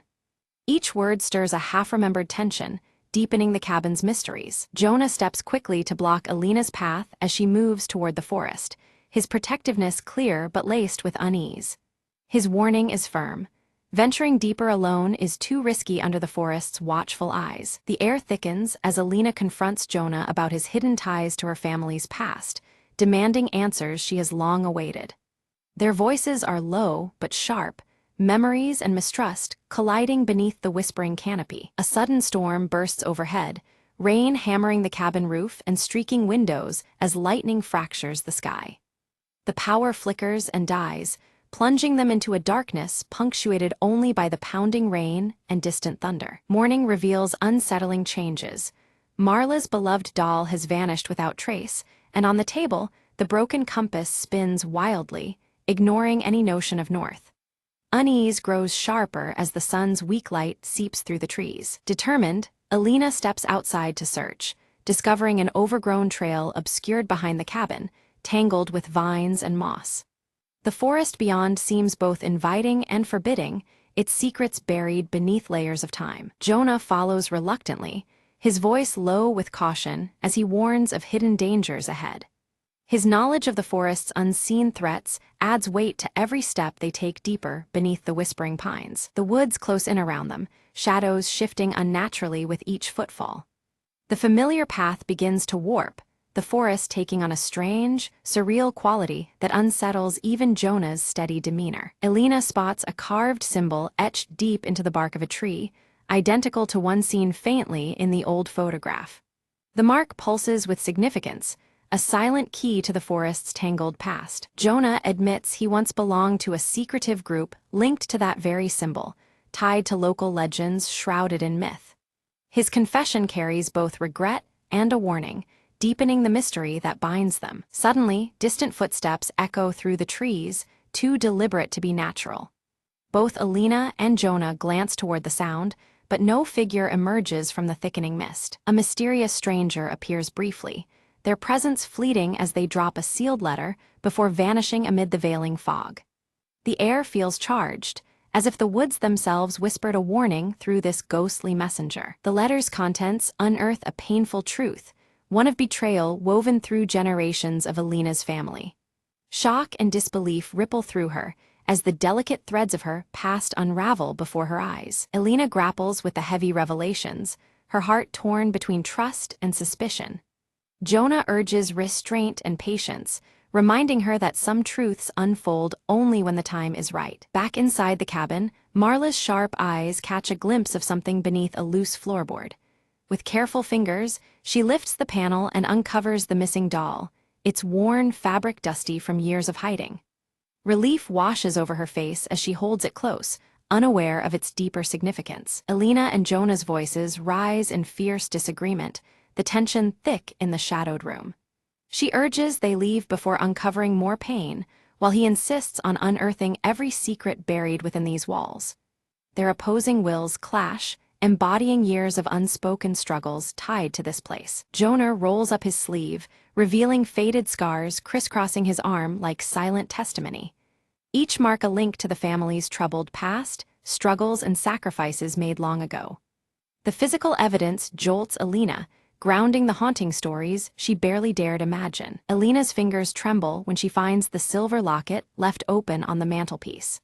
Within, a tiny photo of two children stares back at her, faces unfamiliar yet strangely evocative. It feels like a whisper from a past carefully hidden. A flood of fragmented memories rush through Elena's mind, snapshots of laughter and shadows intertwining beneath this roof. Moments forgotten and distorted press inward, as if the cabin itself breathes their story alongside the whispering pines. Suddenly, the broken compass shifts in her hand, now unwavering and pointing steadily in a strange new direction. The change intrigues them, yet an undercurrent of unease follows, as if the device knows more than it reveals. They follow the compass's lead and discover a concealed door beneath a dusty rug, an ancient cellar hidden beneath the cabin's floor. The air around it hums with forgotten secrets, beckoning them closer with cautious anticipation. Inside the cellar, time seems suspended as they find relics and yellowed journals describing a secret pact sealed decades ago. The words speak of promises and burdens, weaving a tale intertwined with their own bloodline. Jonah's voice falters as he admits his family's oath to guard these secrets, a duty that demanded heavy cost. His revelation weighs on Elena, adding layers of complexity to the truth they both seek. Despite the sting of betrayal, Elena's resolve hardens. She must unravel the full story, no matter how painful. The strands of mystery bind her to Jonah and the cabin, pushing past doubt and fear. Outside, the forest thickens in twilight, the pines whispering warnings carried by rustling leaves. The boundary between safety and the unknown feels narrower with every passing moment. Near the cellar entrance, Marla lingers, eyes wide as if sensing a presence unseen. Her small figure is still, caught between curiosity and the intangible gaze that seems to watch her every move. Without warning, the earth trembles and a collapse seals Elena and Jonah inside the cellar. Darkness envelops them, walls pressing close, turning their exploration into a desperate struggle for breath and calm. In the suffocating stillness, Jonah sings a lullaby from his childhood, soft, haunting notes threading through the darkness. The familiar melody steadies Elena's racing heart, bridging the gap between fear and hope. As the earth settles, they find a narrow path to freedom, emerging into fading daylight. Their shared ordeal deepens a silent bond, forging a cautious trust amid the shadows of their pasts. Back upstairs, Elena studies the journals with fresh eyes, piecing together the true nature of the family pact. It was not just about secrets. It guarded a treasure hidden from the world's gaze. Jonah reveals that the treasure is no gold or jewels, but a secret with power to alter their family's destiny. The weight of this truth presses on them, promising upheaval alongside understanding. A final letter, yellowed and creased, warns that unveiling this secret demands a personal sacrifice. The cost of truth is laid bare, chilling yet undeniable in its gravity. Determined, Elena and Jonah prepare to face whatever awaits beyond fear and hesitation. United in resolve, they step forward together to confront the unfolding mystery. Marla appears with the compass clutched tightly in her small hands, the needle steady and true. Its quiet certainty offers a fragile thread of hope amidst the growing darkness. Guided by the compass, the family moves deeper into the forest where shafts of light pierce the dense canopy. The eerie beauty of the woods surrounds them, mingling danger and promise in every breath. They reach a clearing dominated by an ancient oak tree, its bark carved with the same symbol appearing throughout their journey. The tree stands as sentinel to secrets long held in the whispering pines. At the base of the oak, moss and roots part to reveal a weathered box buried beneath the earth. The discovery feels like a culmination, a portal to truths hidden just out of reach. Inside the box lie personal keepsakes and a letter addressed directly to Elena from her grandmother. The words pulse with honesty and hope, bridging generations with unexpected tenderness. The letter speaks of forgiveness and legacy, urging Alina to carry the family's future with strength and compassion. It offers a fragile light amidst shadows, planting seeds for what lies ahead. As Alina gazed at the broken compass and the scattered letters, a deep understanding settled within her. The true treasure was not gold or jewels, but the shared history and bonds that had been frayed and were now being woven anew. In that quiet moment, surrounded by whispering pines, she felt the strength of family reignite. Jonah stepped closer, his weathered face earnest as he spoke of past mistakes and regrets. Alina listened, her steady brown eyes reflecting forgiveness and hope. Together, they made a silent vow to protect the legacy of the old family cabin, promising to face the future united. With careful hands, they restored the delicate compass, its needle finally steady and true. They placed the silver locket inside the worn wooden box, securing it as a symbol of their commitment. This act was more than preservation. It was reclaiming their shared past and safeguarding their future. Marla's inquisitive green eyes brightened with a gentle smile, sensing the tension in the forest lift. The once ominous presence among the towering pines seemed to wane, replaced by a peaceful calm that enveloped the cabin. Her laughter echoed softly, bringing life back to the quiet woods. Inside the cabin, the windows glowed warmly against the dusky twilight, casting golden light onto the surrounding trees. This welcoming glow was a testament to renewed life and resilience, standing firm amidst the forest's eerie beauty. It marked a fresh beginning for the family and their heritage. Alina stood before the familiar walls, feeling a renewed determination swell within her chest. She decided to keep the cabin, honoring the legacy of her ancestors while embracing the endless possibilities of the future. The forest was no longer just a backdrop, but a cherished part of their story. Under Jonah's guidance, Marla carefully hung delicate wind chimes outside the cabin. Their soft, melodious tones caught the breeze, mingling with the whispering pines in a welcoming symphony. It was a tangible sign that peace and warmth had returned to the place they called home. Alina reached up to pin the faded photograph back on the wall, its edges now whole and its meaning clear. The image connected past generations with the present, grounding their family's story within these walls. It symbolized healing and the continuity of love through time. Together, Alina, Jonah, and Marla stood outside as the sun dipped behind the pines, casting long shadows over the forest floor. United and hopeful, they faced the coming days with strength forged from understanding and forgiveness. Their bond, like the cabin, was steadfast and enduring. A final glance toward the forest revealed a serene stillness, the secrets nestled deep within, safely guarded by time and trust. The whispering pines swayed gently, as if sharing silent approval of the family's journey. In that peaceful moment, the mysteries of the woods seemed to rest, embraced by the light of a new chapter.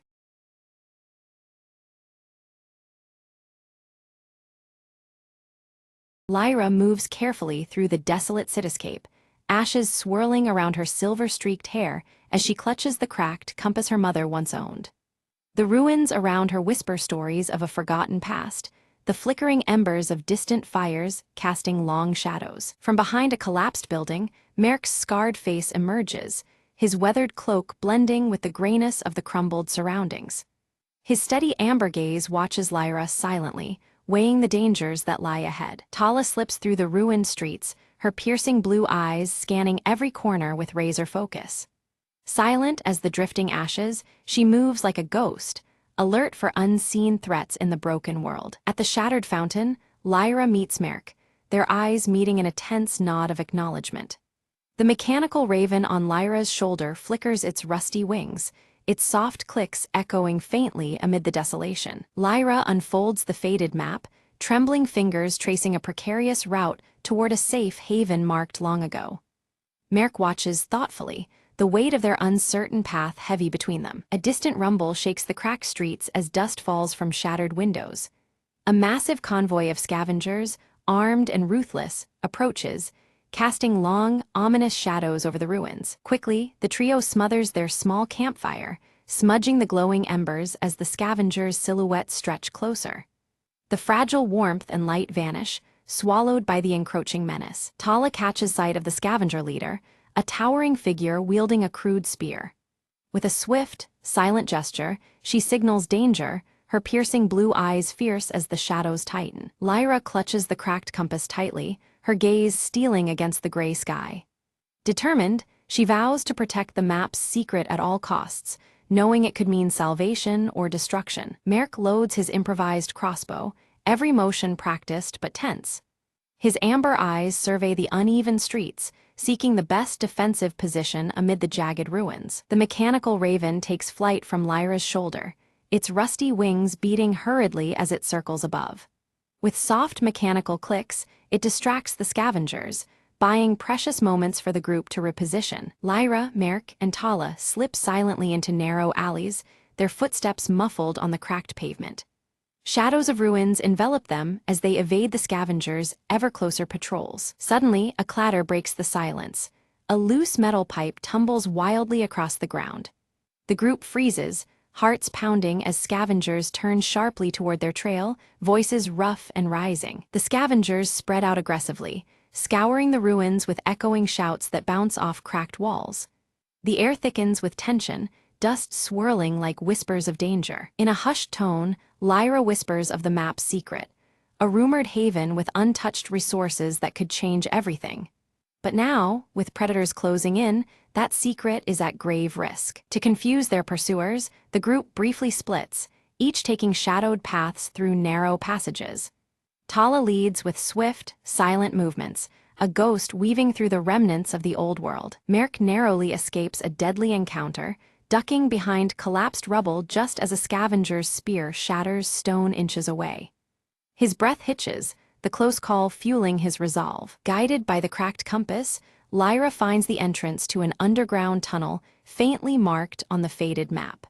The promise of shelter hides beneath the ruined city's surface. As the group regroups at the tunnel's mouth, the mechanical raven emits a sharp, warning click.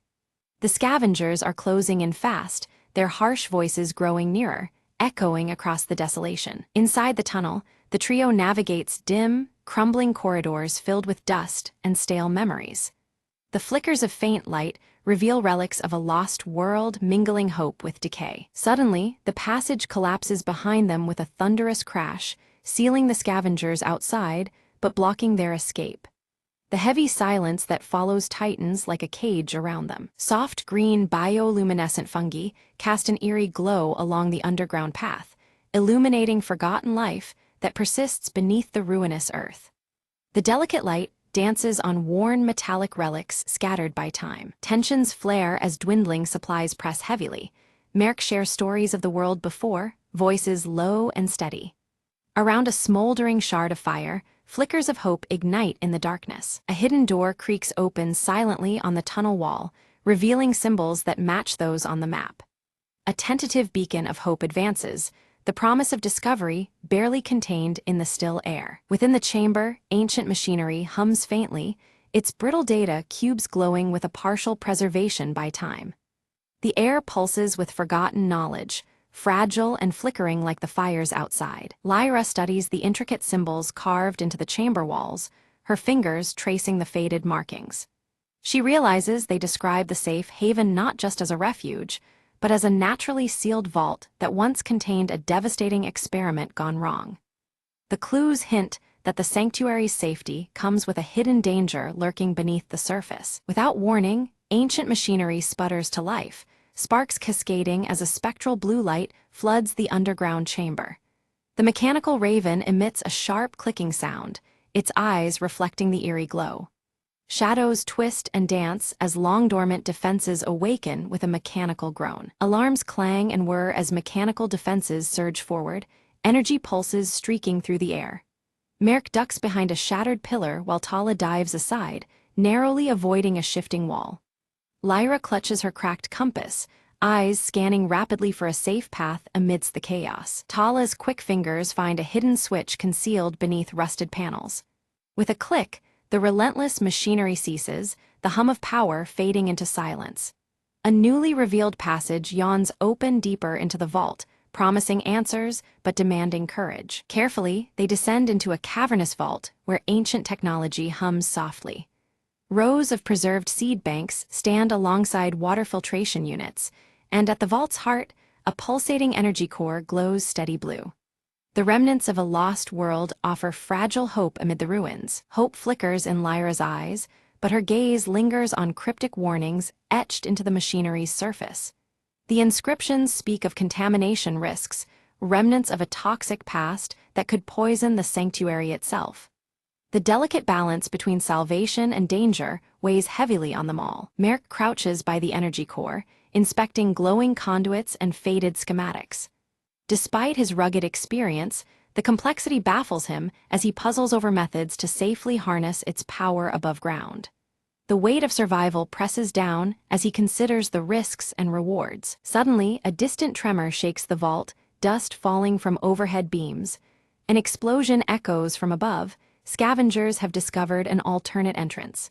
Tension spikes as the fragile silence shatters. The mechanical raven squawks loudly, taking flight in frantic loops overhead.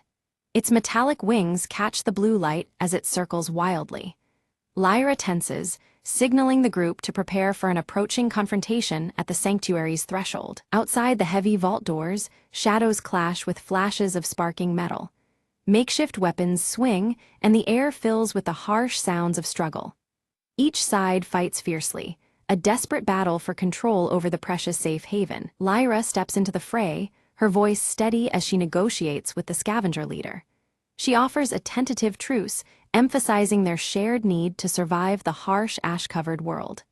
The fragile hope of cooperation hangs in the balance. The leader derides her proposal but falters, revealing a secret: an injured child dependent on the sanctuary's clean water. The revelation softens hardened faces as the weight of human need becomes undeniable. A crack opens in the cold veneer of conflict. Moved by compassion, Lyra offers an alliance to protect the sanctuary together, promising fair sharing of resources. The fragile pact reshapes their purpose from rivalry to cooperation. Trust begins to grow amidst the flickering fires around them. Merrick and Tala exchange cautious looks, nodding their agreement. They begin to organize defenses but signal readiness to work alongside former enemies. The alliance, delicate yet necessary, promises a tenuous peace in a brutal world. Together, both groups reinforce barricades with salvaged metal and ancient tech revived from the ruins. Sparks fly as tools meet rusted surfaces, strengthening their hold against external threats. The mechanical raven perches quietly, watching the cooperative effort unfold. As negotiation deepens, stories of loss and survival emerge from both sides. Shared pain and resilience create a fragile human bond that transcends the ashen wasteland. Flickering fires cast long shadows on faces aged and hopeful alike. Night descends, and Lyra gazes at the mechanical raven now perched silently on her shoulder. Its mechanical clicks slow, seeming almost reflective in the dancing firelight. The sanctuary breathes quietly, a momentary peace beneath a bleak horizon. Suddenly, an alarm shreds the calm. Unknown intruders breach a secondary entrance. The group snaps to action, tension coiling tight as danger returns. Flickering blue lights flash urgent warnings across the chamber walls. They engage fiercely, moving with coordinated precision honed in practice. Energy pulses and shadows intertwine as they repel the unexpected attack. Each member plays a vital role in defending their fragile sanctuary. As dawn breaks, intruders retreat, leaving behind ominous clues, signs of a larger threat looming beyond the ruins. The fragile sanctuary may be only the first battleground in a wider conflict. The ash-filled air carries a new, heavier weight of uncertainty. Lyra studies the evidence, her green eyes narrowing in thought. The sanctuary might be a beacon drawing dangers as surely as it attracts hope. Their fight for survival is part of something far greater than they had imagined. Resolute, they decide to activate the energy core fully, sending a signal into the desolate skies. The machinery awakens with a roar, pulsing rhythmic light outward like a call for aid. Each pulse echoes their hope and their warning across the ash-choked horizon. The vault brightens as the energy core hums at full power, ancient tech alive once more. Pulses ripple through the atmosphere, reaching far beyond the sanctuary walls. Their beacon is both a promise and a challenge to the world outside. In the desolate distance, faint figures respond, trekking steadily toward the glowing light. Their silhouettes cut through the ash haze, bringing fresh hope and the unanswered questions of new arrivals. The wasteland stirs with renewed possibility. Lyra, Merk, and Tala prepare to meet the newcomers, heart steady but wary. The sanctuary's fate now entwines with these fresh faces, their uncertain futures bound by fragile trust. The ashen horizon promises challenges ahead, but also a chance to rebuild together. The newcomers gather in the dimly lit shelter, their eyes reflecting the flickering firelight. They unveil coded diagrams and symbols, explaining the mutated storm's patterns and disclosing ancient shielding techniques that can strengthen the sanctuary's fragile defenses. Pooling their knowledge and resources, the group integrates these encoded protections with relics of the old world. Rusted gears turn as the mechanical raven clicks approvingly, and slowly, the sanctuary stabilizes, a bastion amid the unrelenting wasteland. Around crackling fires, Lyra, Merk, and Tala share stories of battles and losses, their scars illuminated by the dancing flames. Trust grows, knitting together a family born from endurance and hope, where suspicion once lingered like ashes in the wind. One quiet evening, the mechanical raven stirs, fluttering from Lyra's shoulder to a concealed alcove. There, behind a rusted panel, lies a hidden archive filled with fading holographic messages, preserved echoes from the world before the fall. The projections reveal the sanctuary's true purpose.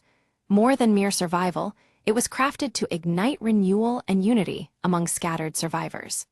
The voices urge those who listen to rise beyond isolation and rebuild together, a new dawn beckoning beyond the ashen horizon. Moved by the revelations, Lyra and Merk pledge to nurture this vision. They vow to extend their network of protection and knowledge, transforming their stronghold into a beacon of hope for others wandering the bleak wastes. The group springs into action, loading caravans with seeds, weathered tools, and precious relics symbolizing a hopeful future. Preparations hum with anticipation, every piece of cargo a promise to distant enclaves waiting in silence. Beneath the steely sky, the caravans roll steadily away from the sanctuary's embrace. High above, the mechanical raven soars, its subtle mechanics clicking softly, sentinel of the fragile journey against the endless gray. Back at the sanctuary, resilient and unwavering, tiny green shoots emerge defiantly through cracked concrete. Against the monochrome wasteland, these first hints of life whisper of renewal, the earth slowly reclaiming hope. At dawn, Lyra stands atop the ramparts, the cracked compass warm in her hand and the rising sun casting golden light on her determined face. The ashen horizon stretches before her, and with steady gaze, she prepares to guide humanity's fragile rebirth into the uncertain dawn.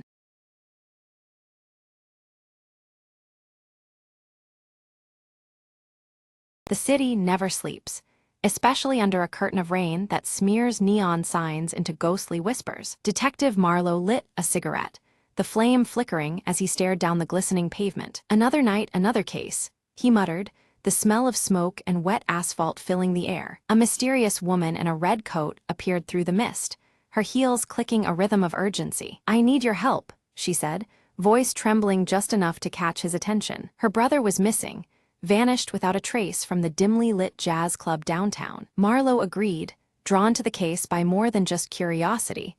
There was something off in her eyes. The club was a smoky haze of secrets and muted saxophones, shadows flickering in every corner. He questioned the bartender, who spoke in riddles and glanced nervously over his shoulder. A matchbook dropped on the floor caught Marlowe's eye, an address scrawled hastily inside. At the location, a rundown warehouse pulsed with danger lurking just beyond the cracked door. Inside, Marlowe found a stash of stolen paintings and a note that chilled his blood. The note warned of betrayal, signed by someone who once called the city home. Footsteps echoed. A figure stepped into the dim light, the missing brother, worn and wary. "They set me up," he whispered.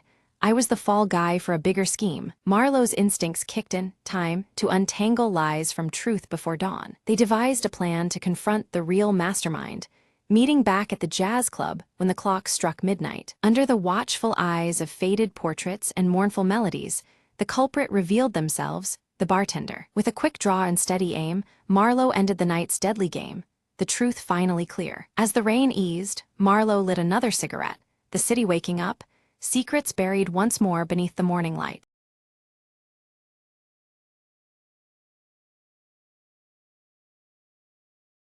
Under a heavy twilight sky, Mara walks cautiously through the quiet village street, her eyes darting nervously at shadows cast by the failing street lamps. The fading light deepens the ominous mood as her scar pulses faintly, a subtle reminder of the power tied to her. At the aged bookshop, Mara meets Elias, whose piercing blue eyes glint with unspoken knowledge. He hands her an ancient leather-bound book that pulsing faintly with blue light, hinting at secrets long concealed. Mara opens the book, revealing cryptic writings describing a shimmering mist known as the Veil, said to hide unseen realms just beyond the mortal eye. The words seem to shift on the pages, deepening the mystery surrounding the mist's true nature. Suddenly, the room's light dims as a faint mist swirls outside the shop window, its colors undulating and forms shifting eerily. Mara's scar reacts subtly, throbbing as if in resonance with the haunting presence. Stepping outside, Mara catches sight of fleeting figures within the mist, their outlines appearing and vanishing with ghostly speed. The sensation is both chilling and compelling, drawing her attention despite the growing unease. From behind Mara appears Leora, her glowing amber eyes fixed on the veil as she tightly clasps the delicate silver necklace around her neck. The necklace's subtle shine contrasts with the growing darkness surrounding them. Leora's voice is low and urgent as she whispers of the veil's increasing strength and an impending danger looming over the village. Her warning hangs heavy in the air, fraught with an ominous tension. Mara's scar pulses with a faint, awakening rhythm, seemingly stirred by Leora's presence and the swirling mist outside. A magnetic force connects Mara more deeply to the supernatural threat closing around them. Elias explains gravely that the veil is a bridge between their world and a forgotten realm, whose chaotic merging threatens to engulf their village entirely. His words underscore the gravity of the threat they face together. Determined, Mara resolves to explore the village outskirts where the veil's mist thickens most. Clutching the ancient book and eyes fixed on Leora's necklace, she steels herself for what lies ahead. At the boundary, Mara observes flickering silhouettes trapped and calling for release within the dense veil. Their desperation intensifies the urgency of her quest as ghostly hands seem to reach for her in silence. Without warning, the mist convulses and surges forward in an attempt to pull Mara into its depths, her scar igniting with fierce, burning intensity. The veil's power threatens to overwhelm her, testing her resolve. Leora reacts swiftly, grabbing Mara's hand and projecting a calming glow from the silver necklace that soothes the searing pain. The light creates a fragile shield against the veil's relentless grasp. Elias issues a dire warning. Only by breaking the binding curse that ensnares them all can they prevent the veil from consuming the village whole. The stakes rise sharply, leaving no option but to confront the unknown curse. Resolute, Mara vows to seek the source of the curse deep within the forgotten forest beyond the village's edge. Her determination fuels her forward despite the growing shadow cast by the veil. Entering the ancient forest, Mara feels the palpable presence of the veil intensify, its shifting shapes entwining among gnarled trees. The eerie whispers and pulsating air immerse her in a realm straddling reality and the unknown. Her fingers brush over cryptic symbols carved into the bark, which flares softly when illuminated by the book's ethereal light. The carvings hint at forgotten knowledge and deeper connections to the veil's mystery. A sudden chorus of whispering voices guides Mara into a shadowed clearing, where the earth itself pulses with ethereal energy beneath her feet. The atmosphere is thick with unseen power, amplifying the tension surrounding her quest. From within the mist, the veil coils into a serpentine shape that sways and beckons Mara with haunting melodies.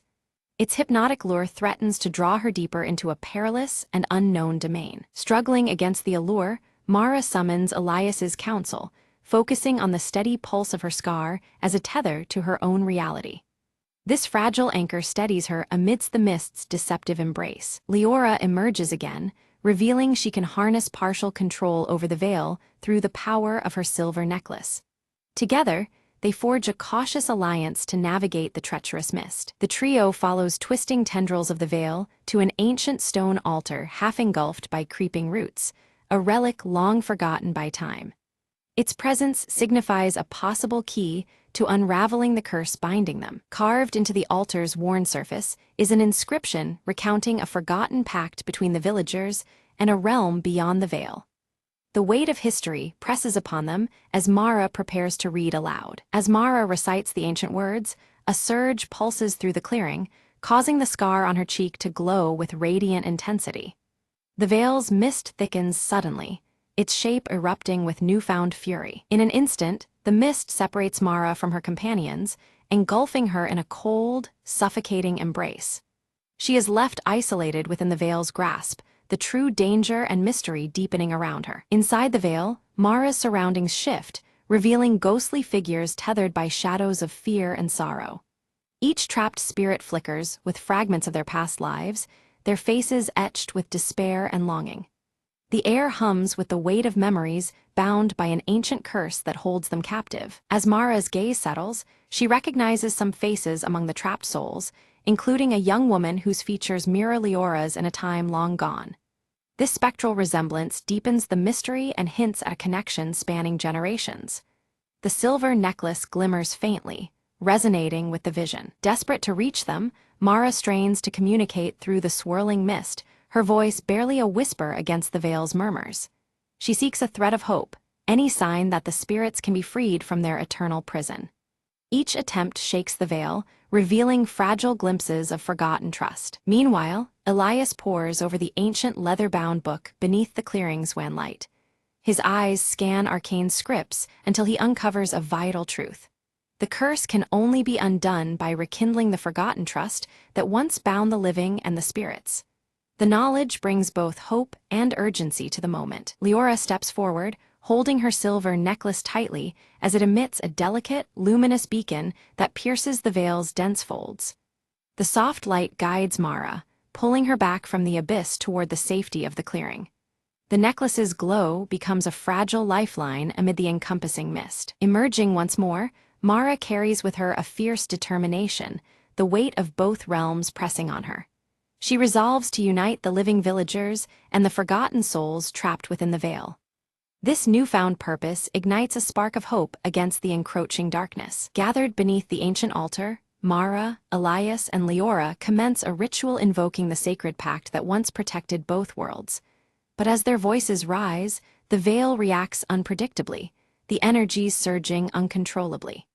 Instead of peace, a violent storm of mist and shadow engulfs the clearing, threatening to unravel their efforts. The trees surrounding them shudder violently, roots twisting like serpents into the earth. Shadowy figures emerge, swirling with the turbulent mist as it spreads rapidly toward the nearby village. The atmosphere thickens with impending danger, and every breath feels charged with ominous power. Mara's scar pulses fiercely, each throb accompanied by sharp waves of pain that blur her vision between the physical and spirit worlds. The connection she shares with the veil intensifies, making it harder to distinguish reality from the haunting apparitions. She steadies herself against the mounting assault of sensations. Elias moves swiftly to shield Leora from sudden bursts of ethereal light shards that erupt unpredictably from the altar. The fragments shimmer dangerously, slicing through the shadows even as they threaten the children's safety. His protective stance shows his resolve amidst the chaos surrounding them. Through the tempest, a translucent figure materializes, a spectral elder cloaked in ancient robes, eyes piercing with timeless knowledge. The elder warns that the pact's betrayal was neither distant nor abstract. It was recent and deeply personal. Their voice resonates with a grave urgency, shaking the gathering to its core. Mara's heart clenches as realization dawns. The origin of the curse is entwined with her own lineage and the scar etched on her cheek. The painful truth reveals that an ancestral promise, tethered to her family, was broken, casting a shadow she now must face. This revelation deepens the stakes of her mission. Desperation grips the group as the veil swells ominously, its tendrils threatening to envelop the entire forest and village beyond. The very air trembles with a suffocating energy, signaling that time is running out. The fragile hope they clung to seems on the verge of collapse. In the midst of turmoil, the spectral elder extends an ancient ring embedded with cryptic runes toward Mara. They speak in riddles about reconciliation, calling it a key to mend the fracturing bond between worlds. The offering feels heavy with meaning, as if the weight of fate rests in Mara's hands. Upon accepting the ring, Leora's necklace flares to life, glowing brighter than it ever has before.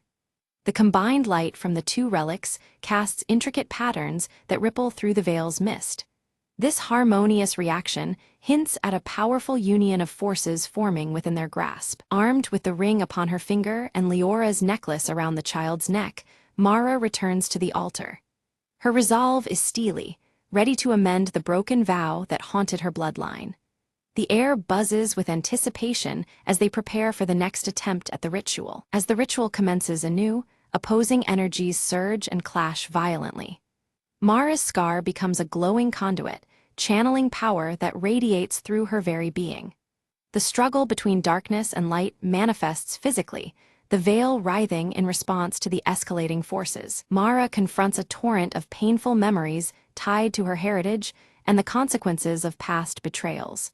She embraces responsibility and opens her heart with compassion toward the spirits and villagers alike. This emotional reckoning strengthens her connection to the power she wields. Gradually, the veil's chaotic turmoil begins to abate, its once wild energies calming into a gentle ebb. The mist recedes slowly, revealing faint smiles on the faces of the spirits, signaling their relief and gratitude. A fragile peace takes hold, promising healing across realms. Light breaks through the dense, dark canopy overhead, casting the village's edge into clear view once again. The tension that had gripped the clearing eases palpably, replaced by cautious hope. Nature itself seems to breathe easier as balance is tentatively restored. Unexpectedly, Mara's scar transforms, fading into a luminous silver shimmer that glistens softly on her cheek. This visible change links her unmistakably to the veil's essence, marking her as a bridge between worlds. The transformation is both awe-inspiring and humbling. Leora's necklace and the ancient ring merge their luminescence, stabilizing the fragile connection between the realms. Together, they form a radiant symbol of unity and protection. This synthesis promises ongoing harmony where once there was division. Elias steps forward to reveal that their roles are not mere coincidence, but a destined guardianship. They are charged with balancing the delicate peace between the living and the spirit world.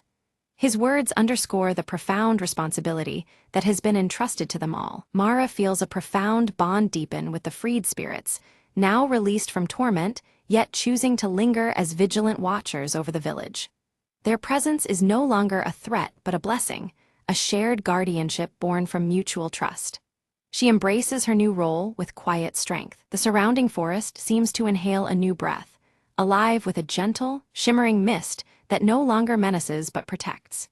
Nature and spirit exist in harmonious balance, secured by the sacrifices and courage of those who dared to believe. Hope glows softly as the veil between worlds settles into peaceful coexistence. Around the warming fire, Mara's voice steadies and the villagers lean in, their apprehension giving way to a deep respect. She recounts the tale of the veil and the sacrifices made to protect both realms. Her words carry the weight of truth, transforming fear into understanding within the gathered crowd. The faint glow on Mara's scar pulses softly in the firelight, a subtle yet constant reminder of her unique bond with the veil's power. This mark, once a symbol of pain, now signifies her duty and strength. It connects her intimately to the mysteries that have shaped the village's fate. In the village square, Leora gathers the children beneath the old oak tree, her amber eyes sparkling with warmth. She teaches them about honoring the ties between their world and those unseen, emphasizing kindness and respect across all boundaries. The silver necklace around her neck catches the sun, symbolizing both hope and continuity. Back in the quiet of the bookshop, Elias returns the ancient leather-bound tome to its sacred place on a high shelf. He closes the book carefully, knowing that the knowledge it holds must be protected for future generations. The tome remains a silent guardian of the legacy they have all safeguarded. From a distance, Mara catches a final glimpse of the forest's edge, where a shimmering gateway flickers with calm, radiant light. The veil there is less a barrier and more a gentle threshold, inviting peace rather than fear. It promises a future where connection and understanding prevail. Feeling the strength of unity and the wisdom gained from recent trials, Mara stands taller and more resolute than ever. Her spirit, intertwined with the power of the veil, is fortified against whatever challenges lie ahead. She embraces her role with confidence and hope. That evening, the village bursts into celebration, a harmonious blend of age-old traditions and newfound reverence for the otherworldly. Music and laughter fill the air, binding the community together in respect and joy. The silver necklace and Mara's scar are honored symbols woven into the festivities. As night falls, stars twinkle vividly above while the mist around the now tranquil trees swirls gently in the cool breeze. The veil's shimmer is soft, casting a luminous glow that comforts the village below. The natural world and the supernatural stand in peaceful coexistence under the vast sky. Mara, Elias, and Leora stand side by side at the hillside, their eyes fixed on the horizon where the worlds gently touch. Each carries a quiet sense of purpose and shared destiny, united by trust and the bonds they've restored. Together, they watch as light from the veil bridges their realities with promise and peace. The story closes as the veil continues to shimmer softly, a luminous bridge of light rather than shadow. It heralds a new era of hope and balance, a testament to courage, unity, and the enduring power of connection. The village, forever changed, embraces this dawn with open hearts.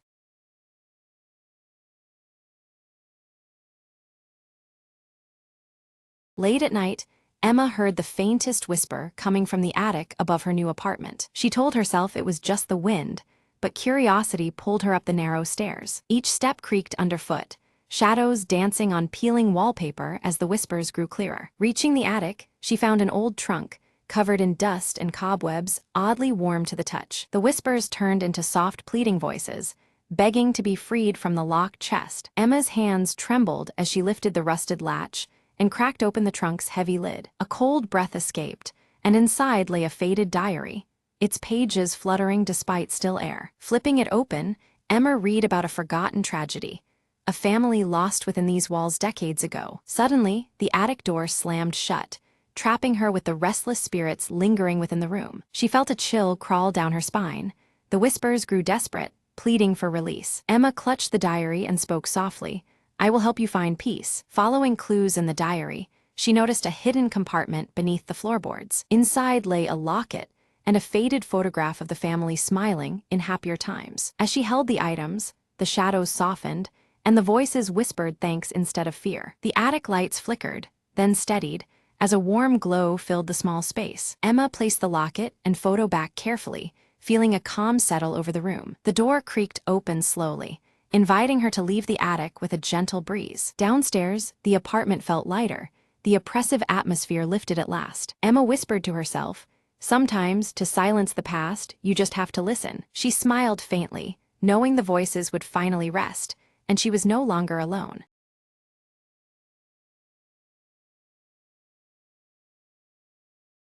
The rain slapped against the slick pavement as Detective Marlowe lit a cigarette outside the velvet lounge. Inside, the smoke curled around whispered secrets. A jazz saxophone wailed in the background, thickening the air with melancholy. Marlowe's eyes scanned the room until they landed on Ruby, the dame, with secrets darker than the alley streets. Ruby's voice was a low purr, barely above the jazz. "You're looking for Tommy, aren't you? He vanished last night." Marlowe nodded, flicking ash off his cigarette.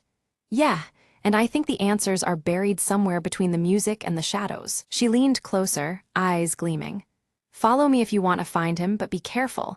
He's tangled up with dangerous company." Outside, the neon sign flickered, casting eerie reds and blues onto the rain-soaked streets. Ruby led Marlowe through maze-like back alleys, the silence punctuated by distant sirens and their cautious footsteps. They stopped before a rusted door, barely hanging on its hinges. Ruby whispered, "This is where Tommy last made contact." Inside, the room was stale, filled with cigarette butts and overturned chairs. A single note lay on an old table. Marlowe picked up the note. "Find the man who plays the last note, and you'll find Tommy's fate." A clue wrapped in jazz, Marlowe muttered, the puzzle tightening like a noose. Back at the lounge, the saxophonist played as if possessed, notes cutting through the haze like daggers. Marlowe watched the musician closely and noticed a small tattoo peeking from under his cuff, a symbol Tommy used to carry. He approached quietly. "You know where Tommy is. The saxophonist's eyes flickered with a shadow of guilt. He got into trouble with the wrong crowd, the man confessed. They wanted something from him, something that could bring this whole city down. Suddenly, footsteps stormed in. Figures in dark coats encircled Marlowe and Ruby, their intentions clear. With quick thinking, Marlowe grabbed Ruby's hand, diving through a hidden exit behind the stage. They emerged into the cold night air. Hearts pounding, but free the city's skyline bleeding neon hope into the darkness. Marlowe lit another cigarette, looking toward the horizon. Tommy's out there somewhere, and this story, it's far from over.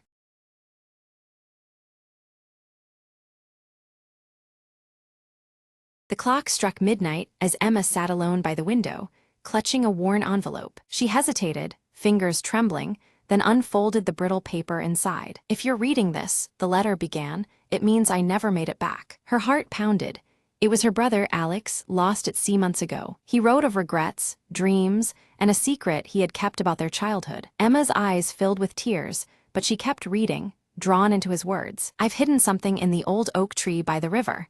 Look there for me." Determined, she wrapped her coat around her and stepped into the cold night. The riverbank was quiet, bathed in silver moonlight, the oak tree standing tall. She searched the rough bark, feeling around until her fingers found a small, carved box. Inside, a collection of photographs, and a note declaring his unwavering love for their family. "I wanted you to know, even if I can't be there," the note reads softly. Emma clutched the box to her chest, feeling both pain and comfort mingling. She whispered, "Alex, I miss you.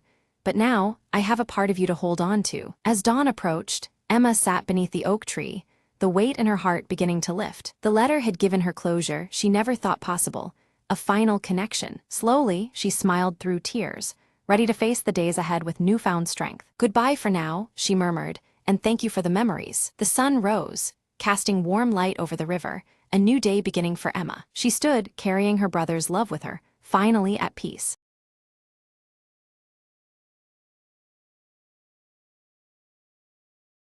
Beneath the ancient oaks where the sunlight barely touched the forest floor, a silent secret stirred. Ira, a curious girl from the nearby village, ventured deeper than ever before, chasing a melody only she seemed to hear. The whispers grew clearer, weaving through the leaves like a forgotten song of old. She paused, heart fluttering, listening to the voices of the woods. Suddenly, a silver stag stepped into a clearing, its eyes glowing with an otherworldly light. "Follow me," it seemed to say, its antlers brushing the low-hanging branches. Entranced, Ira moved forward, feeling the forest pulse around her as if alive. The path twisted and turned, until it opened onto a glade bathed in ethereal light. At its center, an ancient stone stood, covered in runes that shimmered softly. Ira reached out, her fingers tracing the markings, unlocking memories not her own. Visions of forgotten times flooded her mind, the grove as a sanctuary, guardian of balance between worlds. The stag bowed before her, acknowledging her as the new keeper of the sacred trust. "The voices will guide you," the whispering wind seemed to say, "for the forest speaks to those who listen." Ira understood her purpose, to protect the harmony between the village and the wilds beyond. With the dawn's first light, the stag faded back into the shadows, leaving Ira alone but empowered. Returning home, she carried the grove's blessing deep within her spirit. Sometimes, she told herself, the greatest adventures begin with a whisper. Her village thrived as harmony returned, forests flourishing under new care and respect. And whenever the wind rustled the leaves, Ira heard the grove's gentle song, a promise kept. In the heart of the ancient woods, the whispering continued, undying and eternal.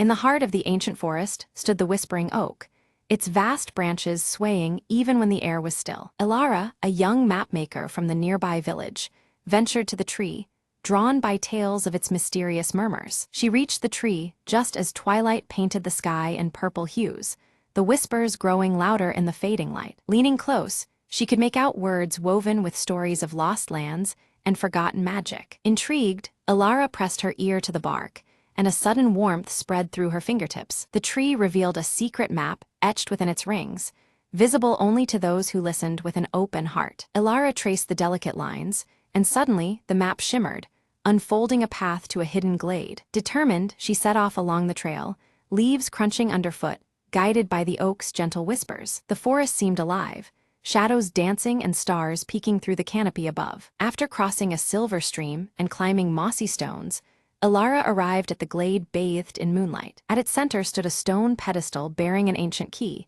glowing softly under the night sky. She reached out, fingers trembling, and took the key, feeling a pulse of magic coursing through her veins. The whispering oak's voice echoed gently.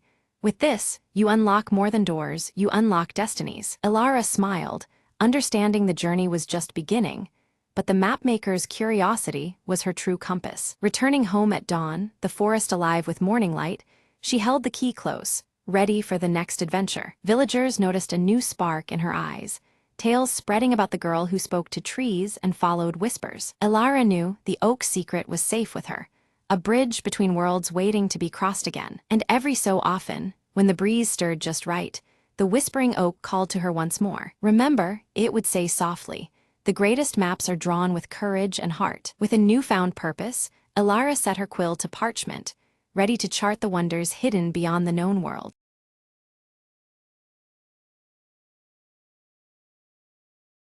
Marla's phone buzzed with an unknown number just as the clock struck midnight. Curiosity got the better of her. She answered hesitantly, hearing nothing but a faint, eerie silence. Shrugging it off, she returned to her reading, but the silence persisted, growing heavier in the still night. Suddenly, a whisper floated through the speaker.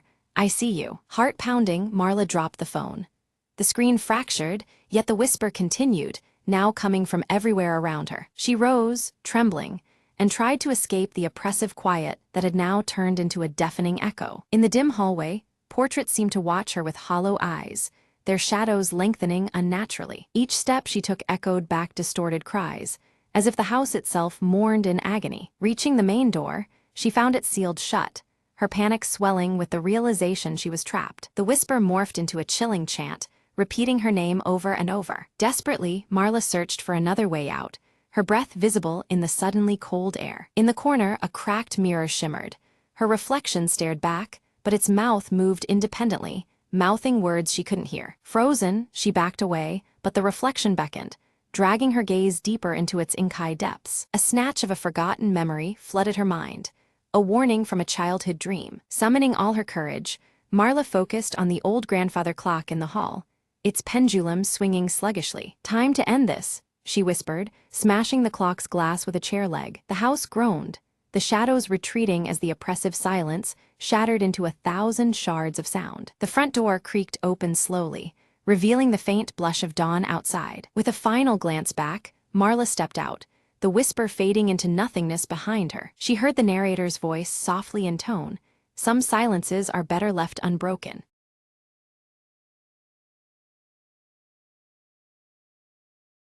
The rain hammered down, painting the city in streaks of silver and shadow. Detective Marlowe lit a cigarette beneath the flickering street lamp, eyes scanning the wet cobblestones. He'd been called to the alley at midnight, another whisper of trouble in a town that never slept. A woman's scream had cut through the damp night earlier, trailing off like a ghostly melody. Now, Marlowe crouched beside a crumpled figure, pale and trembling beneath the garbage bins. "You saw something," he said softly, fingers brushing loose strands of hair from her face. Her eyes flickered with fear, but she nodded.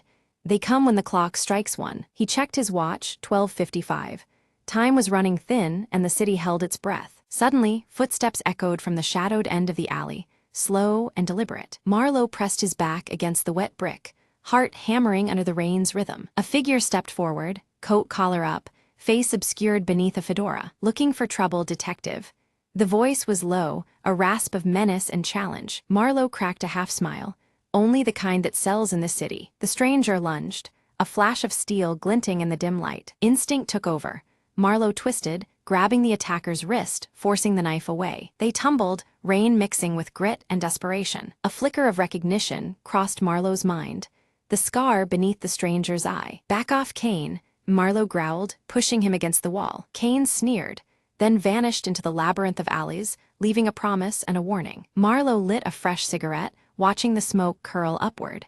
The city never sleeps, and neither do its secrets.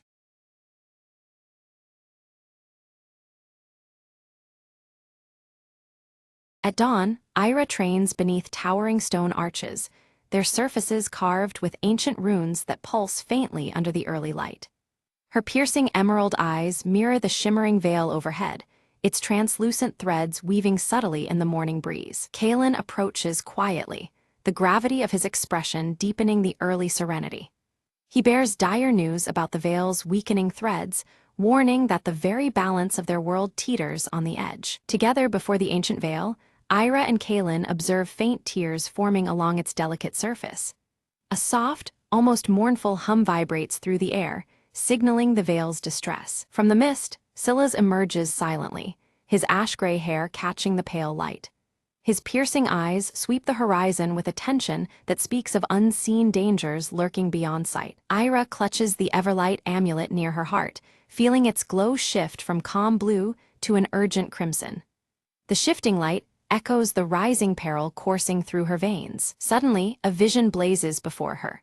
Fractured memories and shadows mingle, revealing glimpses of a forgotten past, and a looming cataclysm threatening their world's fabric. Kalen breaks the silence, reciting a prophecy that foretells the unraveling of time itself if the veil breaks completely. The weight of his words presses on all present. Ira and Silas exchange a charged glance.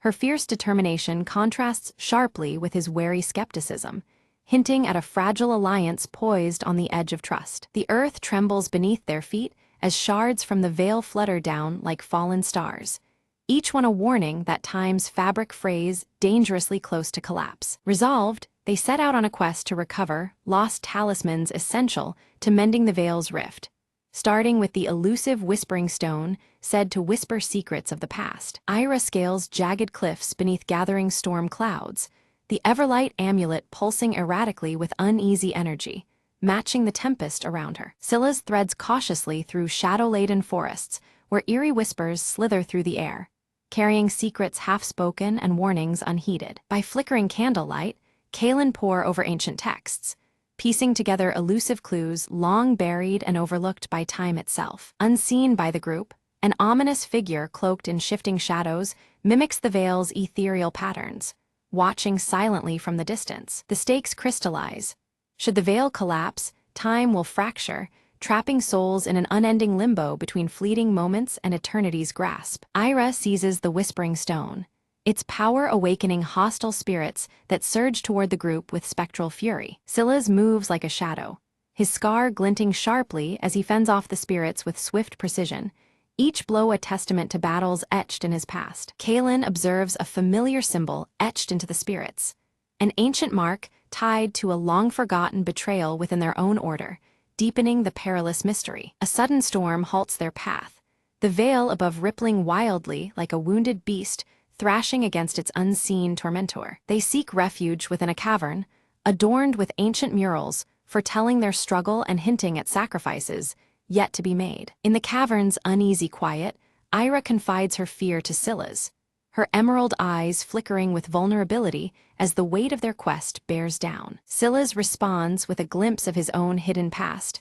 revealing a lost bond intertwined with the veil's very creation, forging a fragile thread of trust between them. Deep within a crystalline grove, they uncover the second talisman, the luminous leaf, glowing with otherworldly radiance embedded in icy branches. As Ira extracts the luminous leaf, a burst of blinding light erupts, disorienting them momentarily and awakening ancient guardians bound to the grove's defense. Amidst the chaos, Kalen's steady voice guides them through darkness, his presence a steadfast beacon anchoring the group to resolve and purpose. In the mist-shadowed depths of the forest, Ira and her companions confront the shadowy figure cloaked in tattered robes.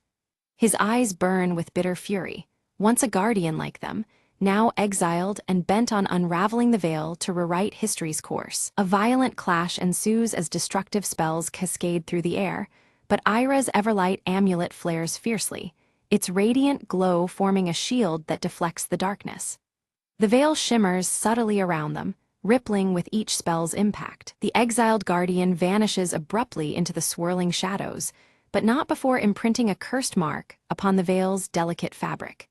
This dark sigil pulses ominously, threatening to hasten the veil's decay and unravel time's fragile bonds. Ira's gaze hardens, her resolve crystallizing like the amulet's shifting hues now steady in steadfast gold. The Everlight amulet's light no longer flickers crimson, It signifies strength rooted deep within her heart. Their journey presses forward to the Cradle of Echoes, a place whispered in legend as the resting place of the final talisman capable of restoring balance. The veil continues to shimmer, guiding their uncertain path through shifting realities. As they traverse the cradle's desolate expanse, time itself distorts unpredictably, moments looped and flickering, past and present colliding like waves caught in a storm. The shimmering veil pulses with uneasy energy at their sides. Suddenly, Silas falters, drawn into a haunting memory from long ago, his form caught in threads of the veil that threaten to trap him forever. The scar along his cheek deepens in shadow as the bonds tighten. Without hesitation, Ira reaches toward him, her fingers brushing the amulet resting near her heart. The Everlight amulet's warmth spreads through Silas, grounding him in the present and releasing his grasp from the veil's unraveling strands. Within the heart of the cradle, a radiant glow reveals the third talisman, the Heart of Eons. It pulsates with rhythmic energy that seems to measure endless time itself, its light weaving into the shimmering veil. Ira's touch sets the Heart of Eons aglow, triggering a surge that unfolds hidden passageways and long-forgotten truths woven within the veil's translucent fabric. Time's layers ripple visibly, exposing secrets kept for centuries. Kaelin studies the shifting light surrounding them, decoding a cryptic warning etched in luminous glyphs. The veil's restoration demands unity rather than force.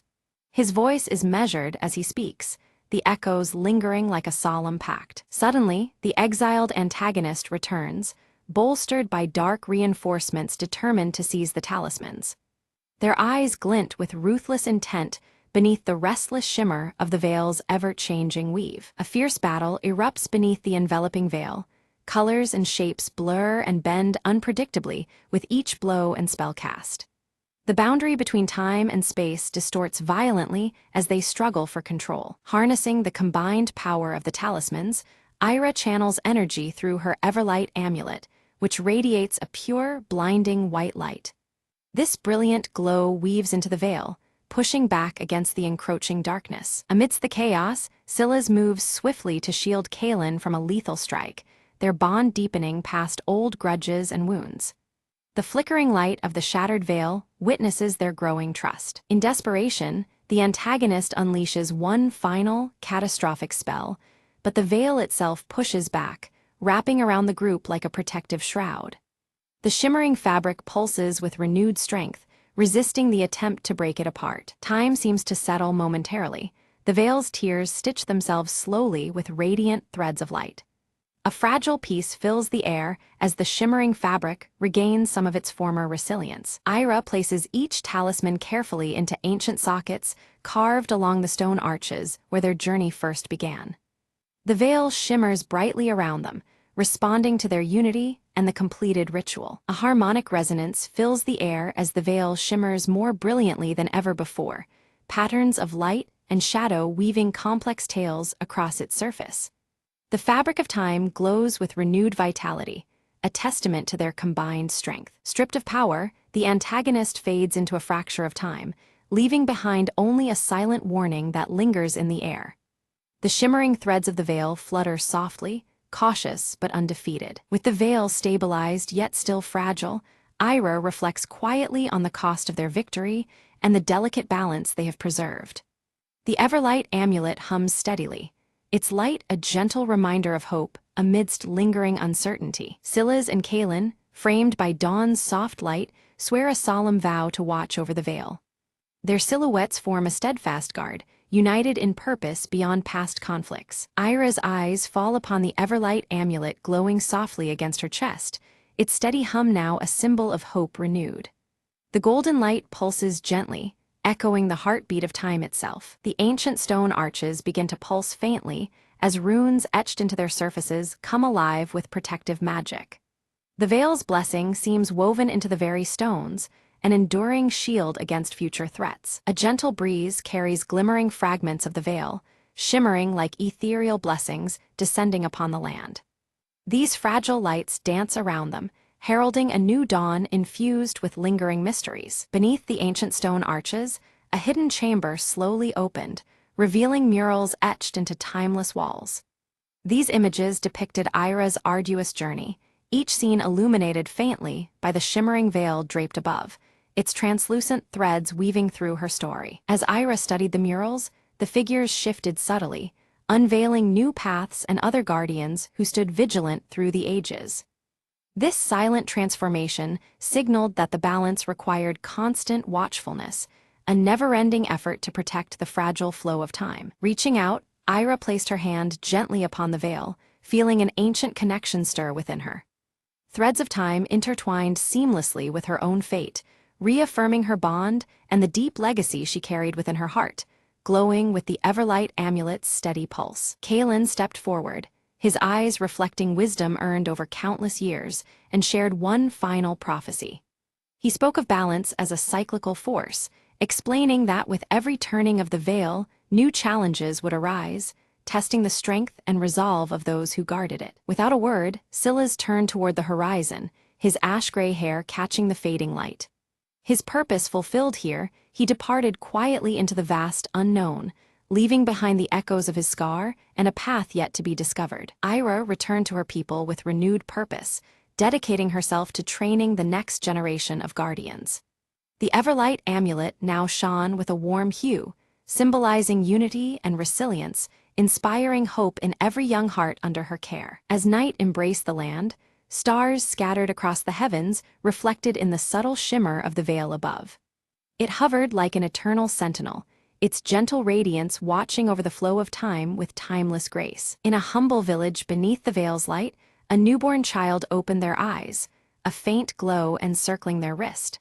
This subtle illumination whispered of future guardianship, a new chapter gently unfolding beneath the watchful threads. The veil stirred softly in the night breeze, its translucent threads alive and intertwined with countless stories of courage and sacrifice. Each flutter carried the silent weight of history, safeguarding the memories woven into its shimmering fabric. Beneath the restored veil, Ira stood with a serene smile, her emerald eyes reflecting the endless flow of time. Fragile yet unbroken, the destiny she embraced carried forward, a testament to endurance and hope woven through the ages.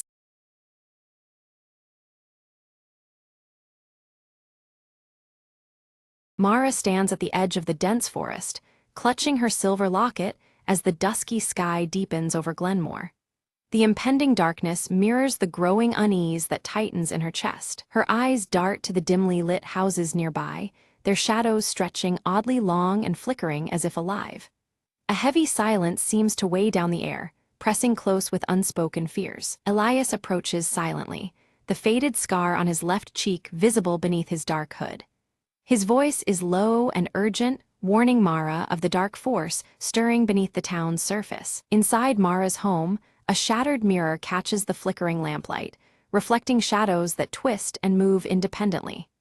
The glass fractures reveal distorted scenes, as if hinting at a hidden, unsettling truth. Memories from Mara's childhood surge unbidden, times spent near the forbidding forest, shadows lurking at the edges, and a fear she never fully understood. A trauma lies buried, tethered tightly to the trees beyond the town's borders. Whispers spread through Glenmore of people vanishing mysteriously, their last sightings registering near the forest's edge. Panic simmers as the town grapples with the impossible disappearances, the darkness seeming to reach ever closer. Suddenly, Mara's silver locket emits a faint glow, its light pulsing gently as if sensing a presence unseen by human eyes. This subtle illumination hints at forces at work beyond the veil of reality. Elias urges Mara to face the hollow, an elusive entity believed responsible for the vanishings. His warning is grave. Confronting it may be the only way to stop the spreading darkness. As night cloaks the forest, Mara peers into its depths, where shadows stretch unnaturally between twisted trees. The atmosphere tightens, each breath heavier as the boundary between worlds begins to blur. She steps carefully onto a broken path littered with shattered glass and dead leaves, the crunch underfoot echoing in the stillness. Every movement feels measured, as if the forest itself watches her approach. Without warning, the ground trembles beneath her feet and distant whispers weave through the air, their words scrambled and impossible to decipher. The eerie sounds unsettle Mara, deepening the sense of unseen presence. A flicker of movement catches her eye, a writhing shadow just beyond the tree line, glowing ember eyes piercing through darkness. The entity recoils like a predator aware of her gaze, disappearing into the night. Gripping her silver locket tightly, Mara feels the shadows teasing retreat, a silent challenge wrapped in malevolence. The elusive glimpse fuels both her fear and determination. Elias recounts old legends of the Hollow, describing it as a fractured spirit feeding on fear and forgotten memories. His words paint a chilling portrait of a menace that thrives in the cracks of reality. Resolved and steeled, Mara vows to find and end the Hollow before its darkness consumes her and Glenmore. The stakes become painfully clear. Failure could mean losing everything she holds dear. Each night, the shadowy figure prowls closer to Mara's home, warping reality in subtle, terrifying ways. The boundaries between the familiar and the nightmare twist beneath its malevolent influence. Mirrors shatter spontaneously around town, splintering into shards that reveal fleeting, distorted glimpses of a dark world lurking beneath normal life. These fractured reflections unsettle the townsfolk, marking each moment with growing dread. Mara is haunted by dreams of drowned faces trapped beneath a black veil. Awakening, she finds water pooling inexplicably on her floor, as if the barrier between dream and reality is eroding. Elias discovers a hidden journal detailing a ritual meant to seal the Hollow's power, yet it demands a great and personal sacrifice. This revelation deepens the peril, casting shadows over their hope. Brief, ghostly appearances of the missing townspeople flicker in reflective surfaces, caught in liminal spaces between worlds. Their silent pleas echo faintly, heightening Mara's resolve to save them. Attempting the ritual, Mara is abruptly attacked by the Hollow's tendrils, thrusting her into a nightmarish vision of despair. She confronts a harrowing inner darkness, testing her courage and will. In the vision, Mara's own face fractures in a broken glass mirror, each shard revealing fragments of her painful past. The reflections offer painful clues that might lead to understanding the Hollow's true nature. Her silver locket pulses with increasing strength, guiding her through the labyrinth of memories and encroaching shadows. This beacon of light becomes her anchor against the overwhelming darkness. Elias faces the townsfolk, whose unnerving calmness and tight-lipped silence hint at secrets too fearful to speak. Their reluctance deepens the mystery and raises the tension between them all. Quietly, Mara slips into the town library, unearthing faded photographs that link previous victims to the Hollow. Each image layers new dread onto the growing pattern of disappearance and despair. A sudden, chilling apparition of the Hollow emerges from the deepening shadows, its ember eyes gleaming as it mocks Mara with a sinister grin. The cracked mirror before her distorts her reflection, breaking it into jagged fragments that twist her image into something unrecognizable and ominous. Mara barely escapes the apparition's grasp, her breath quick and heart racing as she stumbles into the dim clearing where Elias waits silently. He reveals the secret of the silver locket, a key more powerful than she imagined, silently tethered to the shadow's very existence. Elias explains that the locket was once fused to the Hollow's heart, a fragment torn away long ago to diminish its power and bind its darkness. Mara clutches the locket tightly, realizing the weight of their intertwined destinies. Together, they devise a perilous plan to reunite the locket with its other half, hidden deep beneath the forest floor, knowing every step invites greater danger.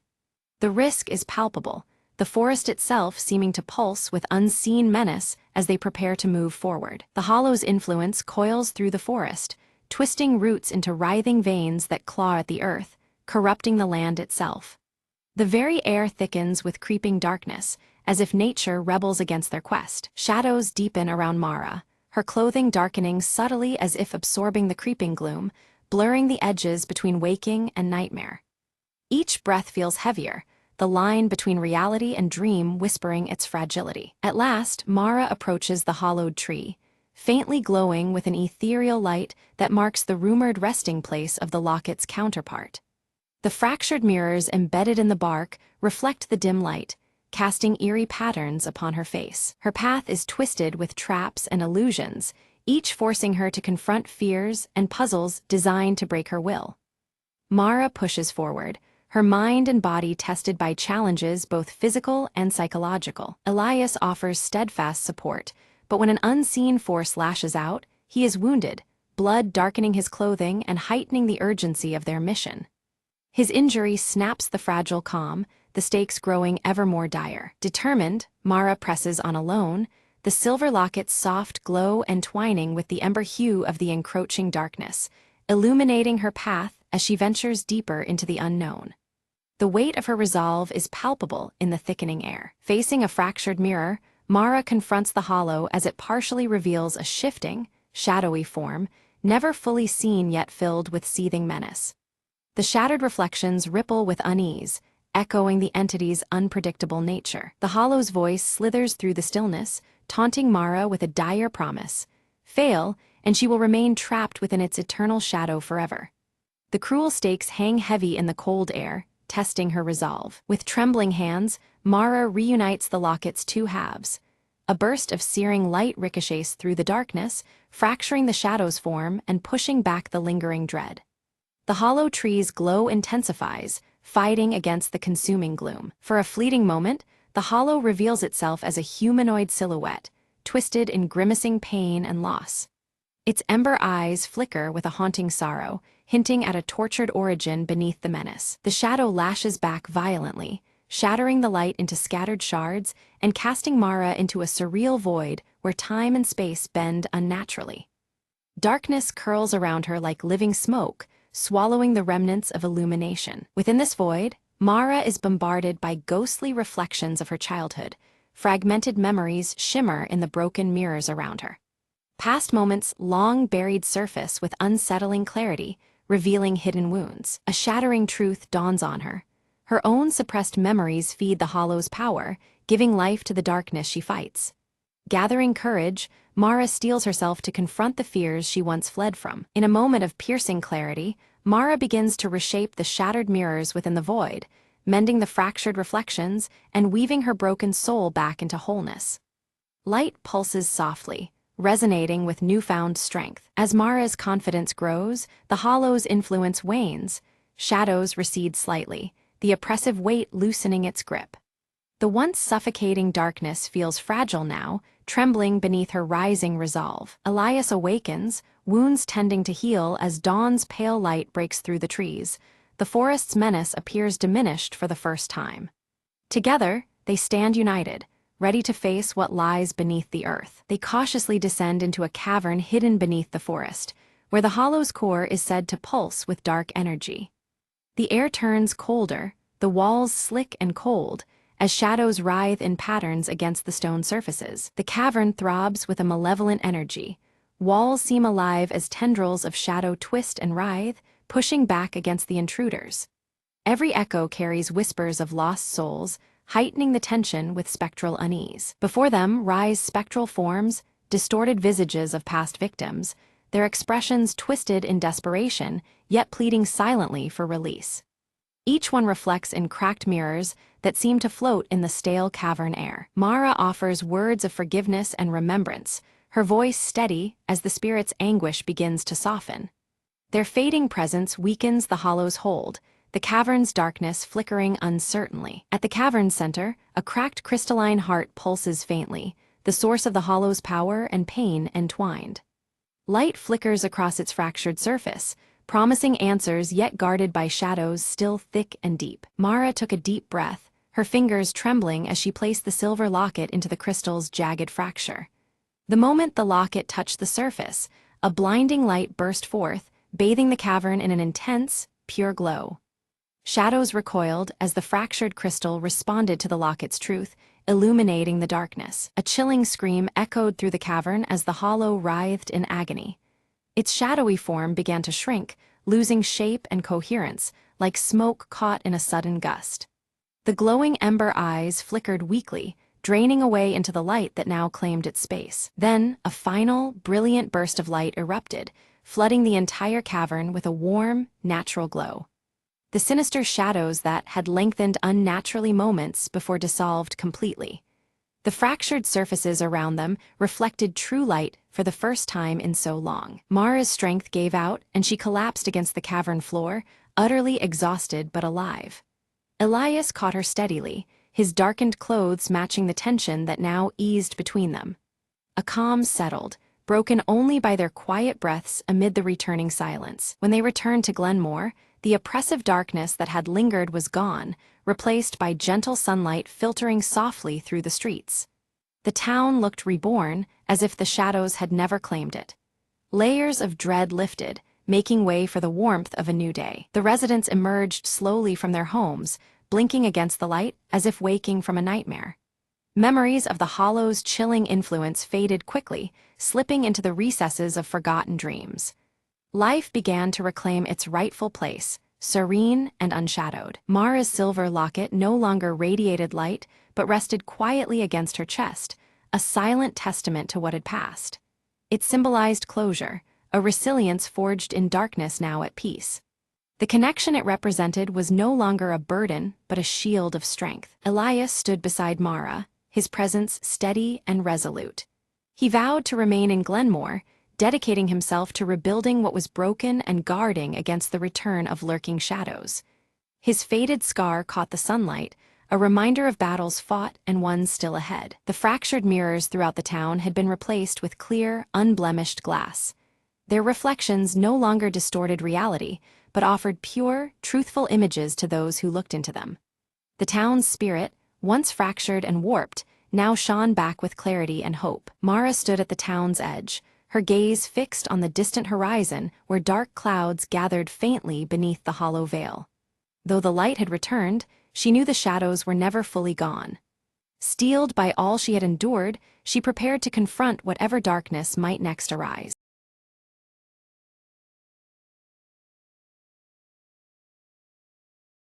Anna rushed down the street, clutching a crumpled sheet of music tightly in her hand. Her fingers trembled as she reached the old concert hall, its doors cracked open as if waiting for her. Inside, the air was thick with dust and memories.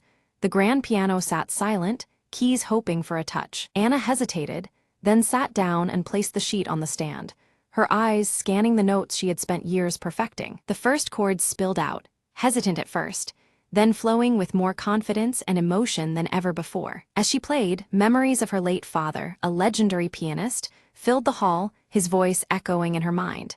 "Make your music true." Tears blurred her eyes, but she kept playing, channeling all her grief, love, and hope into the melody. Midway through, a faint knock drew her attention. Her old mentor stood at the doorway, watching quietly. He smiled gently, mouthing, "You found it." Those words fueled her resolve, the final note soaring. When the last note faded, the silence felt full, not empty, a bridge between past and future. Anna stood, inhaled deeply, and looked around, the hall no longer cold, but alive with possibility. Her mentor approached and handed her a worn envelope marked with her father's handwriting. Inside was a letter. "Your music is your story. Play it for the world." Anna nodded, a smile breaking through her tears. She finally understood her real journey was just beginning. Days later, the concert hall buzzed with anticipation as Anna prepared to perform on the restored stage. The audience was filled with faces from her past, friends, family, and strangers who believed in her. She lifted her hands, the first notes escaping anew, this time stronger, freer, alive. As the final chord rang out, the crowd erupted in applause, standing in honor of a new chapter. Backstage, Anna whispered, "Thank you," feeling her father's presence more clearly than ever before. She knew now that through her music, she would carry his legacy forever, and tell her own story, note by note.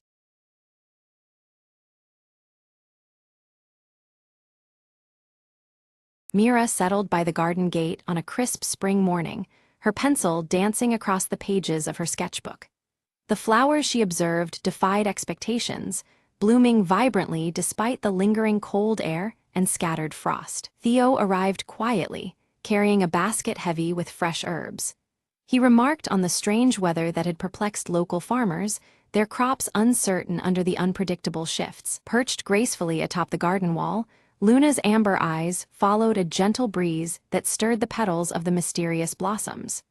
The cat's watchful gaze seemed to pierce the quiet tension that filled the air. While exploring near the old wooden bench, Mira's fingers brushed against something cool and metallic half buried in the soil. Pulling it free, she revealed a small brass key, its surface worn but intriguing sparks of curiosity ignited within her. A soft ticking broke the silence from the old garden clock, usually still and silent. Its hands spun backward briefly before settling, as if mocking the steady march of time itself. Theo leaned closer, his voice low as he suggested the garden held secrets from ages past. Memories of childhood tales surfaced, stories of hidden magic and forgotten guardians whispered through the village. Inspired, Mira approached a locked gate deeper within the garden, the brass key heavy in her palm. She fit it gently into the lock, anticipation buzzing beneath her skin. The key turned smoothly, the gate creaking open to unveil a hidden path lined with glowing autumn leaves that shimmered despite the season's early spring chill. They proceeded cautiously along the path, surrounded by softly glowing plants that seemed impossibly out of place. An eerie quiet settled around them, broken only by Luna's confident stride ahead, familiar as if she belonged there. Mira's pencil captured the surreal landscape's shifting hues, her eyes flickering between the strange flora and Luna's purposeful movements. The garden's mysteries deepened with every step. Suddenly, the scene transformed into a vibrant summer meadow bathed in golden light. Buzzing insects flitted amidst tall grasses, the warmth a sharp contrast to the earlier chill. An uneasy feeling washed over Theo as the seasons melded unnaturally, time bending and folding beyond familiar rules. His gaze darted nervously through the shifting environment, sensing an unseen force at play. They stumbled upon a weathered journal resting beneath a tree, its pages filled with faded ink narrating a garden that cycled through secret seasons of its own design. Mira read aloud the chilling passage describing the garden's heart as a source of power, capable of restoring or unraveling nature's fragile balance, a responsibility fraught with peril. A dark shadow flickered across the path, heightening their awareness as a subtle wind whispered warnings. They realized their intrusion might stir forces long dormant and dangerous within the garden. The garden's seasonal shifts became erratic, swaying unpredictably as Mira and Theo pressed further inward. Leaves fell and snow swirled in a disorienting dance around them. Luna's keen instincts led them to an ancient tree etched with carvings mirroring the intricate patterns found on the brass key. The tree stood like a sentinel amid the chaos. With careful precision, Mira inserted the key into a hollow carved deep into the tree's bark. Instantly, the garden froze as a blanket of snow settled, winter's icy stillness wrapping the landscape. Then swirling autumn leaves erupted around them in a sudden whirlwind, blurring vision and obscuring the path ahead. The air thickened with uncertainty and encroaching shadows. Theo spotted faint footprints that didn't belong to any of them, their origins unknown but undeniably close. The sense of unseen presence grew stronger, threading tension through the chilled air. A distant, haunting melody drifted on the wind, drawing Mira toward a shimmering pond now adorned with delicate ice flowers. The ethereal scene beckoned with both wonder and caution. Reaching into the icy water, Mira's touch rippled the surface, revealing transient reflections of past visitors, ghostly figures entwined with the garden's long and secret history. Suddenly, Luna took off, chasing elusive shadows flickering between twisted branches. The cat's movement urged Mira and Theo deeper into the tangled mysteries awaiting them. They soon arrived at a dilapidated greenhouse where vines curled in chaotic, unnatural patterns. The air inside was thick and humid, filled with the scent of earth and something faintly unsettling. Within the greenhouse, strange fruits hung from gnarled branches, glowing with a faint, eerie light. Their sweet yet disconcerting scent hinted at secrets that might best remain hidden beneath the garden's shifting seasons. Mira carefully sketched a small, vibrant fruit she found hanging low on a vine. As her pencil moved, the fruit shifted before her eyes, changing color and shape as if it breathed with life. Surprised, Theo watched silently while Luna twitched her ears. Suddenly, the vintage garden clock chimed an impossible hour, its hands spinning wildly as a dizzy spell overtook them. Time seemed to loop briefly, repeating the brief chime again and again, disorienting their senses. When clarity returned, the garden held an uneasy stillness. From the shifting shadows emerged a small, elderly figure, the gardener, holding a softly glowing lantern. His presence felt ancient, and his eyes held secrets of the garden's many mysteries. Luna softly purred, sensing an important message forthcoming. The gardener's voice was serious, warning them of the garden's unrest, growing in cycles beyond normal seasons. He urged Mira and Theo to treat the garden's rhythms with care and respect, for its balance was delicate. The air around them grew thick with unspoken history. Curious, Mira asked about the brass key she carried, seeking its origin. The gardener hinted it was part of the garden's very soul, fractured long ago by forgotten events. Without the key whole, the garden's essence falters, he murmured enigmatically. He explained that restoring harmony required understanding each season's true spirit concealed here, within the plants and soils. Each hidden essence must be honored to mend the fractures. Theo nodded quietly, feeling the weight of their task. Before they could ask more, the gardener vanished as mysteriously as he had appeared, leaving behind a delicate silver leaf gleaming faintly on the ground. Mira picked it up instinctively, sensing its significance as the garden subtly shifted once more. The garden blossomed suddenly into a vibrant spring burst, colors intensifying and scents deepening. Mira tucked the silver leaf carefully into her pocket, feeling a strange warmth spreading through her fingers. Around them, life pulsed with renewed energy. As they walked, the plants seemed to respond to their presence, pulsing softly with a silent heartbeat. Leaves brushed gently against Mira's green scarf, as if beckoning her further. Luna darted among the roots, alert and watchful. Theo's gaze darted nervously. He felt the weight of unseen eyes watching them closely. The forest seemed alive with secret watchers, heightening the urgency of their mission. He tightened his grip on Mira's hand, urging caution. Then, a sudden rain began, the droplets shimmering like tiny stars, casting prismatic light all around. The garden glowed softly beneath this otherworldly shower, bathing everything in luminous grace.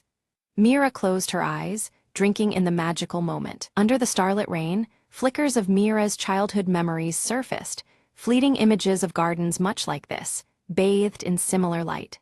Faces, laughter, and whispers of seasons past mingled with the present. It felt as if the garden was unlocking her story. They soon came upon a stone altar, weathered but majestic, inscribed with symbols representing the cycle of seasons. Mira's sketchbook echoed the same markings, confirming their connection. They stood together, understanding deepening between them. Gently, Mira placed the silver leaf on the altar's center, triggering a radiant glow that spread through the garden. Warm light washed over the plants, steadying the shifting energies. The garden seemed to sigh in relief, its unrest calming. Before them, the garden stabilized into a scene of eternal autumn, peaceful, vibrant, and golden-hued. Leaves drifted lazily around them, as if time was holding still in this perfect moment. The atmosphere was charged with quiet strength. Mira and Theo felt an enveloping warmth, an understanding that the garden cycles mirrored life's inevitable changes they must embrace. The wisdom of patience and acceptance settled deep in their hearts.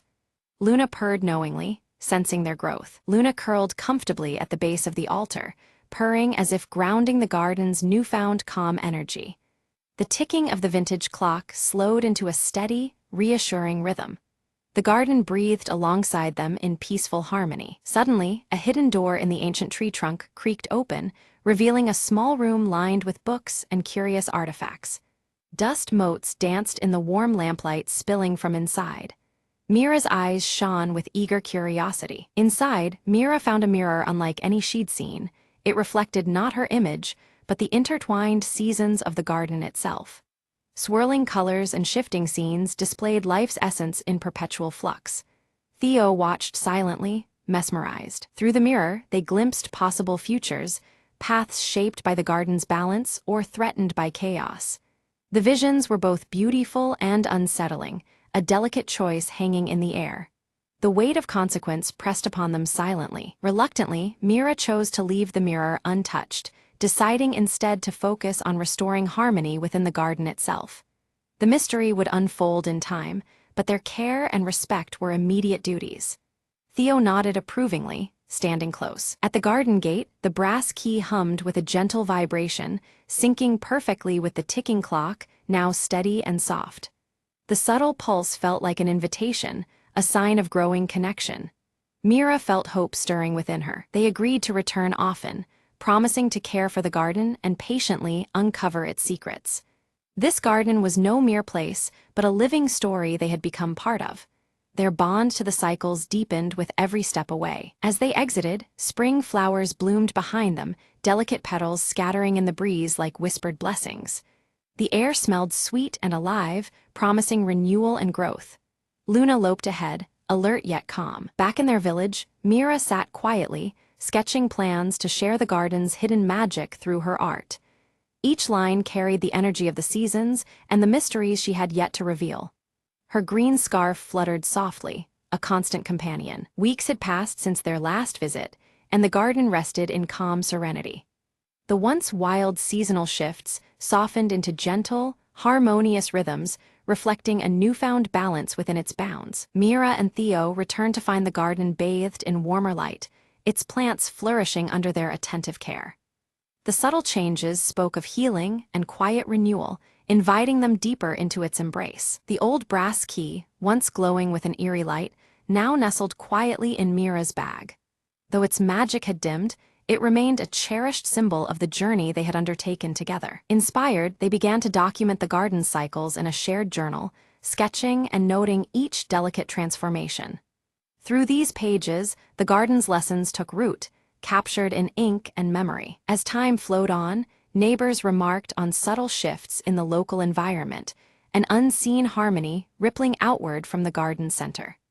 The peace cultivated within began touching lives beyond its gate. Mira started hosting small gatherings beneath the canopy, sharing stories and sketches with curious friends.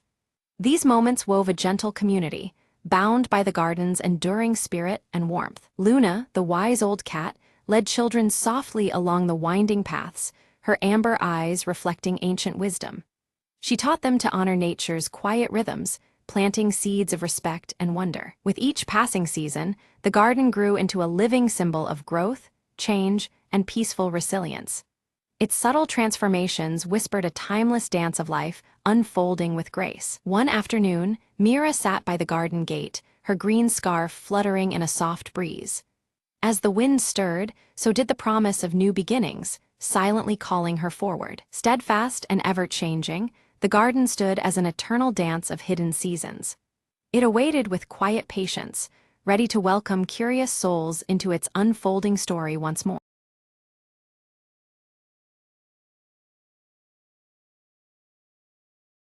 Lena had never believed the old stories about the forest beyond her village, until the day she found the ancient map tucked inside an old book at the market. The map wasn't just any map. It shimmered faintly, as if alive, guiding her eyes to a hidden spot marked with a curious symbol, a twisted tree with roots like fingers. Without hesitation, Lena set off into the dense woods, her heart pounding with a mix of fear and excitement. The forest was alive with sounds and shadows, as if watching her every step, but the map glowed brighter the deeper she went. After hours of trekking, Lena reached the twisted tree from the map, its gnarled roots reaching out like they meant to warn or welcome her. Beneath its roots, she discovered a small, weathered box, sealed tight but warm to the touch. Inside the box was a compass unlike any she'd seen, its needle spinning wildly before pointing steadily toward the horizon. Following the compass direction, Lena ventured further, where the trees opened to reveal a forgotten village overgrown with vines and silence. She explored the ruins, and found carvings telling of a lost civilization that had vanished without a trace centuries ago. Suddenly, a soft voice echoed in the wind. The path chosen, the secrets revealed, the past awakens with courage. Lena realized the map and compass were keys to uncovering stories buried by time, inviting her to be the new keeper of their memory. Determined, she took notes, sketches, and memories, preparing to share these wonders with her village. On her return journey, the compass's glow dimmed, resting now in harmony with her steady steps. Back home, the village gathered around as Lena unveiled tales of bravery, magic, and history hidden within the forest's heart. Eyebrows lifted and faces lit with wonder, Lena's stories rekindled a spark of adventure in every listener. From that day forward, the forest was no longer a place of fear, but a doorway to discovery, all thanks to Lena's courage. And the shimmering map? It hung proudly in the village hall, a reminder that every place holds secrets waiting for someone brave enough to find them. The compass remained with Lena, a faithful guide for the journeys still to come. Adventure isn't just about finding new lands, Lena said softly one evening. It's about seeing the magic in the unknown. With a smile, she looked toward the horizon, ready for the next whisper of the wild to call her name.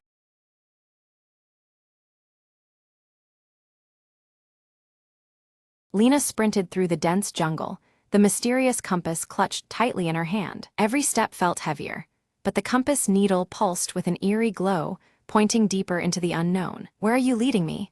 she whispered, heart pounding with adrenaline. Suddenly, the dense foliage gave way to the ruins of an ancient temple, vines crawling over majestic stone pillars. The compass tugged insistently toward the temple entrance, urging her forward. Inside, the air was thick with dust and secrets, shadows dancing as sunlight filtered through crumbled walls. A faint hum echoed, as though the temple itself was alive, beckoning her onward. Lena stepped carefully, eyes scanning hieroglyphs etched in gold, revealing a tale of lost explorers and hidden treasures. She followed the compass down a narrow stone corridor, feeling the weight of history in every breath. At the corridor's end, a door barred her passage, covered in intricate symbols. "The key must be near," she murmured, examining the carvings. Her fingers traced a pattern, triggering a hidden latch that slowly revealed a small chamber. Inside, an ancient chest lay covered in dust and cobwebs, waiting patiently through the ages. With trembling hands, Lena opened it to find a radiant gemstone pulsating with warm light. The compass needle aligned perfectly with the gem, its glow intensifying. The heart of the jungle, she realized, understanding its power. As she lifted the gem, the temple walls seemed to sigh, like a long-lost secret finally unveiled. Outside, the compass stopped glowing, its purpose fulfilled. Adventure isn't just about treasure, Lena smiled.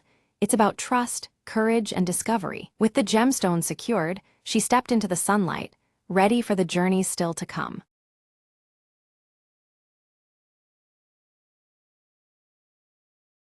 In the heart of an ancient city stood a peculiar clock shop, its windows fogged with mystery and time. Marla, a thief known for precision rather than chaos, eyed the legendary timekeeper, a jewel rumored to be hidden inside the grandest timepiece in the shop. No ordinary gem, the timekeeper was said to control moments, bending seconds in favor of its holder. Marla didn't believe in magic, but in timing and skill, and tonight they had to be flawless. Slipping through a narrow alley, she approached the shop at midnight, when shadows were her only company. The shop's bell chimed softly as she slipped in, greeted only by the ticking of countless clocks surrounding her. Navigating the maze of shelves, her eyes locked onto the colossal grandfather clock, adorned with intricate carvings. Inside, behind a hidden panel, nestled the timekeeper, a glowing blue orb pulsating with quiet power. A whisper in the darkness warned her, "Take care, time twists for those who tamper." Marla smirked, deft hands disabling the alarm with practiced ease before lifting the orb gently. Suddenly, the shop transformed.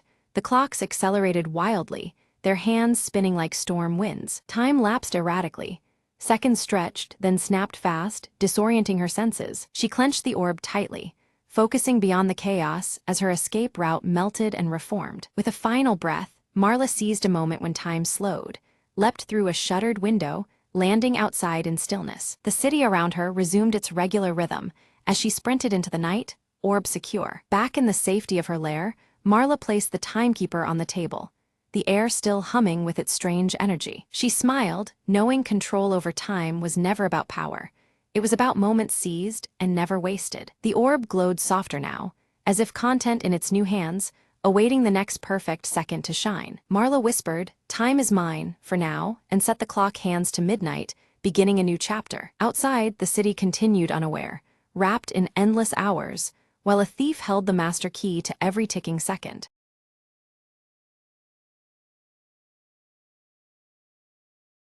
It was past midnight when Sarah finally found the courage to open the old door in the attic, a door she'd never noticed before. The air that spilled out smelled of dust, and something colder, darker, breathing beneath the floorboards. Sarah stepped inside, her flashlight barely cutting through the thick shadows cloaking the room. Whispers curled around her ears, unintelligible but insistent, drawing her deeper into the darkness. Her hand brushed something soft on the floor, a diary, old and leather-bound, trembling in her grip. Opening it, she found faded letters scribbled hastily, telling of a family trapped inside this very house, years ago, never leaving. Suddenly, the door slammed shut behind her, sealing off any hope of escape. The whispers grew louder, transforming into voices, pleading, angry, lost. Sarah's heart pounded as a cold breath brushed her neck, and the room seemed to shrink around her. She remembered the last phrase from the diary, "Only the truth will free us." Clutching the diary, she spoke aloud, "Tell me what happened. I want to help." The voices overlapped, forming a story of betrayal, silence, and a secret hidden beneath the floorboards. With shaking hands, Sarah knelt and pried at the worn wooden planks, revealing a small, locked box. Using a hairpin, she managed to open it. Inside lay a tarnished locket and a faded photograph of the trapped family. She whispered, "I see you. I won't let you be forgotten." The atmosphere shifted.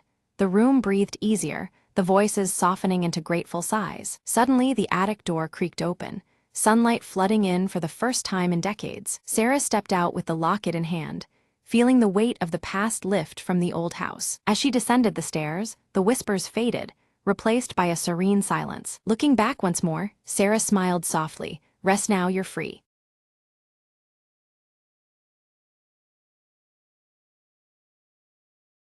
At the first light of dawn, Leora wakes clutching her silver leaf pendant tightly, the symbol a small comfort amidst the unease settling over the village.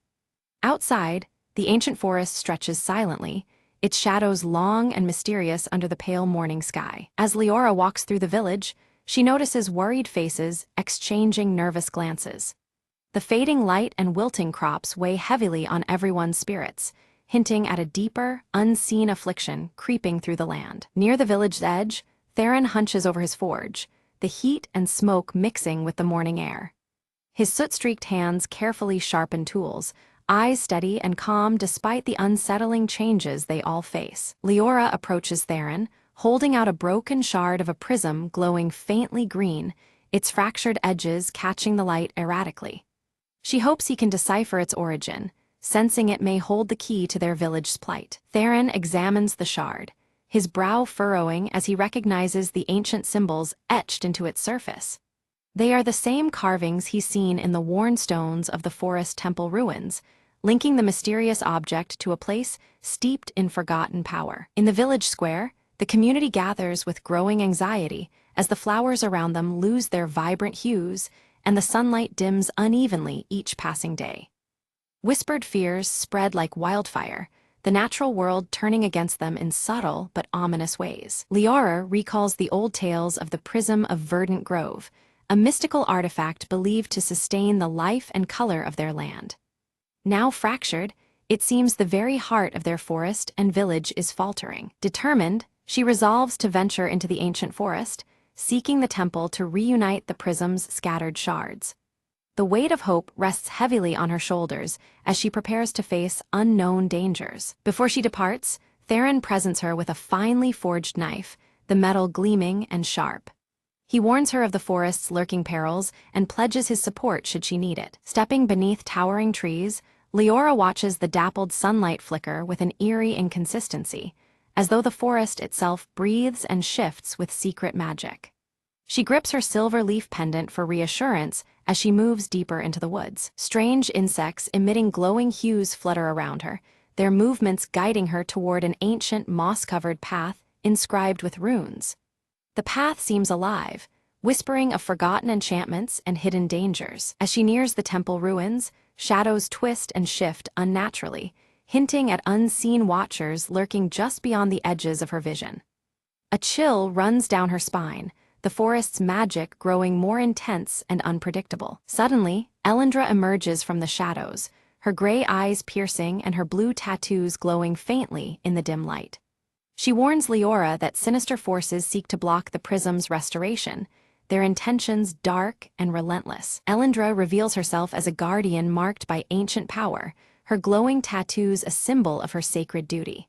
She offers cryptic guidance, urging caution and resolve in the trials to come. Leora steels herself, her grip tightening on her pendant as she vows to collect all the prism fragments before the encroaching darkness extinguishes the land's magic completely. Her determination shines through despite the overwhelming odds. At the temple's altar, Leora discovers the first major shard embedded within, pulsating with a gentle, soft light that hints at its lingering vitality. Its fractured surface gleams, promising both hope and challenge. When Leora touches the shard, a sudden burst of vibrant color spreads across the clearing, briefly reviving the wilted flowers around her. The momentary revival fills her with cautious optimism that restoration is possible. Without warning, dark roots surge violently from the earth, twisting and lashing like serpents as they attempt to ensnare her in magical vines. The forest itself seems to resist her quest, its ancient magic turning hostile. Leora narrowly escapes the grasp of the tendrils by slicing through them with her knife, but in the struggle, the shard slips from her grasp and its light dims once more. The fleeting hope flickers, reminding her of the delicate balance she must maintain. Deeper within the temple, Leora uncovers ancient murals depicting the prism's power and a shadowy figure breaking it apart. The imagery warns of a malevolent force determined to shatter the land's lifeblood. Unexpectedly, Theron appears, having tracked her trail through the treacherous forest. His presence offers much-needed strength and companionship in a place so laden with peril. Together, they navigate traps forged from shifting light and shadow, their hands clasped tightly, the silver leaf pendant between them glowing softly with a reassuring light. Their unity becomes their greatest defense against the temple's enchantments. They arrive at a chamber where a large shard hovers, partitioned and imprisoned within a glowing cage of shimmering energy. The air vibrates with powerful magic that resists their approach. Elendra returns to warn them that to claim this shard, they must face their deepest fears, illusions conjured by the prism's protective magic. The challenge is as much of the mind as it is of the body, testing their inner strength. Leora confronts a vivid vision of her village withering away and her silver leaf pendant crumbling into dust, a haunting test of her resolve and hope. The fear threatens to overwhelm her, but her determination to save her home pushes her forward despite the torment. With Theron's calm encouragement, Leora summons her resolve, pushing through the harrowing vision. The spectral cage shimmers and cracks, finally shattering to release the glowing shard. The silver leaf pendant on her chest pulses softly, a reassuring beacon of hope. She carefully positions the new shard beside the first, their edges fitting together like pieces of a puzzle. Light bursts forth, the forest responding instantly, roots curl back gently while blossoms burst open in radiant colors. The prism's fractured light seems to pulse with new energy, weaving through the ancient trees. Suddenly, a low rumble shakes the temple's structure, dust falling from stone carvings etched with ancient forest symbols. Unseen forces awaken, reacting unpredictably to the partial restoration of the prism. The air around them thickens with shimmering light and shadow intertwining. Outside, the sky darkens as a swirling storm of Inkai black energy coils above the land. The sun is swallowed by roiling clouds, halting the forest's revival in an instant. A chill freezes the air, leaves shriveling even as flowers remain poised to bloom. Realizing time slips through their fingers, Leora and Theron steel themselves to retrieve the remaining shards before darkness claims the entire grove. Each moment the storm grows stronger, blotting out natural light that once guided them. Their determination burns as brightly as the silver pendant at Leora's throat. Following cryptic clues left by Elendra, the trio ventures deeper into the forest. At last, they find a hidden glade, a serene clearing where ancient trees rise tall and proud. There, beneath one venerable tree, the third shard lies buried beneath a carpet of moss and roots. The glowing symbols etched into the tree's bark mirror those found on temple stones, faint blue light swirling around them. Leora's silver leaf pendant flares warmly in response, as if connecting to the ancient magic.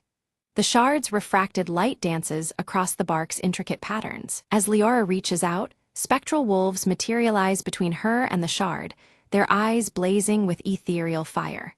Low growls ripple through the clearing, their presence a chilling warning. The silver pendant remains visible, a steady pulse amidst growing tension. Theron steps forward swiftly, hefting his crafted weapons with practiced ease. The clash is swift but intense, his strength and precision keeping the wolves at bay without harm.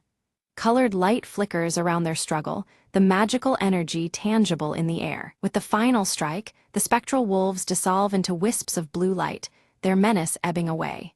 In their place, faint luminescent paw prints glow briefly on the earth before fading.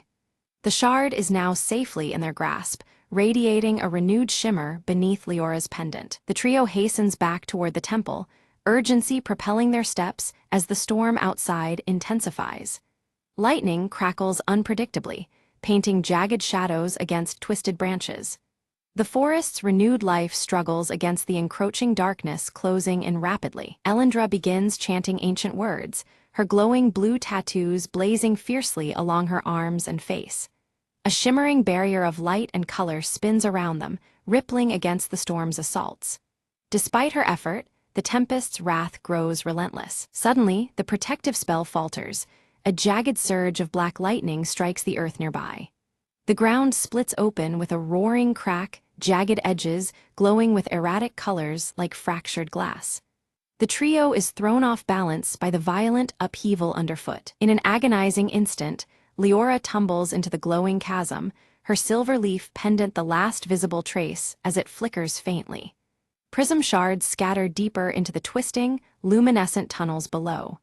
The forest's fate now hangs precariously with her survival. Theron and Elendra gaze down in horror, their voices lost in the storm's howling wind.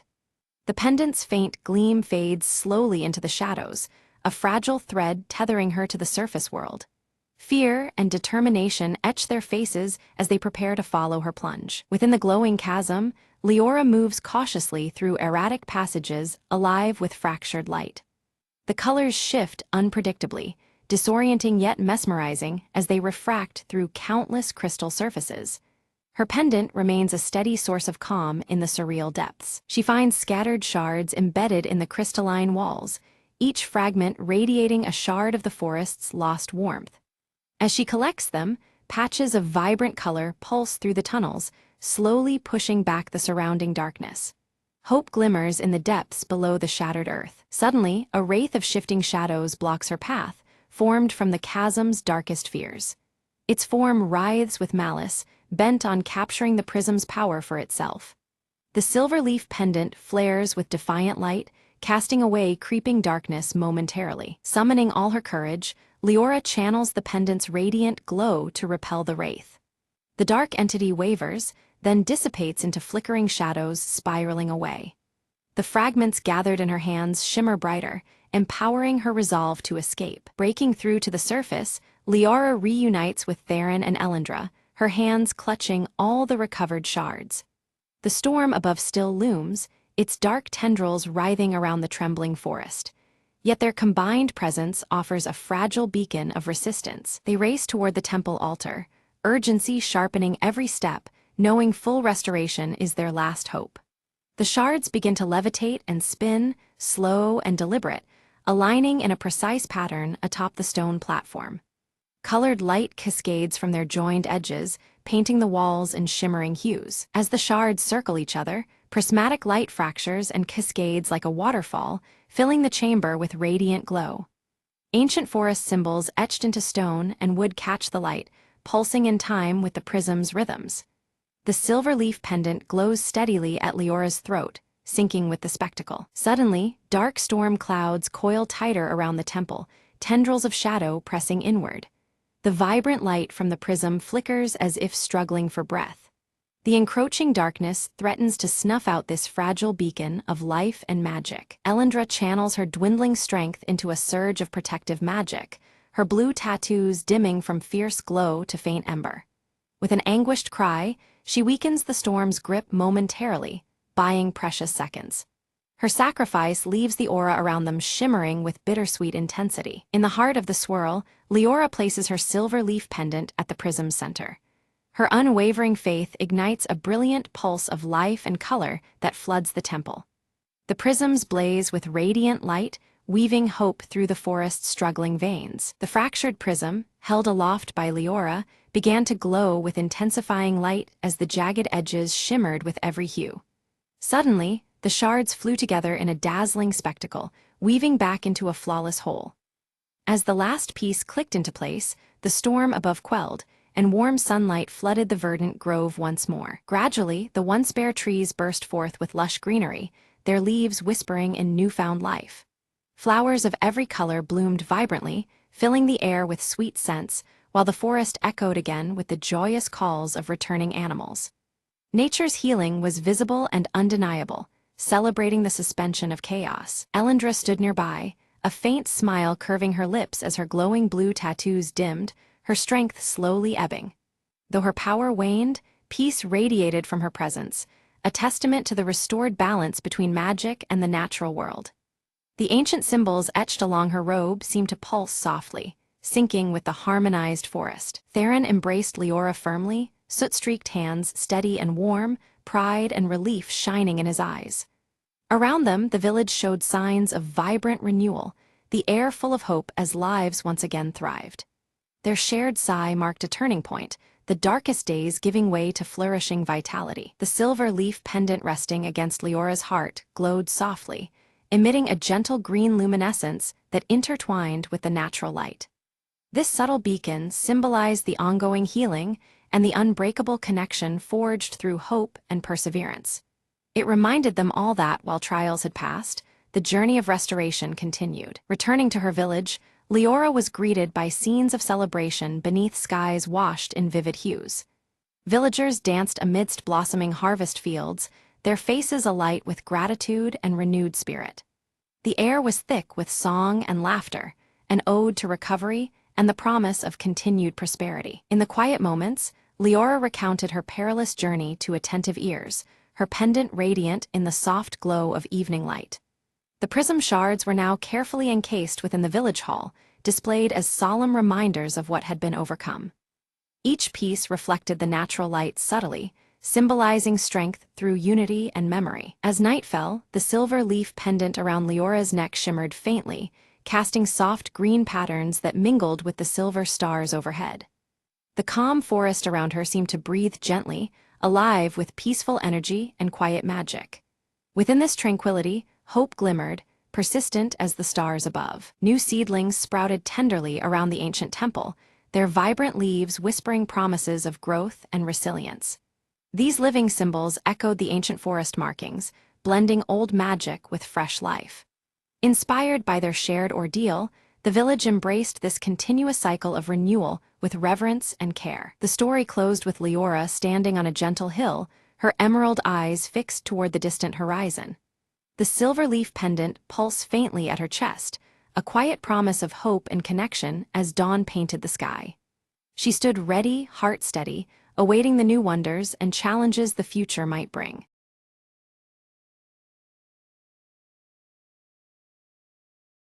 Under the cloak of midnight, Mira slipped effortlessly through the shadows of the abandoned clock tower, her eyes fixed on the glowing orb nestled within the highest chamber, a legendary gem rumored to manipulate time itself. Every step was calculated, every breath measured.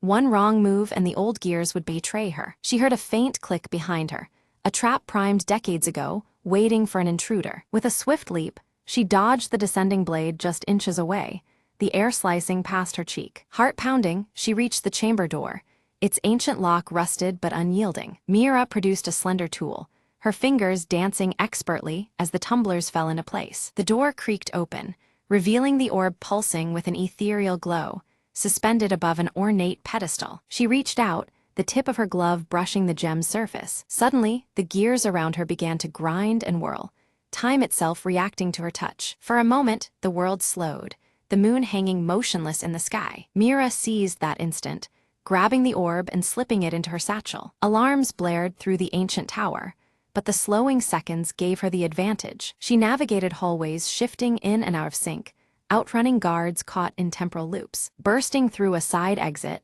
she disappeared into the city's veins before the clocks could catch up. Safe in her hideout, Mira examined the orb, its glow steady now, a whisper of untold power. A new clock has begun ticking, she murmured, eyes gleaming with possibilities. Plans formed quickly. This was no mere treasure. It was a key to rewriting fate itself. Her crew awaited beyond the door, ready to dive into the next chapter of their audacious journey. Together, they vanished into the shadows once more, the legacy of the last ember ignited anew.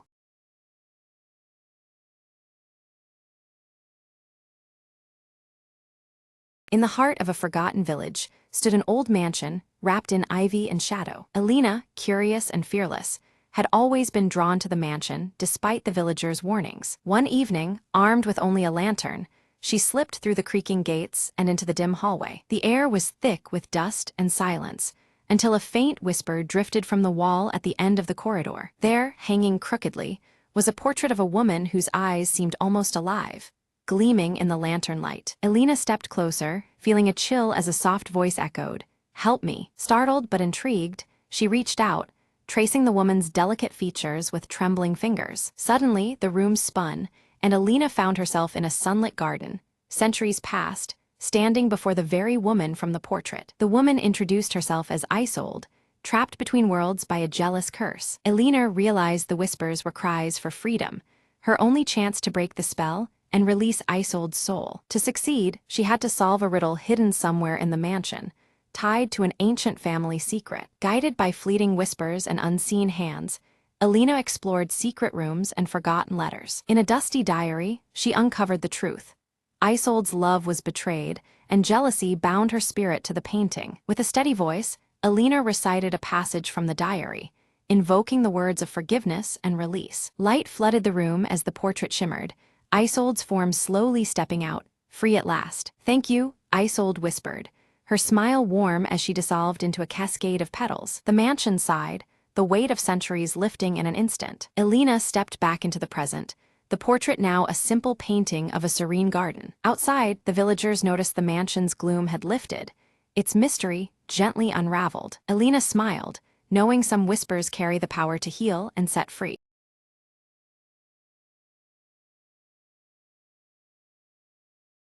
Clara had only just moved into the old cottage when the whispers began. At first they were faint, like a breeze rustling through the leaves, but soon they grew louder, unmistakably voices murmuring beneath the ancient willow tree. Curiosity overcame fear. One evening, Clara followed the sound to the gnarled roots. There, half buried in the earth, lay an old, weathered box. Inside, she found letters tied with a crimson ribbon, written decades ago. The letters spoke of a love so powerful, it defied even death. As Clara read, the air thickened, and the whispers transformed into soft, melodious singing. A pale figure emerged from the shadows, a woman in a flowing gown, eyes full of longing. "Thank you for hearing us," she said gently, voice like wind through the trees. "Our souls were bound here, waiting for someone to set us free." Clara felt a warmth spread through her chest, a connection to their timeless love. With a smile, she placed the ribbon back and closed the box. The willow's branches swayed as if in gratitude, the whispers fading into silence. From that night, peace settled over the cottage and the willow's shade. Clara often sat beneath its branches, feeling the lingering touch of something magical. She no longer feared the voices, but embraced them as stories untold. Years later, visitors would remark on the gentle aura surrounding the ancient tree. And sometimes, when the wind was just right, a faint melody could be heard, a song of love, waiting no longer.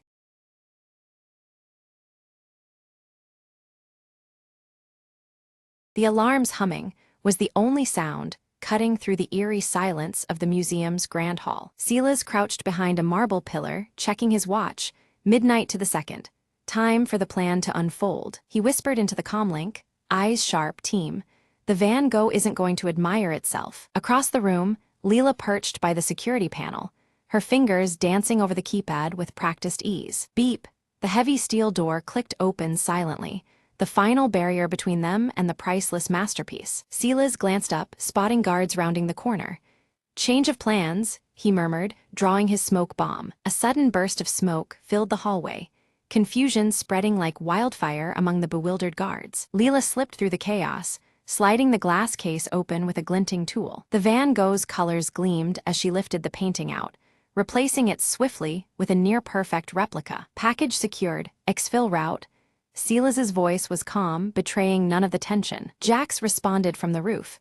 "Rooftop extraction ready, deploying zipline now." They moved as one, silent shadows navigating the maze-like corridors with military precision. Suddenly, a motion sensor blinked red. Leela froze, heart racing. "We've got company." Silas grinned, pulling out a mini EMP device. "Count on me to jack the system." Lights flickered and alarms silenced.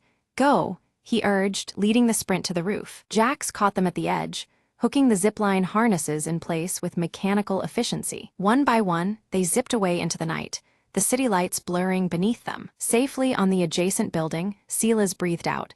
"A clean job, team, like clockwork." Leela held up the painting, marveling at the success mingled with disbelief. As dawn broke, the city woke unaware. Tonight, the legend of the clockwork caper would quietly echo through the streets.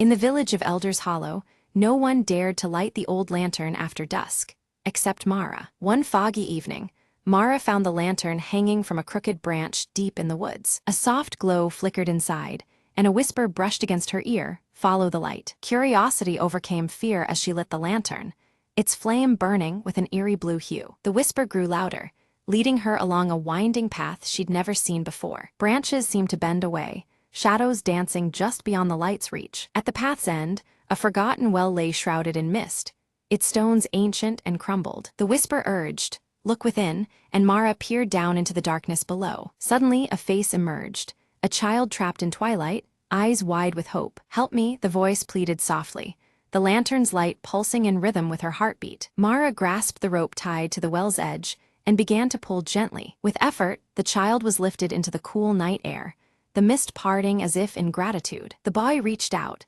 and as their hands touched, the lantern's flame turned warm and golden. "Thank you," he whispered, before fading into the glow and disappearing into the night. The village suddenly felt alive, the air lighter, as if a long-held sadness had lifted. Mara returned to the hollow, the lantern now dim but peaceful in her hands. The next morning, villagers found the old well sealed and the forest calm. The lantern brought back the lost, Mara told them quietly, her eyes shining with wonder. From that day on, the village no longer feared the woods at night, knowing light could chase even the deepest shadows. And sometimes, when the wind was just right, a soft whisper reminded them that hope lingers where the light shines.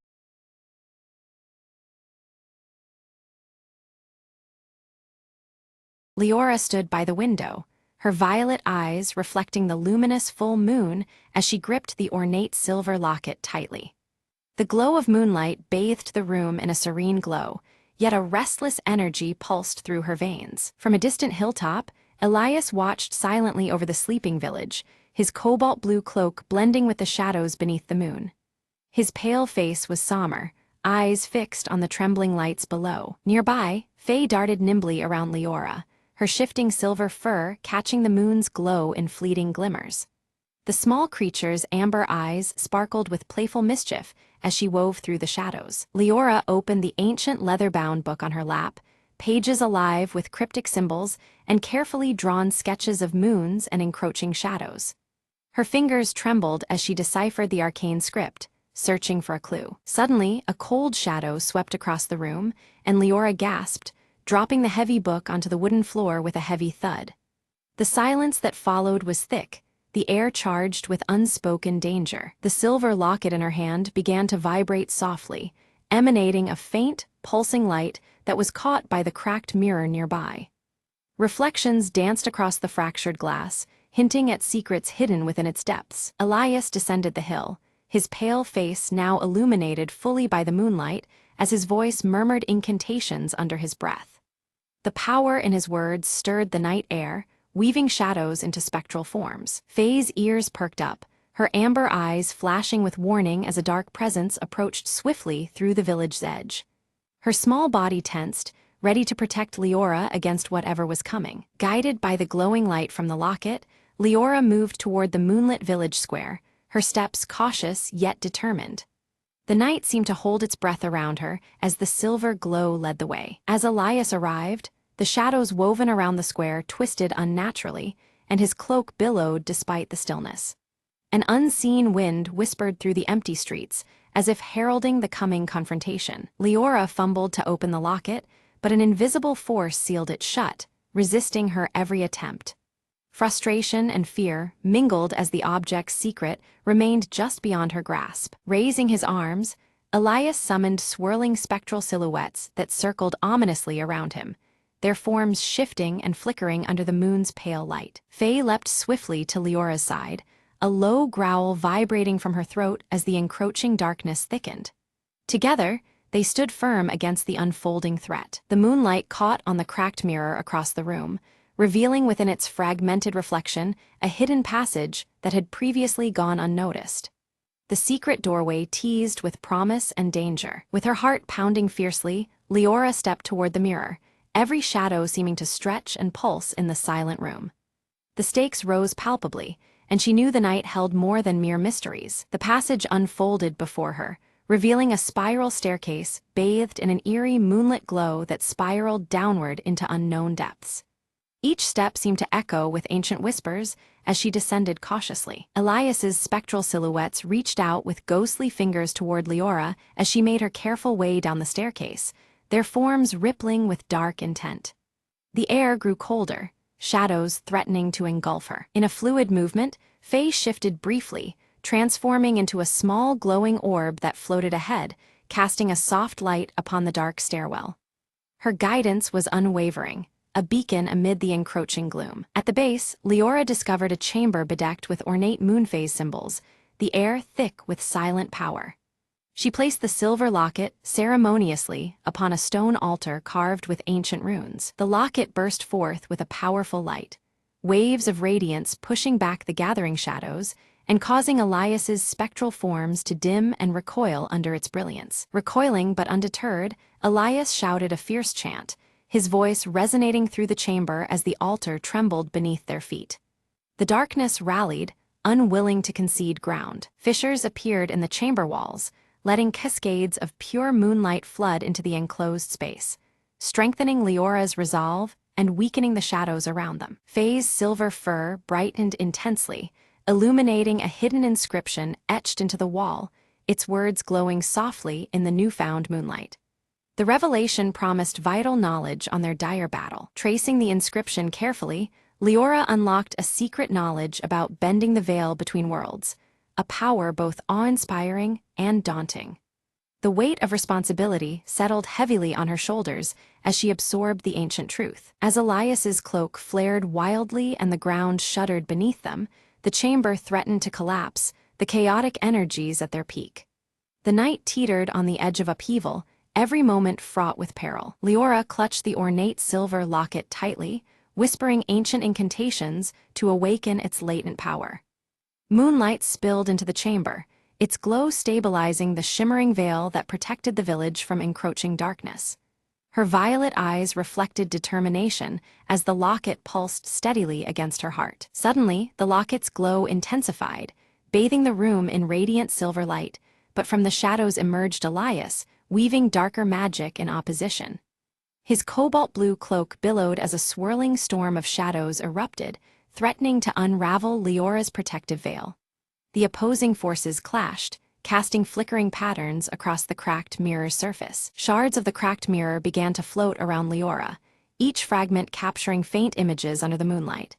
Memories of the village's history shimmered inside them, festivals, laughter, and quiet nights bathed in silver glow. The reflections whispered stories long forgotten but etched deeply into the land's spirit. One particular shard revealed a startling image: Elias in his former human state, eyes filled with hope before the curse took hold.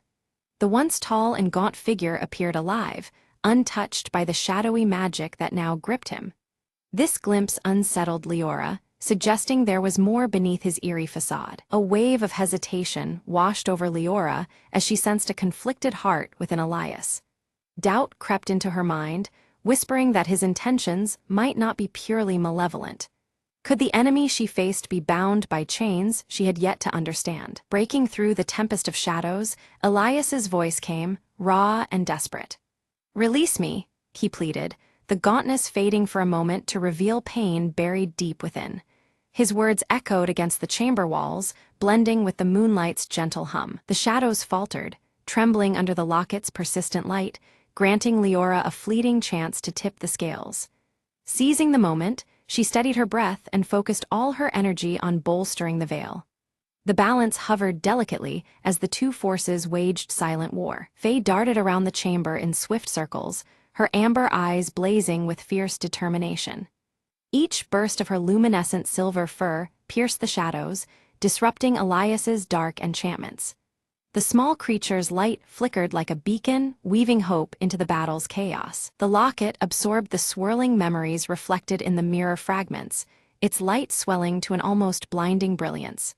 Pulsating with the collective history and pain of the village, it became a radiant nexus of power. Leora felt its energy sync with her own heartbeat, strengthening their bond. Gently, Leora reached out and placed her hand over Elias's pale one, their skin meeting under the moonlight's serene glow. The silver light channeled through them, intertwining their fates as the chamber filled with a warm luminescence. It was a fragile connection, but potent enough to alter the course of their struggle. Suddenly, an explosion of light shattered the lingering darkness, flooding the chamber with purity and revelation. Within the brilliance, a forgotten truth surfaced, revealing threads linking their pasts in ways neither had imagined. The veil lifted momentarily, exposing secrets hidden beneath centuries of shadow. Elias staggered back as his form flickered between ghostly apparition and flesh and blood human. The torment etched on his face began to waver, replaced by flashes of an identity long buried. The battle within him was as fierce as the one fought around them. As moonlight streamed steadily, the chamber began to restore itself. The shadows that had entrapped Elias dissolved like mist at dawn. Walls once darkened by despair shimmered with soft silver hues, cleansing the air of malice. A tranquil calm settled, weaving peace back into the very stones around them. Faye transformed back into her familiar fox form, her fur now a steady silver under the moon. She brushed affectionately against Leora's leg, a small gesture filled with renewed hope and trust. The creature's amber eyes sparkled, reflecting the light of a new beginning. Leora and Elias exchanged a glance heavy with understanding and unspoken apology as the locket's intense glow softened to a gentle pulse. The fight was over, but the journey towards healing was just beginning. In that shared moment, the boundaries of enemy and ally blurred, revealing a fragile alliance. The cracked mirror slowly began to mend itself, the fractures sealing as if healed by the moonlight's magic. Its surface transformed into a flawless reflection, mirroring the serene chamber now free from shadow. It stood as a symbol of restoration, bridging past and present in silent harmony. Outside, the village beneath the moonlight exhaled in quiet relief, shadows retreating from the streets and homes. The night seemed to breathe anew, the air lighter, carrying whispers of hope and renewal. Moon phases above shifted subtly, their glow marking a turning point for all beneath their watch. Leora closed the ancient leather-bound book, its once-filled pages now blank yet warm to her touch. The stories and spells it held seemed to have fulfilled their purpose, fading gently into peace. The book rested in her hands like a relic of a challenge met and transformation earned. Elias shed his cobalt blue cloak, revealing a more human form beneath, his once pale skin now warmed with life and color. His eyes, once cold and distant, glistened with warmth and introspection, reflecting a soul reborn. The weight of the curse seemed to lift, replaced by tentative hope. Together, Leora, Elias, and Faye stepped into the moonlit village square, their presence casting long, peaceful shadows. United and renewed, the trio embodied the fragile balance between light and dark. Around them, the villagers began to gather, sensing the change woven through the night. Leora noticed the moon phases subtly shifting above, a delicate dance that signaled a deeper connection now forged between the realms. The celestial glow felt personal, as if acknowledging the bond sealed within the village's heart. It was a silent promise that their story was woven into the cosmos itself. The silver locket remained in Leora's hand, glowing gently as a constant symbol of balance and protection. Its light no longer a battle cry, but a soothing presence in the night. Each pulse echoed the harmony, now sustaining the village and those bound to its fate. Elias began to recount the origin of his curse, a forbidden ritual cast by the village's founding ancestors in desperation and fear. His voice carried the weight of regret and a desire for redemption. Understanding, unfolded as truths long masked by darkness, surfaced between them. Faye led them toward the village's oldest oak tree, its gnarled roots whispering of ancient magic lingering beneath the earth. The air shimmered faintly with residual power, a sacred place holding keys to healing and closure. The trio moved with purpose, carrying the village's hope with them. Beneath the full moon's radiant light, they performed a cleansing ritual, entwining their energies to seal old wounds. Silver light spiraled around the oak, weaving through roots and branches, purifying the lingering darkness. The village and its guardians embraced this moment of renewal as night yielded to dawn. As moonlight filters through the leaves, the base of the ancient tree shudders, revealing a hidden compartment. Inside, weathered artifacts gleam, tools of old and scrolls filled with wisdom, symbols of hope for lasting peace. The discovery ignites a spark of resolve within Leora, signaling a new chapter for the village. With care, Leora places the ornate silver locket into a carved wooden box, its surface worn but sturdy. She secures the lid, locking it tight to shield the locket's power from those who might exploit it. The precious keepsake now rests safely, a silent guardian of secrets yet to be unveiled. Elias, freed from unseen chains, stands tall beneath the moon's glow, his cobalt-blue cloak billowing softly. He solemnly pledges to watch over the boundary between worlds, joining Leora and Faye in their sacred duty. Together, their shared vigil promises to guard the fragile peace they've earned. Reflective surfaces throughout the village catch the moonlight, gleaming with renewed clarity and calm. Shadows retreat as the glow cleanses the streets, painting everything with a serene luminance. The village breathes easier, wrapped in the delicate balance restored by the night's events. New inscriptions emerge on stone markers scattered around the village, etched by unseen hands during the night. They tell the story of the moonlit revelation, weaving a tale of courage, unity, and hope for generations to remember. The stones stand as silent witnesses to the dawn of a new era. As the moon begins to set, Leora gazes upward, her violet eyes reflecting the fading silver light. She feels the weight of the village's past interlaced with the promise of the future, held gently in the twilight's embrace. Dawn approaches, carrying with it both memories and expectations. Elias and Faye prepare quietly for their departure, the horizon calling them to distant lands. Their roles as guardians continue beyond this village, a journey far from over beneath the ever-watchful sky. Farewells are brief, but filled with unspoken trust and shared purpose. Turning back toward her home, Leora moves with a newfound strength, the locket's faint glow warm beneath her cloak. She carries both the burden and blessing of what has transpired, ready to protect the peace they've secured.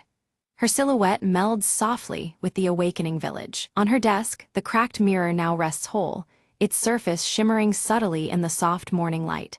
It reflects not just her image, but the truth of what was mended, broken fragments made complete.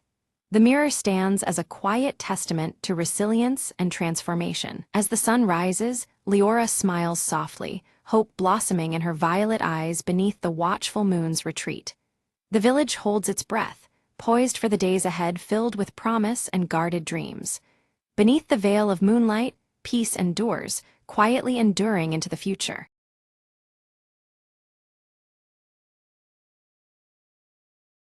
Elena and Marla arrive at the family cabin, its weathered wooden frame standing quietly among the towering pines. The air is thick with the scent of pine needles and damp earth, as shadows stretch long across the forest floor. Elena carefully holds a faded photograph in her hands, the image showing her as a child with her parents at this very cabin. She traces the worn edges, memories flickering behind her steady brown eyes. From the edge of the trees, Jonah steps forward, his salt and pepper hair catching the light through the canopy. His guarded expression is familiar, yet measured, as if the forest shields more than just trees. Elena meets Jonah's gaze with attention held between past and present, their greeting brief but loaded.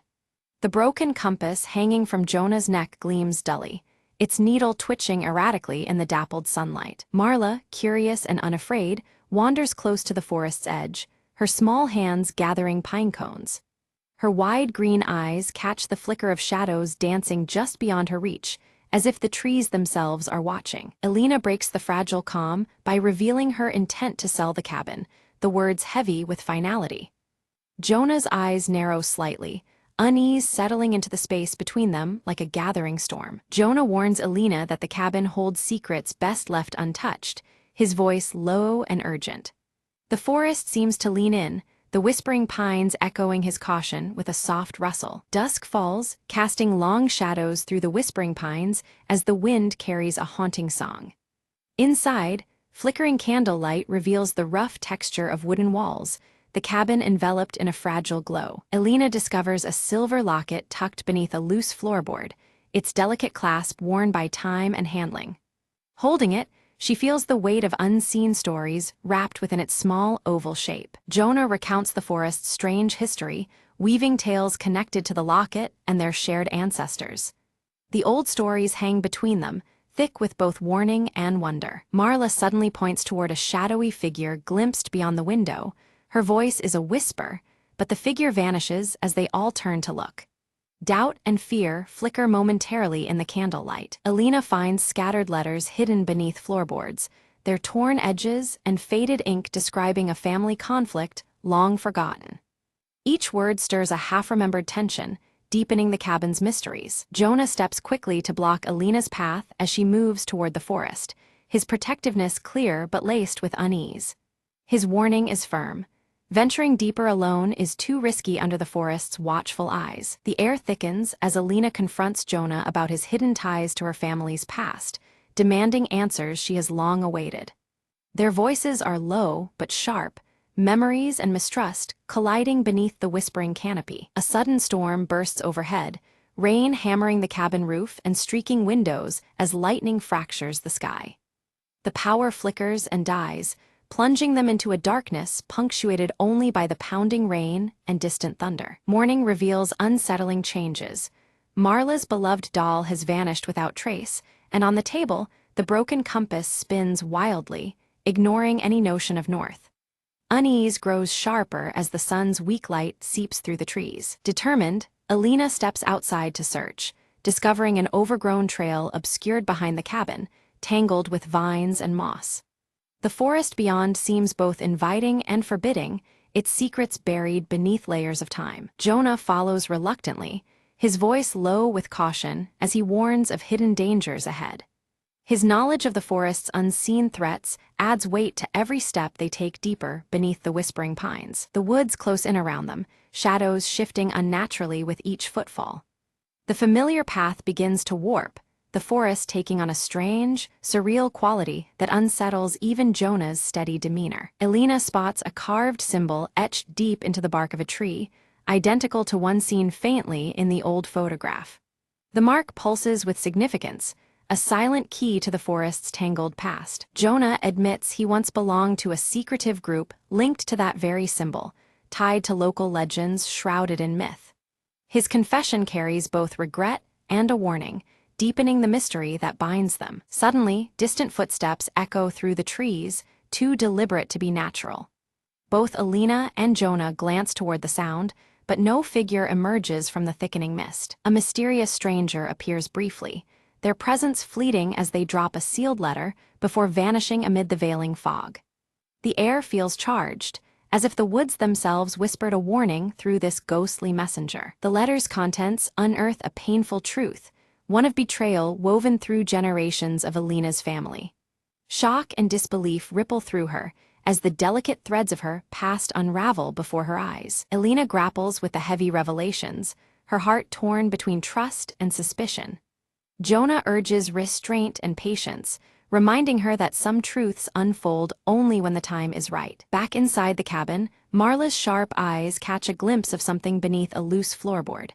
With careful fingers, she lifts the panel and uncovers the missing doll, its worn fabric dusty from years of hiding. Relief washes over her face as she holds it close, unaware of its deeper significance. Alina and Jonah's voices rise in fierce disagreement, the tension thick in the shadowed room.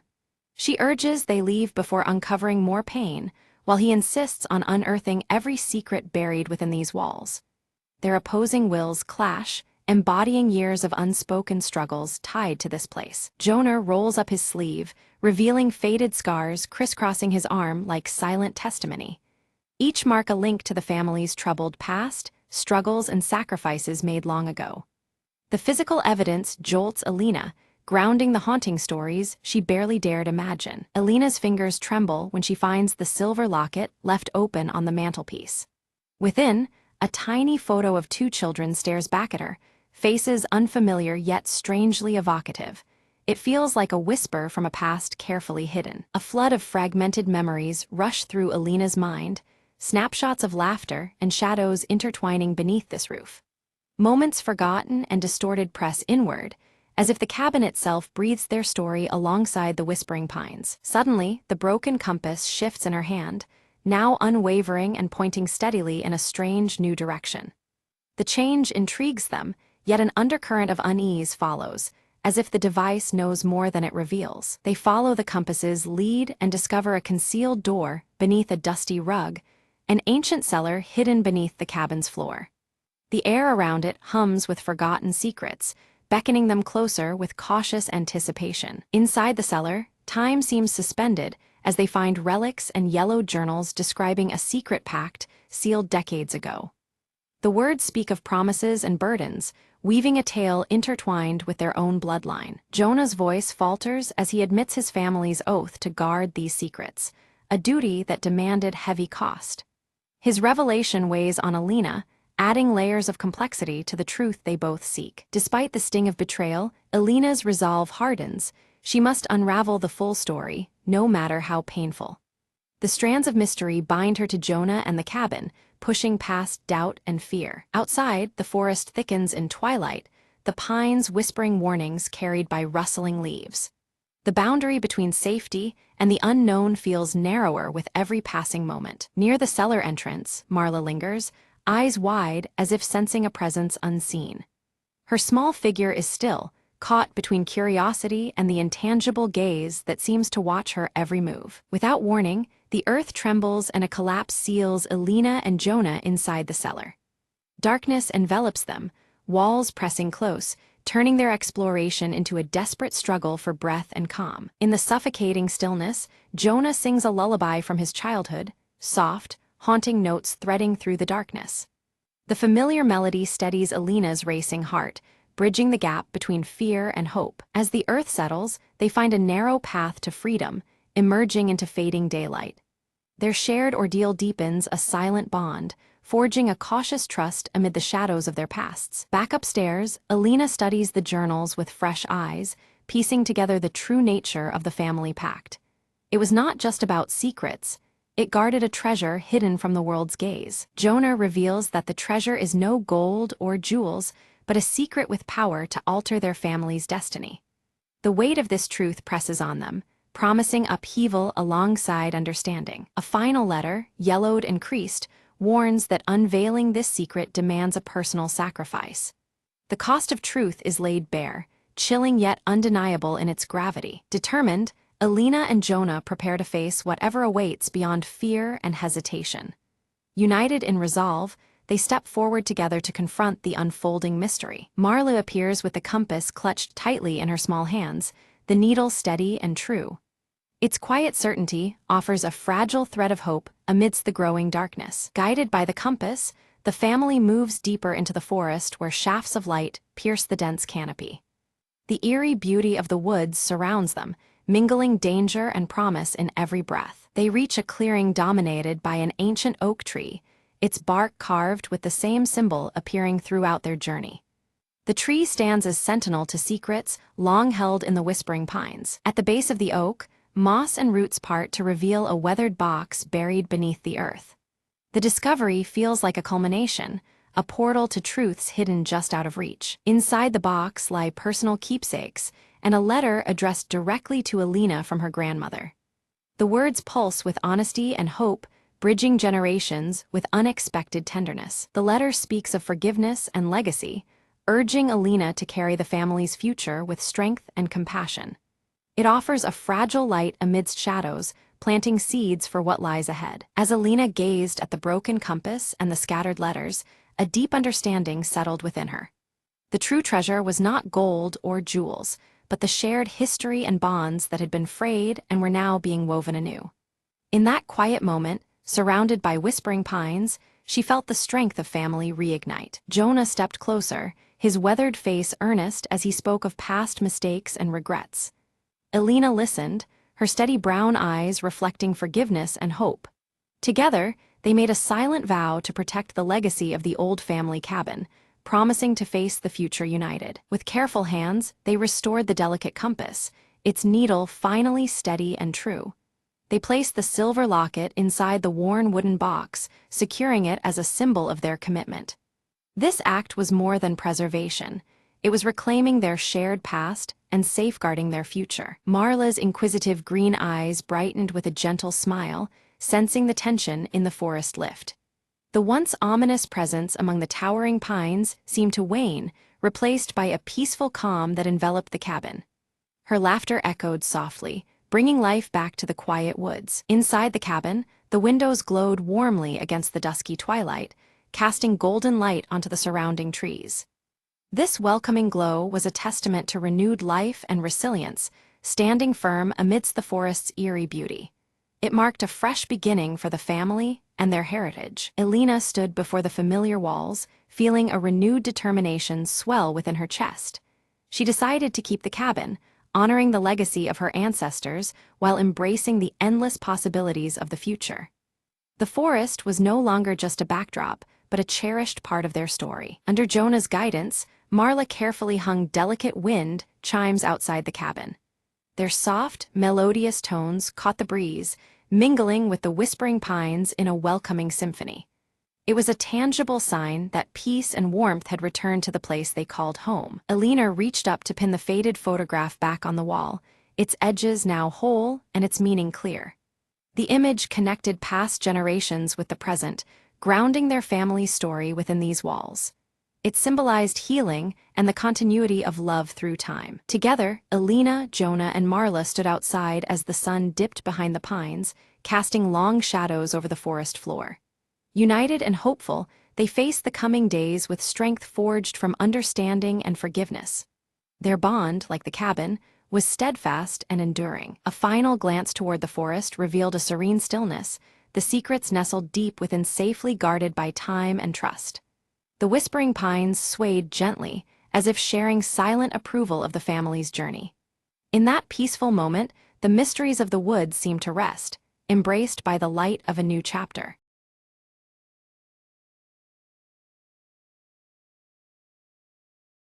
On a crisp autumn morning, Emily noticed something was missing: a cozy blue sweater she loved dearly. She searched her small cottage from corner to corner, lifting cushions and peeking under furniture. Outside, the sun was just beginning to warm the world, casting golden light through the window. Emily remembered yesterday's walk through the park and wondered if she might have left it there. Bundling up, she stepped outside, breathing in the fresh air, feeling the comforting chill of fall. She made her way to the park, where crunchy leaves carpeted the winding paths. As she walked, she greeted familiar faces: Mr. Jenkins tending his roses and little Mia chasing after a butterfly. Emily asked if anyone had seen her blue sweater. No one had yet, but they promised to keep an eye out. Just as doubt began to creep in, Emily spotted a flash of blue near the old oak tree. She hurried over and found her sweater caught on a low branch, gently swaying in the breeze. Relieved, she laughed softly. I suppose it wanted to see the sunrise too. On her way home, she wrapped the sweater around her shoulders, feeling its warmth return to her spirit. Back inside, she brewed a cup of tea and settled by the window, the sweater snug and familiar. The sunlight spilled in, filling the room with a golden glow that felt like a gentle hug. Emily smiled, realizing that sometimes small troubles lead to unexpected moments of peace. She thought, maybe I'll take more walks and let the world surprise me more often. Outside, leaves danced playfully, as if celebrating Emily's little adventure. The morning unfolded quietly, a perfect blend of warmth, light, and simple joy. And with that, the day seemed full of promise, wrapped up in the comfort of a lost and found sweater. Emily whispered to herself, sometimes, all you need is a little patience and a cozy sweater to brighten your morning.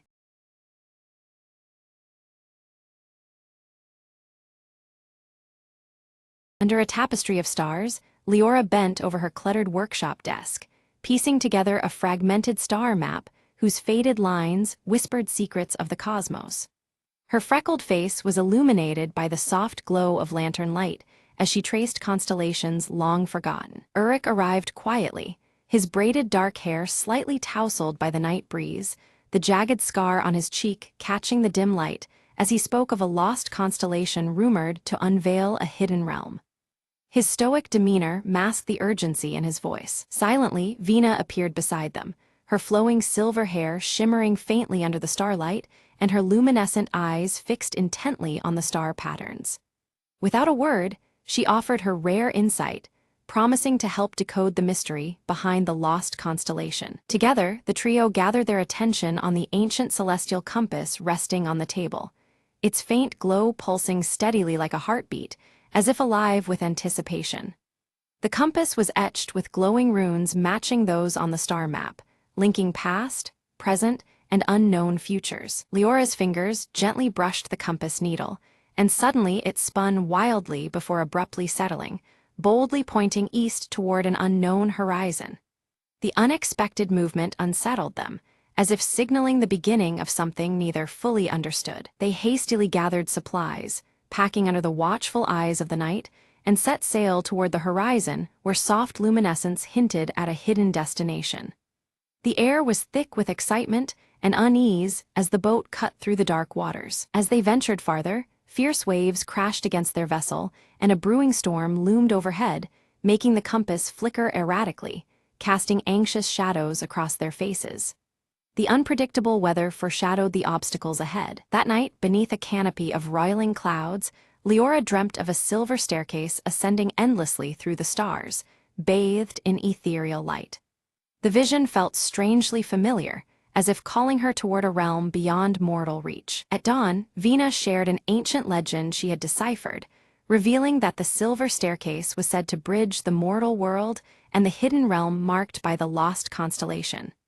Her eyes glowed softly, embodying the mystery woven into the tale. Uruk voiced his doubts aloud, questioning the legends and their perilous journey, yet as he spoke the compass needle steadied unwaveringly, reaffirming their path and strengthening their resolve despite growing uncertainties. Morning mists parted to reveal a strange island shrouded in dense fog, its shadowy outline bearing uncanny resemblance to a marking on their star map.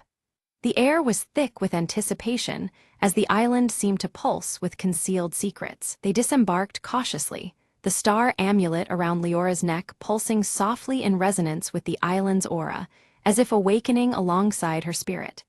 Their footsteps stirred the ancient ground, the journey deepening in mystery. Navigating through dense undergrowth, they discovered ancient ruins etched with glowing runes that aligned perfectly with the star map, drawing connections between celestial patterns and earthly remnants. Each symbol seemed alive, humming with dormant energy. As they ventured deeper, fleeting shadows flickered just beyond the tree line, unseen but palpably sinister, evoking a sense of unseen watchers lurking in the periphery of their vision. Unease crept steadily among them. Suddenly, with a resonant crack, the celestial compass shattered in Leora's hands, scattering fragments that mirrored the broken trust in their surety. Panic surged as they realized the delicate thread guiding them home was severed. Lost and vulnerable under gathering twilight, tensions flared. Whispered fears and unspoken doubts threatened to unravel their unity as the unknown pressed in from all sides. Night's arrival carried a heavy weight of isolation and dread. Vina stepped forward, her luminescent eyes glowing with quiet authority as she led them deeper into the ruins, asserting that the star amulet around Leora's neck would now serve as their beacon. Hope flickered anew amidst the growing shadows. Within the heart of the ruins, they uncovered a carved wooden box nestled beneath ancient stones, its surface worn but holding fragments of an ancient star chart that might mend their fractured map. The discovery rekindled purpose and curiosity alike. Leora carefully assembled the fragmented star chart, the edges aligning slowly to reveal a new constellation and a hidden pathway through the cosmic expanse. The chart's revelations suggested a route filled with both peril and promise. A sudden rustle shattered the stillness, drawing their attention to ghostly figures emerging silently from the swirling mist, eyes fixed and movements deliberate yet cautious. The Watcher's presence introduced a chilling uncertainty. Uruk instinctively stepped forward, shield raised as a barrier against the unseen threat, his voice firm but tempered in the thickening tension, only to find the enigmatic Watchers vanish as swiftly as they appeared, leaving only eerie silence behind. Resolved to press onward, the group followed the new star chart's alignments etched faintly on the ground, each step guided by celestial clues that shimmered under the fading light. The path ahead was narrow and fraught with mystery. They reached a shimmering river mirroring the constellations perfectly above, the water's surface acting as a celestial mirror that blurred the lines between sky and earth. Crossing, it felt like traversing the boundary between worlds. Vina revealed that her luminescent eyes reacted uniquely to the starlight, granting her an uncanny ability to interpret the subtle shifts in the cosmic glow, effectively guiding their careful steps through the uncertain terrain. Her presence became both lantern and lifeline. As they ascended a hill crowned with ancient stone pillars, the ground beneath them seemed to shift subtly, the very air vibrating with unseen energy, signaling that they were drawing ever closer to the heart of the hidden realm's mysteries. Anticipation and dread intertwined with each breath. At the hilltop, Leora and her companions discover a sundial intricately carved to mirror the celestial compass's design. The sun casts long shadows that seem to dance precisely around its edges, hinting at a secret message encoded in the light. Leora carefully aligns the sundial's shadow with the star chart, noticing how the shadows intersect with marked constellations. As the last alignment clicks into place, a hidden path quietly reveals itself among the surrounding foliage. Suddenly, a deep rumbling shakes the hill beneath their feet as the earth splits open, revealing a narrow stairway spiraling downwards. The atmosphere thickens with anticipation as they prepare to descend into the unknown. The stairway leads into a vast cavern, shimmering with a breathtaking spectacle. Swirling patterns of living stars suspended above their heads, illuminating the darkness with a cosmic glow. Every movement feels weighted with reverence under this celestial dome. A subtle vibration fills the air, and the star amulet around Leora's neck bursts into radiant light, casting an ethereal glow to guide their steps deeper into the cavern's mysteries.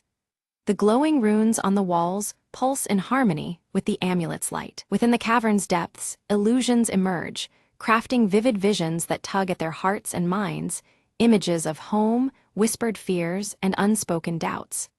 The trio steadies themselves, aware these spectral trials seek to unnerve their resolve. Uruk faces a haunting vision of failure, his jagged scar seeming to burn colder as self-doubt tempts him. Yet, his loyalty to the quest and companions steels his spirit, pressing onward beyond the mirage's grasp. Leora's voice cuts through the haze with quiet confidence, assuring the group they are nearing their goal. She traces the celestial compass's pieces with hopeful fingers, trusting deeply in their combined power to guide them through. They emerge into a vast chamber where a giant star map pulses alive on the ceiling, constellations shifting and glowing softly overhead. The cosmic chart fills the space with an otherworldly light, revealing patterns both familiar and arcane. Vina steps forward, her luminescent eyes reflecting the map as she interprets its symbols. Her voice weaves the tale of a forgotten celestial gateway, a portal beyond time that connects realms unseen. As they ready themselves to cross, the ethereal watchers reappear, no longer fierce but bearing peaceful intent. Their silent presence conveys a profound acceptance, lifting the tension that had clung tightly around the travelers. From the watchers, a fragment of pure starlight is bestowed upon them, an essential key for passage through the gateway. The shard pulses gently in their hands, a tangible promise of the journey ahead. Leora combines the starlight fragment with the star amulet, the two sources merging in a swell of radiant energy. This fusion activates the celestial gateway, opening a luminous portal shimmering with cosmic grandeur. Through the portal, the hidden realm reveals itself, bathed in radiant cosmic light and swirling constellations that dance with ethereal grace. The air hums with ancient power, inviting their passage into the unknown. Stepping through, they find themselves surrounded by a realm alive with swirling stars and gentle ethereal winds that carry whispers of forgotten secrets. Every breath feels infused with the infinite expanse of the cosmos. Their arrival awakens towering ancient guardians whose silent gaze measures their worthiness. The guardians present trials that test the travelers in solemn, wordless challenges beyond mortal understanding. Leora engages with the celestial puzzles, each solved unlocking deeper mysteries hidden within the realm's fabric. Her keen mind and the compass's clues illuminate paths long obscured by starlight and time. Uruk confronts daunting physical challenges, demanding unwavering courage and precision. Each trial hones his strength and will, forging him further as protector of their shared quest. Vina's deep knowledge interlaces the realm's lore with prophetic insights into their own world's destiny. She guides the group by weaving connections between cosmic truths and earthly pathways. Having proved their worth, the Guardians grant them passage to the hidden realm's very heart. The air shimmers with heightened energy as they move closer to the source of the celestial mysteries. Within this sanctuary, a luminous tree stands tall, its roots intertwining seamlessly with twinkling stars above. The tree radiates ancient power, bridging the expanse between earth and sky. Leora gently places the carved wooden box at the tree's base, activating a flow of celestial knowledge emanating from the stars. The tree responds, its energy awakening long-dormant secrets woven into the cosmos. The tree's radiant energy flows into the shattered compass, which begins to glow anew with vibrant, restored power. The restored compass pulses like a beating heart, alive with fresh celestial light. They realize that this renewed power holds the ability to realign the constellations, promising the restoration of balance between realms. The weight of their task presses upon them, filled with hope and urgency. Suddenly, an earthquake-like tremor shakes the hidden realm, threatening to collapse the fragile cosmic balance and their only chance to return. The swirling constellations flicker wildly as danger looms close, intensifying the critical moment. With the ancient celestial compass fully restored, Leora carefully holds it aloft as a gentle hum fills the air. Uruk and Vina join hands, focusing their energy alongside her, channeling the celestial power through the compass to stabilize the realm's fragile foundation. The night sky above shimmers in response, a tapestry of light expanding across the horizon. As the compass's energy pulses, the glowing runes etched into the carved wooden box ignite with radiant light. These ethereal symbols weave delicately across the celestial pathways, sealing cracks and mending rifts with their protective glow. The sense of safety grows tangible, wrapping the realm in an invisible embrace. In the midst of the luminous glow, the star amulet around Leora's neck begins to shine with newfound intensity. It casts a guiding light that aligns seamlessly with the shifting constellations, pointing the way toward their safe exit. Following this beacon, the trio moves steadily toward the portal's shimmering edge. Crossing through the portal, they emerge back on the island just as dawn breaks, painting the sky in soft shades of pink and gold. The familiar yet changed landscape welcomes them, bathed in the gentle morning light. The air is filled with a sense of promise and renewal that mirrors their own spirits. The celestial compass, now whole and radiant in Leora's hand, points unwaveringly toward their true home. Its steady glow casts a warm light that feels like a heartbeat, constant and sure. This artifact, once fragmented, now serves as their steadfast guide for the journey ahead. Renewed with hope and determination, they board their vessel and set sail across the calm sea. Above them, the stars realign in their rightful places, twinkling with clarity and purpose. The vast expanse echoes their resolve, a celestial symphony bearing them onward. Back on deck, Leora unfurls her parchment and begins to sketch the new star map, integrating every star and path they have discovered. Each line and curve reflects the trials and revelations of their quest, a testament to their shared journey. Her fingers move with confidence, capturing the cosmos with delicate precision. Uruk stands at the helm, his eyes tracing the horizon with steady certainty. The jagged scar on his cheek softens under the embrace of the rising sun's golden glow, a silent witness to their passage. In this light, his stoic demeanor reflects a quiet pride and calm assurance. Nearby, Vina smiles softly as her once luminous eyes dim to a gentle silver hue, signaling the completion of her guiding role. The flowing silver strands of her hair catch the morning breeze, framing her serene expression. Her presence feels lighter now, her purpose fulfilled in the balance they restored. Once ashore, the trio gathers beneath the emerging night sky, gazing upward with reverence and wonder. Stars, familiar and new, sparkle above them, forever linking their spirits to this celestial adventure. United by the cosmos and their shared voyage, they stand quietly, knowing this journey has forever changed them.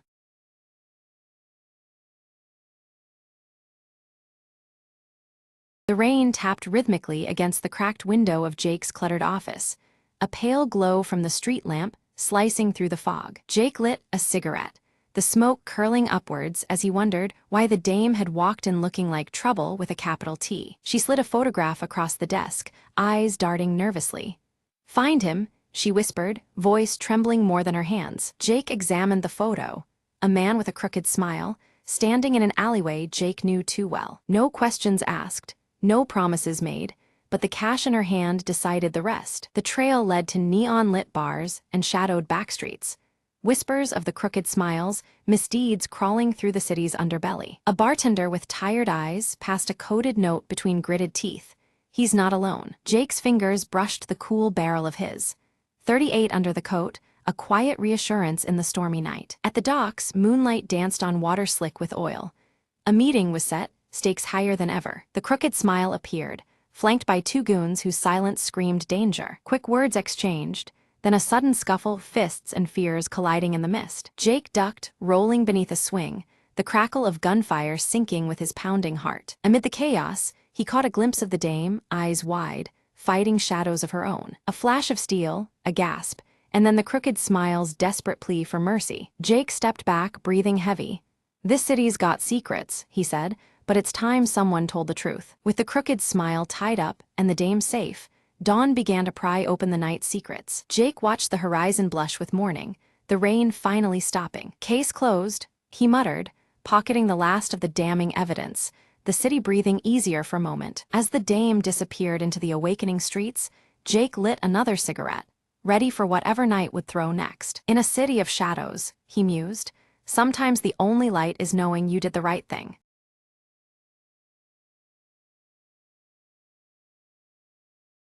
The world had turned silent.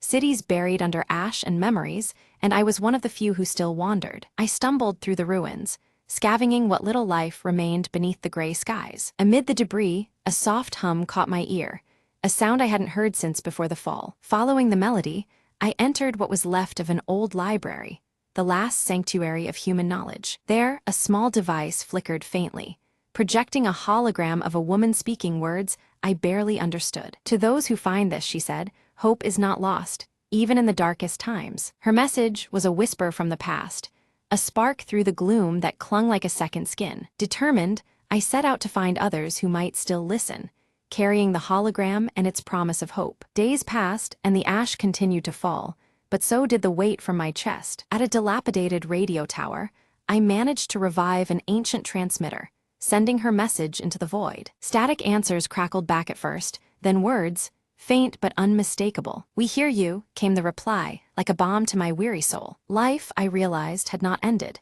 It was merely waiting beneath the ash, ready to rise again. Together, we found strength in shared voices and the fragile technology of the old world. Communities began to stir, where once there was only silence and dust. The hologram's final words echoed in my mind.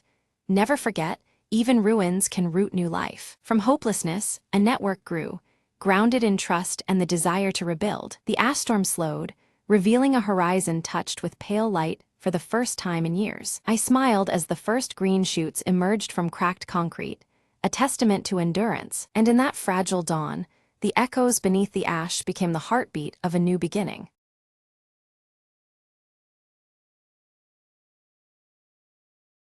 In the twilight shadows of Eldoria, a flickering light danced atop the ancient tower. Aelina, the young apprentice, raced through the crumbling halls, her heart pounding with urgency. The village below whispered of darkness swallowing the land, but only she knew why. Legends spoke of the Everflare, a mystical flame that kept dusk and despair at bay. Tonight, the Everflare wavered, threatening to wink out forever. Aelina reached the tower, breath catching in her throat as she saw the flame flicker weakly. "If the light dies, so do we," she murmured, recalling the elder's words. Her fingers trembled as she fetched the ancient crystal, said to revive the flame's heart. Placing it gently beside the Everflare, she whispered an incantation passed down through generations. Suddenly, the flame leapt brighter than ever, bathing the tower in golden warmth. A comforting hum filled the air, rippling through the land like a soothing melody. Outside, the villagers lifted their faces toward the glow, hope rekindling in their eyes. Aelina descended, the weight of her quest lifting with each step. "The light lives on,"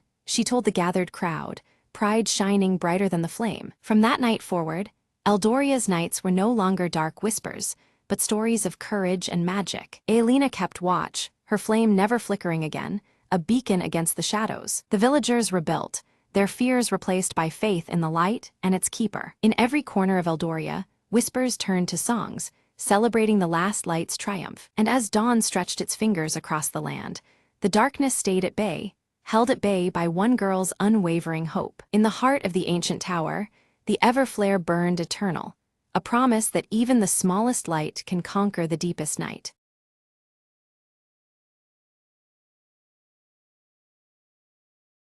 At 2:45 a.m., Harper's room flickered with the blue glow of a single screen, desperately scanning through static lines of indecipherable code. For weeks, strange signals had burrowed into her radio's frequency, a series of cryptic pulses that no one else seemed to notice. Tonight, armed with her laptop and a hastily brewed coffee, Harper vowed to decode whatever mystery hid in the noise. The pulses formed patterns, eerily resembling a desperate SOS, but distorted beyond easy recognition. Her fingers danced across the keyboard, piecing fragments of signal into tentative words, phrases, and then something alarming. There was a location embedded deep within the code, coordinates near the abandoned lighthouse on the outskirts of town. Something about the message screamed urgency. Harper's heartbeat quickened as she debated whether to tell anyone. Instinct pushed her out the door, the night air biting but thrilling as she cycled toward the lighthouse, the signal growing stronger. The lighthouse stood solemn against the dark sky, its once bright beam shattered and silent. Inside, dusty shadows clung to peeling walls. The source of the signal seemed to be a broken radio transmitter, humming faintly. Suddenly, a sharp noise, a metallic clang echoed behind her. Harper spun, heart pounding, eyes searching the darkness. From the shadows emerged a thin figure, pale and wild-eyed, muttering about being trapped and unheard for years. Harper realized the radio wasn't just a relic. It was a lifeline for someone lost in isolation, sending signals desperate to be found. "You heard me," the stranger whispered, relief flooding his voice as he clutched Harper's hand. Together, they powered up the transmitter fully, sending a clear SOS into the night, summoning the rescue that had eluded him all this time. Sirens wailed in the distance as Harper stayed by his side, watching the first lights of dawn break over the horizon. The mystery signal had been a cry for help, and now, silence was replaced by hope and safety. Back at her desk, Harper smiled. The static finally resolved into a story of survival and human connection. She leaned back as the morning light filled her room, the screen dark now but her heart still racing. Sometimes, she mused aloud, the faintest signal carries the loudest message.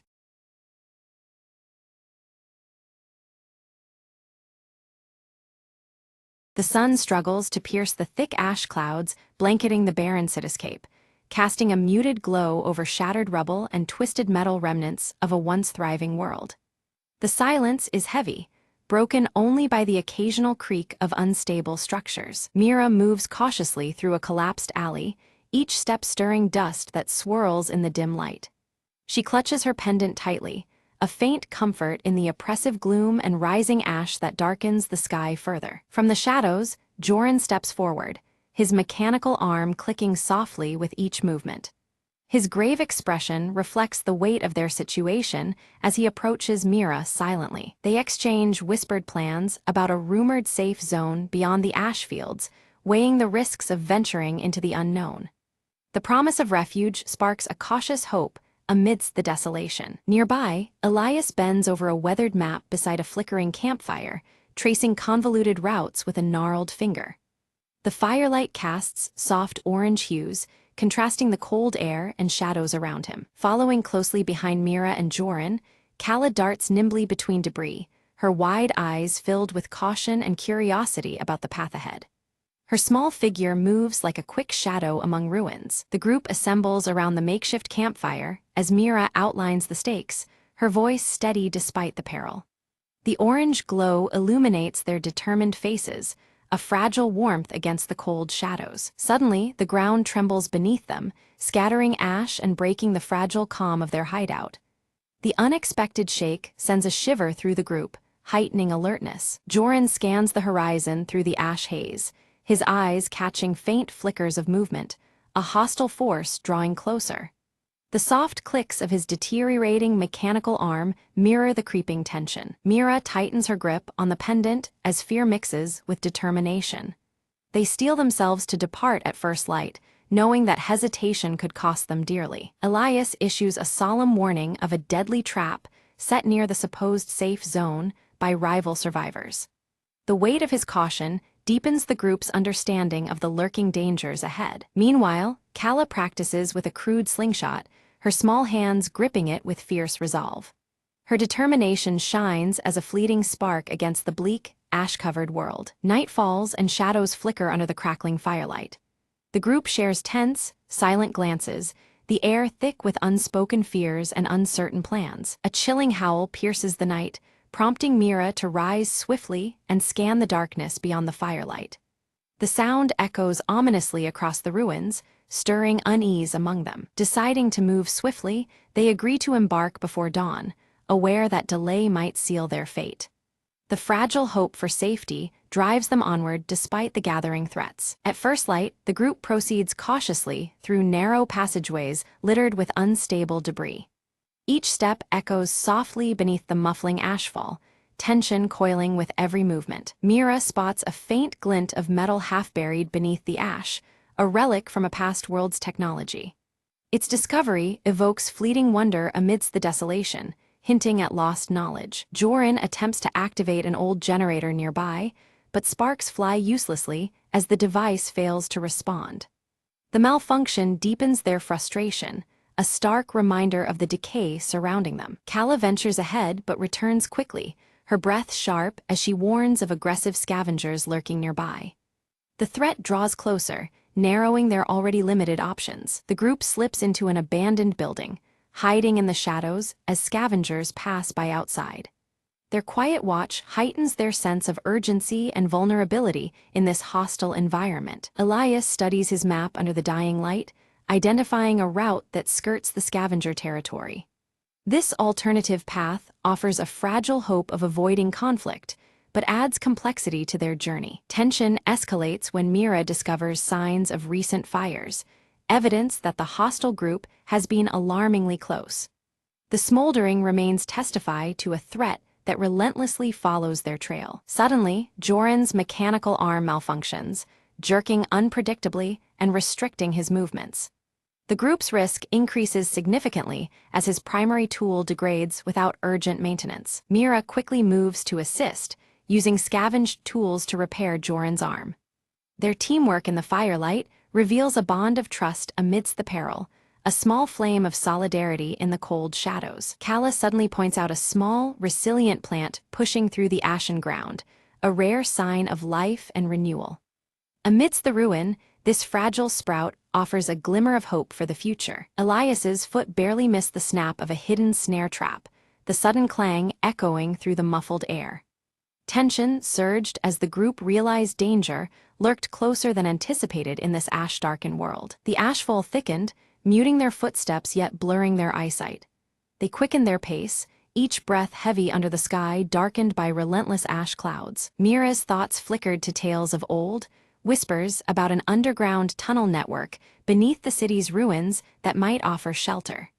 The possibility sparked a fragile hope amid the encroaching gloom. After a tense search, they uncovered a concealed entrance veiled by debris and shadow. One by one, they descended into the cramped, suffocating tunnels, seeking refuge from the relentless ash raining above. Elias lit his lantern, its soft orange glow illuminating ancient markings etched into the tunnel walls.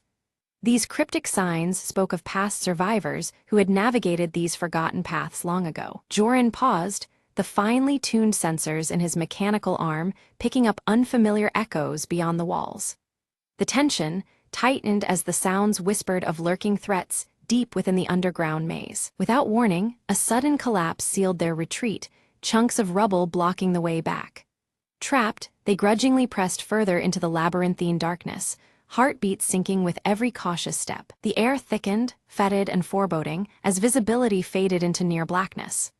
Mira raised her pendant, its faint, steady glow piercing the dark, a fragile beacon amidst the void. Calla's nimble fingers uncovered a forgotten cache hidden in a recess, a stash of dated yet functional supplies. This small fortune offered them brief respite, a momentary shield against the encroaching despair. Doubt crept in as the tunnels twisted beyond recognition, and Mira challenged the faithfulness of Elias's weathered map. Their steps faltered amid the disorienting maze, the past whispers now tangled in uncertainty. Joran proposed reliance on his mechanical arm's internal compass, a flickering device needing constant care. Though degraded, it became their guide through the subterranean labyrinth's shifting corridors. They confronted a fork, one path swallowed in shadow, the other marked by faint flickers of distant light. Debate ensued, voices low, weighing safety against the unknown dangers ahead. Suddenly, distant footsteps echoed, sharp, deliberate signaling that their pursuers had entered the tunnels below.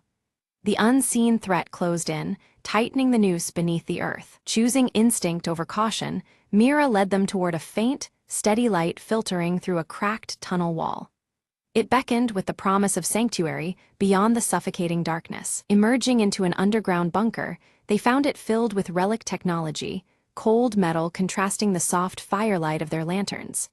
Among the decay, hope flickered softly, a spark against the endless ash. Elias's weathered fingers traced an ancient terminal, bringing it to life to reveal a faint signal. Flickering, it hinted at distant activity beyond the desolation outside. Joran worked swiftly, repairing a battered communication device with deft movements despite prior malfunctions. The mechanical whirs and clicks echoed gently amidst the bunker's cold silence. Power surged through the device. Static gave way to a clear, urgent voice broadcasting warnings. Ash storms were converging fast, threatening to seal all exits and trap anyone still wandering in the ruins. The news brought a crushing weight. The relentless ash storms would soon enclose all paths, compressing precious time for their escape. Shadows lengthened outside, embracing the horizon with grim inevitability. Suddenly, a breach tore open a bunker wall, spilling in hostile scavengers, their eyes gleaming with desperation. The fragile calm shattered as danger pressed into the confined space. A tense standoff erupted. Mira stepped forward, negotiating with steady resolve while Joran readied his mechanical arm, muscles coiled for swift defense. Firelight flickered over faces etched with suspicion and grit. Seizing a moment, Kala darted past, drawing the scavenger's attention with quick movements. Elias activated a hidden defense mechanism, ancient gears grinding and whirring within the bunker's walls. A blinding flash erupted, accompanied by choking smoke, engulfing the intruders and forcing them into a temporary retreat.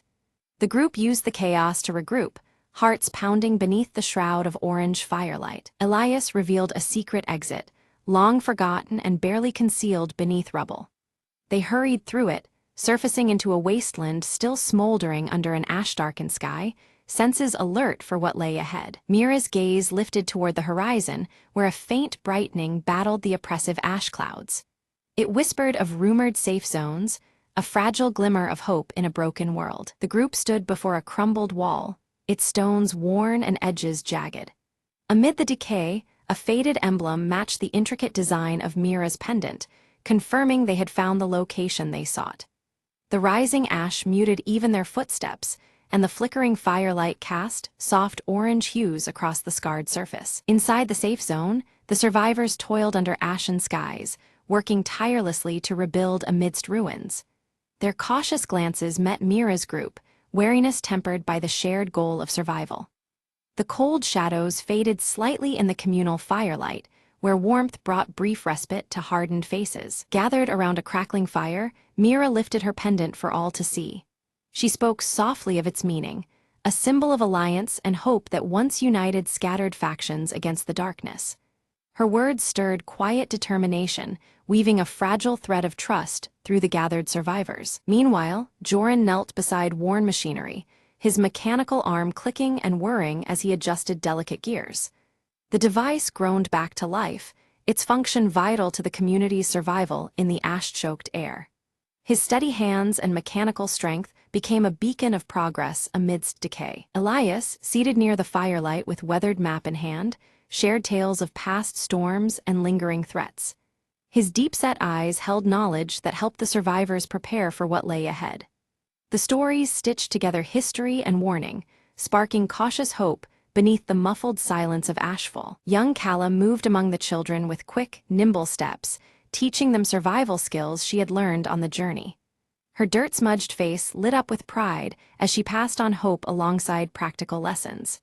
The safe zone, though fragile, began to feel like a place where new life could take root. As sunset crept across the horizon, Mira found herself atop a ridge overlooking the ash-covered land. The flickering firelight from below contrasted with the dimming sky, the cold shadows giving way to subtle signs of change. The landscape shifted slowly, whispering of renewal after hardship. In her hand, the pendant glowed warmly, its soft light pulsing gently against the darkening sky. The ash began to clear, revealing a tentative blue above, a fragile new beginning. It was a moment filled with quiet promise, a signal that hope could still flourish amid ruin. From their vantage point, the group watched distant fires burn low, their orange flames swallowed gradually by emerging patches of green. The earth beneath the ash stirred with life, revealing signs of restoration amid the fading destruction. It was a delicate balance between past scars and future growth. With a steady breath, Mira turned back toward the settlement, her resolve firm beneath the warming sky. The path ahead was uncertain, but she was ready to rebuild, protect, and nurture the fragile horizons stretching before them. Together, they would face the challenges to come beneath rising ash clouds and hopeful firelight.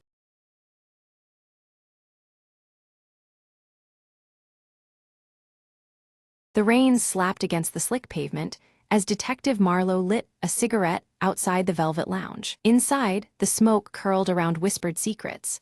A jazz saxophone wailed in the background, thickening the air with melancholy. Marlowe's eyes scanned the room until they landed on Ruby, the dame, with secrets darker than the alley streets. Ruby's voice was a low purr, barely above the jazz. "You're looking for Tommy, aren't you? He vanished last night." Marlowe nodded, flicking ash off his cigarette. "Yeah, and I think the answers are buried somewhere between the music and the shadows." She leaned closer, eyes gleaming. "Follow me if you want to find him, but be careful. He's tangled up with dangerous company." Outside, the neon sign flickered, casting eerie reds and blues onto the rain-soaked streets. Ruby led Marlowe through maze-like back alleys, the silence punctuated by distant sirens and their cautious footsteps. They stopped before a rusted door, barely hanging on its hinges. Ruby whispered, "This is where Tommy last made contact." Inside, the room was stale, filled with cigarette butts and overturned chairs. A single note lay on an old table. Marlowe picked up the note. "Find the man who plays the last note, and you'll find Tommy's fate." A clue wrapped in jazz, Marlowe muttered, the puzzle tightening like a noose. Back at the lounge, the saxophonist played as if possessed, notes cutting through the haze like daggers. Marlowe watched the musician closely and noticed a small tattoo peeking from under his cuff, a symbol Tommy used to carry. He approached quietly. "You know where Tommy is." The saxophonist's eyes flickered with a shadow of guilt. "He got into trouble with the wrong crowd," the man confessed. "They wanted something from him, something that could bring this whole city down." Suddenly, footsteps stormed in. Figures in dark coats encircled Marlowe and Ruby, their intentions clear. With quick thinking, Marlowe grabbed Ruby's hand, diving through a hidden exit behind the stage. They emerged into the cold night air, hearts pounding, but free the city's skyline bleeding neon hope into the darkness. Marlowe lit another cigarette, looking